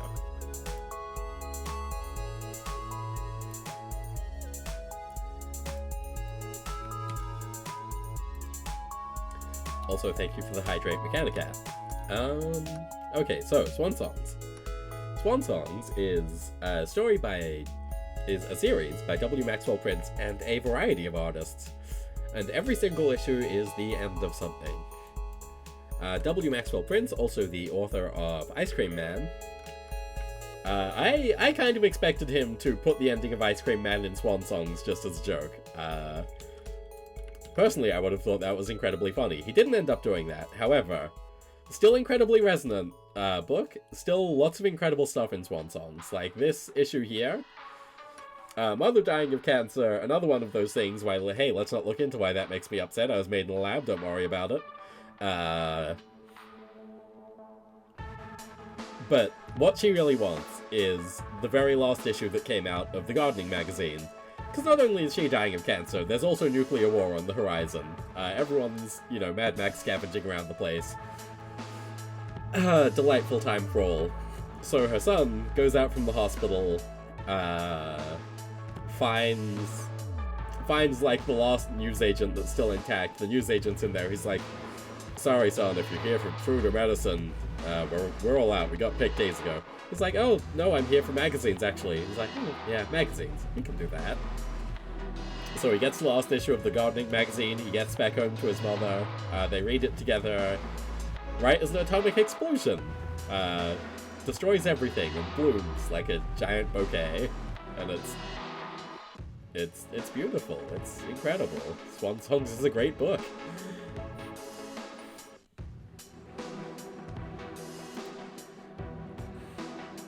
Oh god. Oh, talking about Swan Songs.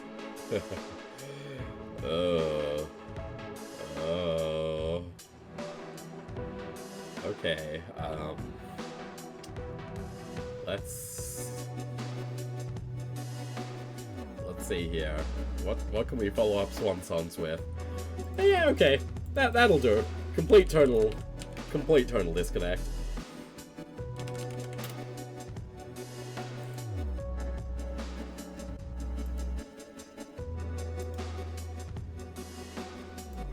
So the next thing on this list is... Motherfucker. Next thing on this list is not Motherfucker, but instead, Herbie Pupnecker. So, Herbie is a Silver Age comedy strip, but the thing that I think is really interesting about Herbie is that it feels like a modern parody of what Silver Age comics are like. Or if not modern, at least like an 80s independent comic sort of parody of Silver Age comics. So as you can see, Herbie can just do whatever he likes, gets into insane situations all the time, and somehow always just solves the situation that he's wandered into, usually by doing something completely ridiculous. It's incredible, it's dreamlike, it's like, almost indecipherable how someone wrote and created this comic intentionally, and not just through some kind of Jack Kerouac-style automatic writing.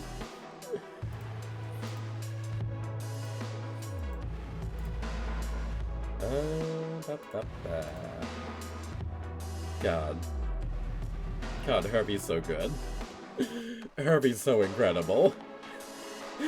Hang on a second. This cover's in lower quality and on an angle, so I can't use it for the main art, but I can show it to you. Fucking look at this! What do you mean impossible? That's Herbie! Of course he can walk on air and drag the Founding Fathers over, whatever lake that was.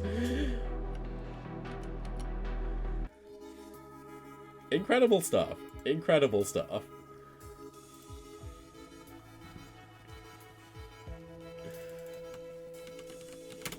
Prez.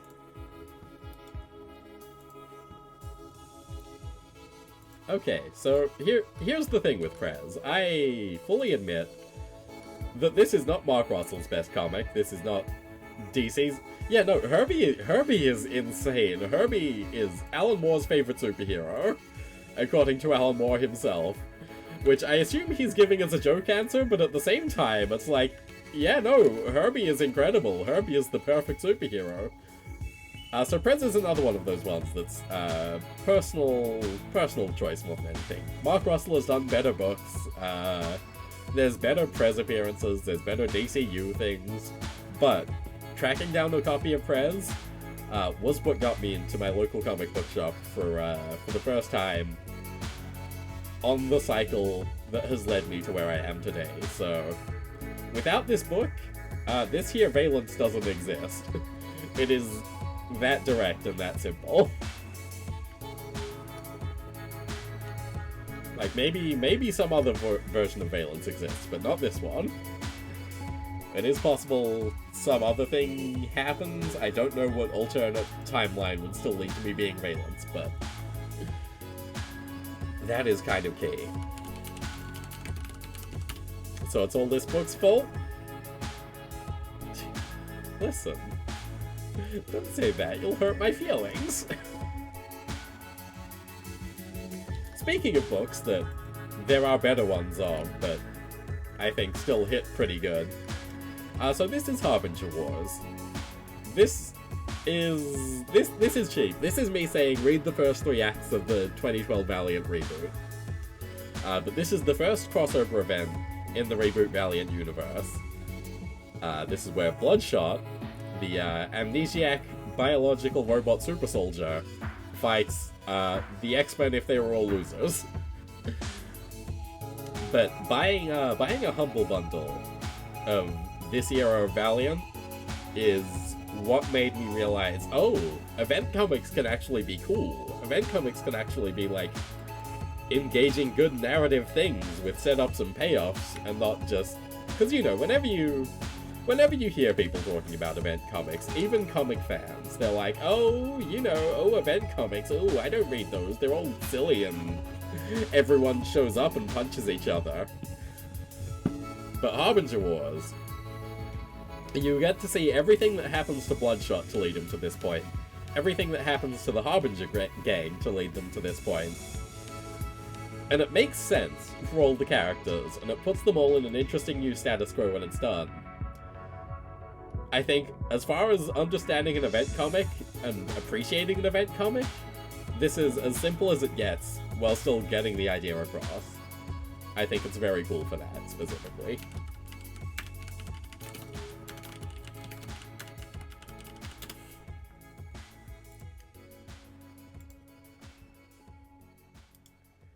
So, we've got another Eric Powell book in here, because Eric Powell is cool, and you can't stop me. It's my list.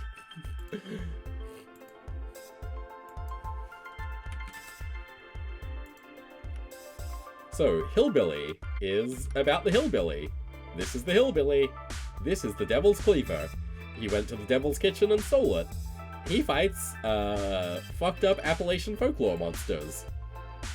It's a really cool book. It convinced me to look into Appalachian folklore and Appalachian culture, and turns out that stuff is actually pretty cool. There's some interesting things going on in Appalachia. Not good, necessarily. Probably best to reintegrate those people into normal society. However, they do make for a really cool and unique fantasy setting, so all's well that ends well, I suppose. Weird spooky things? Exactly.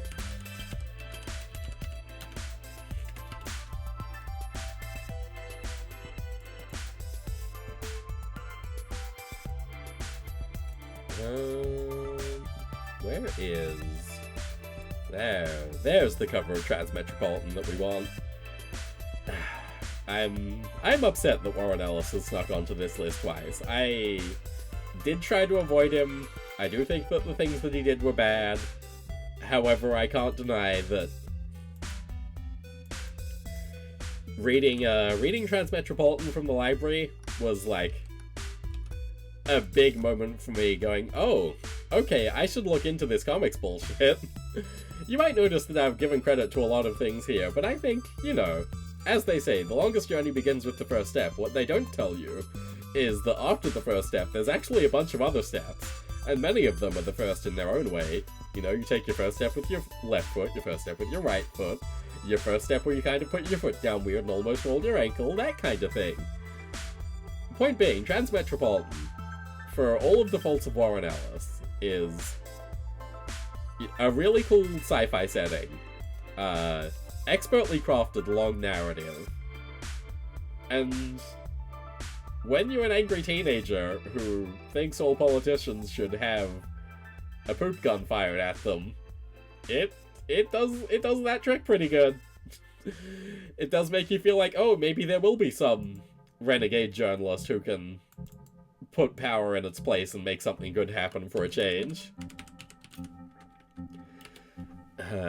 Doesn't always work out that way, but it's okay. It's okay. Everything's fine.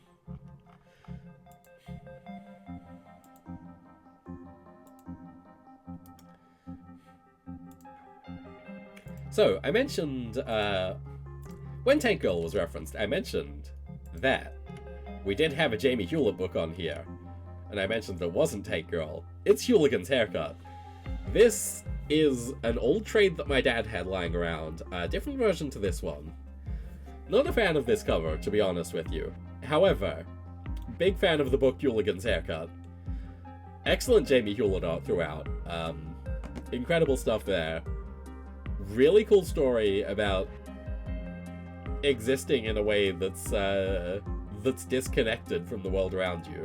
So the thing with Hooligan is this hole in his hair is visible from every angle. No matter how you're looking at Hooligan, his hair looks exactly like this, like Mickey Mouse. And it ends up that he's out of sync with reality itself. He's like, if he picks things up, his hands don't quite touch them. If he, walks on the ground, his feet aren't actually touching the ground. They're kind of floating a millimeter or two above it. And then he has to find his place in the world, given that the very world that he exists in isn't a place that accepts him. And hey, that's pretty cool. It set me up to appreciate a lot of Peter Milligan-style weirdness. Because Peter Milligan's a good author. Oh ho ho! So this one, this one's here as a representative of Grant Morrison's entire Batman run. This is a book that I borrowed from a library, and it blew my little fucking mind. I say I was 16 at the time, I think. But this book is insane. There is so much happening in this book, there's so many ideas, there's so many references to the tiniest, most esoteric bits of Batman lore that I had to go and make sense of it. I had to go and read everything that was referenced, I had to go and follow up the concepts that were being played with. And also, I felt bad that there was not a single reference to Batman anywhere on the superhero sheet. So here it is. This is my Batman. This is the Batman that I say everyone should read this. If you don't understand it, that's okay. It's a learning experience. If you don't understand it, you will be made to learn.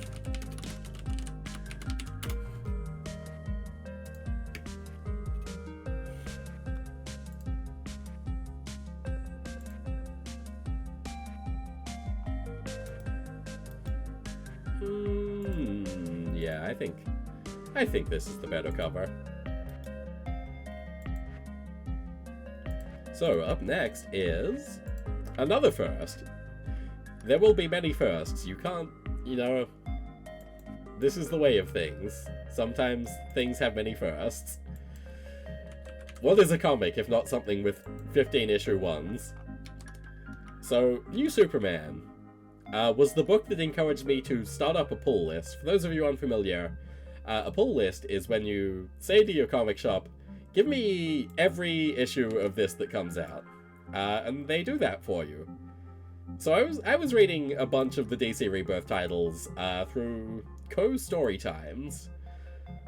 But New Superman was really speaking out as something different, as something unique, as something that's like, oh, one, no one is going to be buying this book. And two, that means it's up to me to buy this book. So I started picking up New Superman, and it is also just a really, really good book. It really, explores the Superman's place in global pop culture instead of everyone's hell-bent on, oh, he's Superman, he's the American way, but Superman's available everywhere, man. Let's see, what do we do to this Mr. Boop cover to make it fit in the spot? I have an idea. There we go. Sorry, Alec. Oh fuck, that's still too big. Well.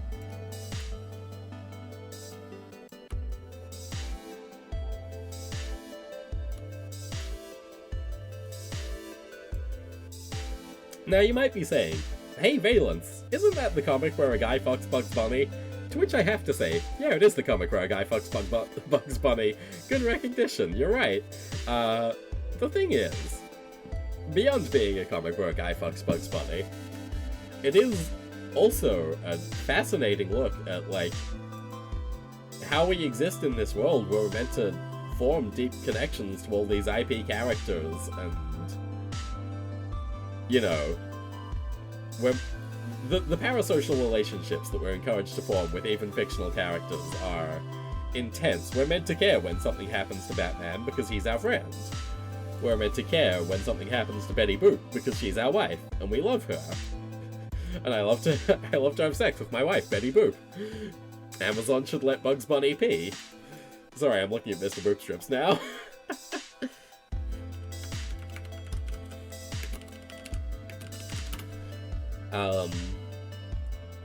But yeah, we're meant to form these deep connections with them, and then in the same breath, we're not actually allowed to do what we want with them.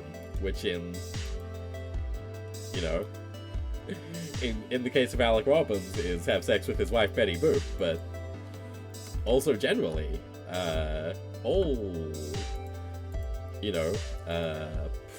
what's the word for it? IP law has gotten so restrictive that you can't really do anything with anyone, despite the fact that you're meant to be feeling all these things for them, and yet you can't express those emotions outside of giving the company money, and that is a strange way of existing. So Jeff Lemire's Sweet Tooth, it's a cool book, I like it.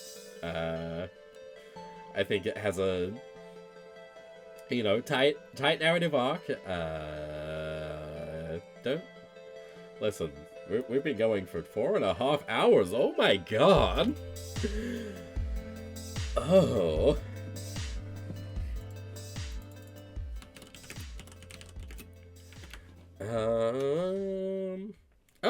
Oh yeah.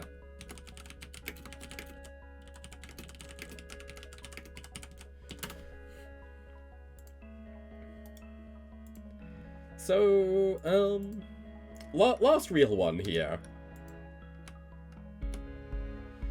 Last real one here is Beneath the Trees Where Nobody Sees. This is a fairly recent book, I will say. However, I think in a lot of ways, it's... I said it about Kaiju Max. I said, this is the kind of thing that you can only do in a comic or an Adult Swim show. This one, I think, is the kind of thing you can only do as a comic. To be so dedicated to the concept of Richard Scary drawing, but also there's serial killings happening. It's like, a company wouldn't fund that. There's room for, like, Muppet horror. There's a bunch of edgy Muppet shows that exist. But there's not room for this unless you're someone who can create it all on their lonesome. And Horvath, whose first name I've forgotten, has created it all on their lonesome. And it's a really, really engaging little book. I think it's neat. I think it's a good way of demonstrating a thing that comics can do that nothing else can.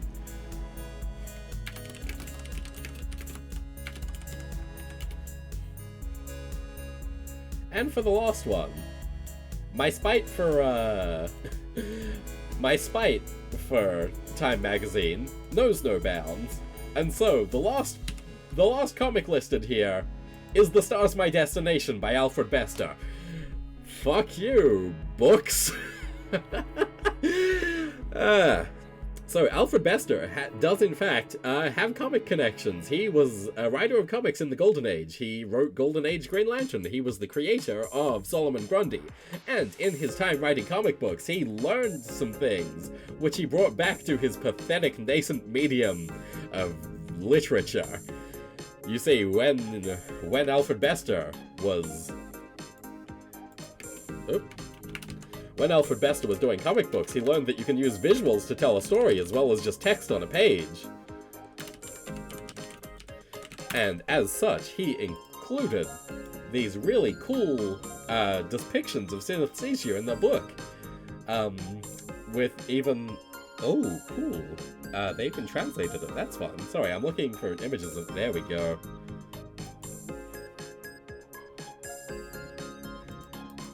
The original version of this had pictures in it? Fuck you. I want the one with pictures in it. Dear. There we go. Look at this! Look how cool this is! He learned that text can be, that form can inform narrative, which most novels don't think about ever. And so The Star's My Destination gets to be the only novel worthwhile of listing on the 100 Pretty Good Comics list, this prestigious honor that I'm bestowing upon it.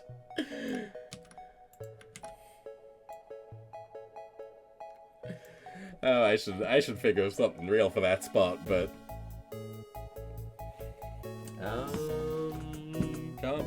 Comics. What's a comic that's good? What's someone that I can read into? Are people still watching this? If you are still watching this, let me know. And also, tell me what a comic is. I've burned my mind out. Actually, fuck it. I know what the actual answer is. Up.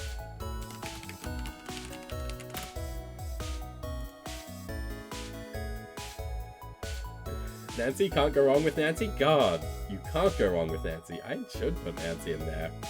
Nancy is pretty great. I'm gonna throw Duo Powerbomb in there for now. Just as a shout out to Egg Channel.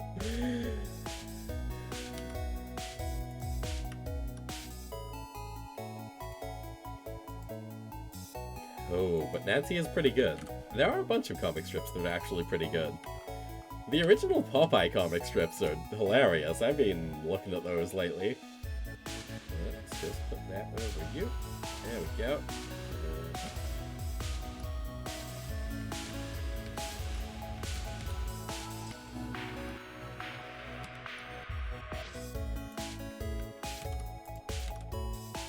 Could I put Popeye in here? I think I could, but I won't.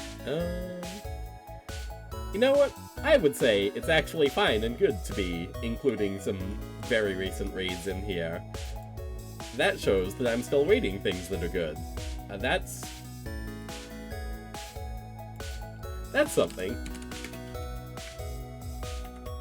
And there we go. My god. I didn't expect this stream to take so long, I have to be honest with you. But as far as the first time just chatting stream goes, pretty good, I think. Let's have a look over these last comics before I have to work out how to wrap up this stream. 920 London, Shade the Changing Girl, Euthanautes, Punk's Not Dead. Second, by Brian Lee O'Malley. The Contract with God Trilogy, High Heaven. The Last One, Lucifer, Warlock. Little Depressed Boy, Swan Songs, V for Vendetta. Herbie, Prez. Harbinger Wars, Hillbilly, Transmetropolitan, Hooligan's Haircut, Batman R.I.P., New Superman, Mr. Boop, and Sweet Tooth. And Beneath the Trees Where Nobody Sees Him Do a Powerbomb. I wrapped up too early. I think I want to get out of here. Let's skedaddle, gang. Cheese it, the fuzz are on us.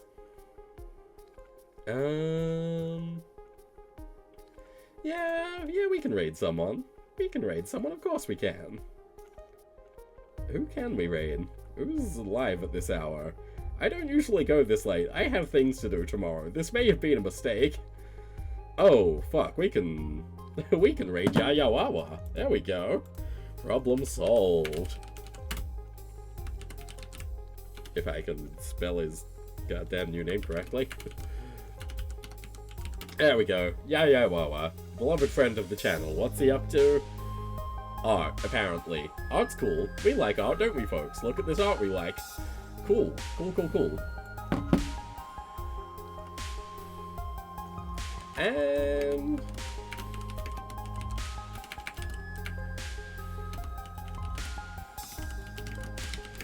there we go. It's multiple meanings. God.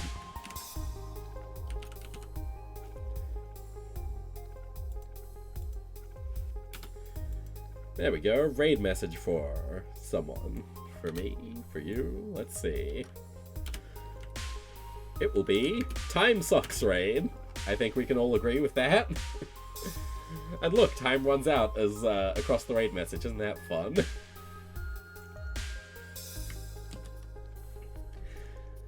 So, you'll get that copied down, and I should do that responsible streamer thing where you open up the stream before you go into it. That would make sense. Oh god. Where is he? Where is our dear friend Yayawawa? Okay, hope to see you all on Sunday when I'm playing more Elden Ring. Goodbye!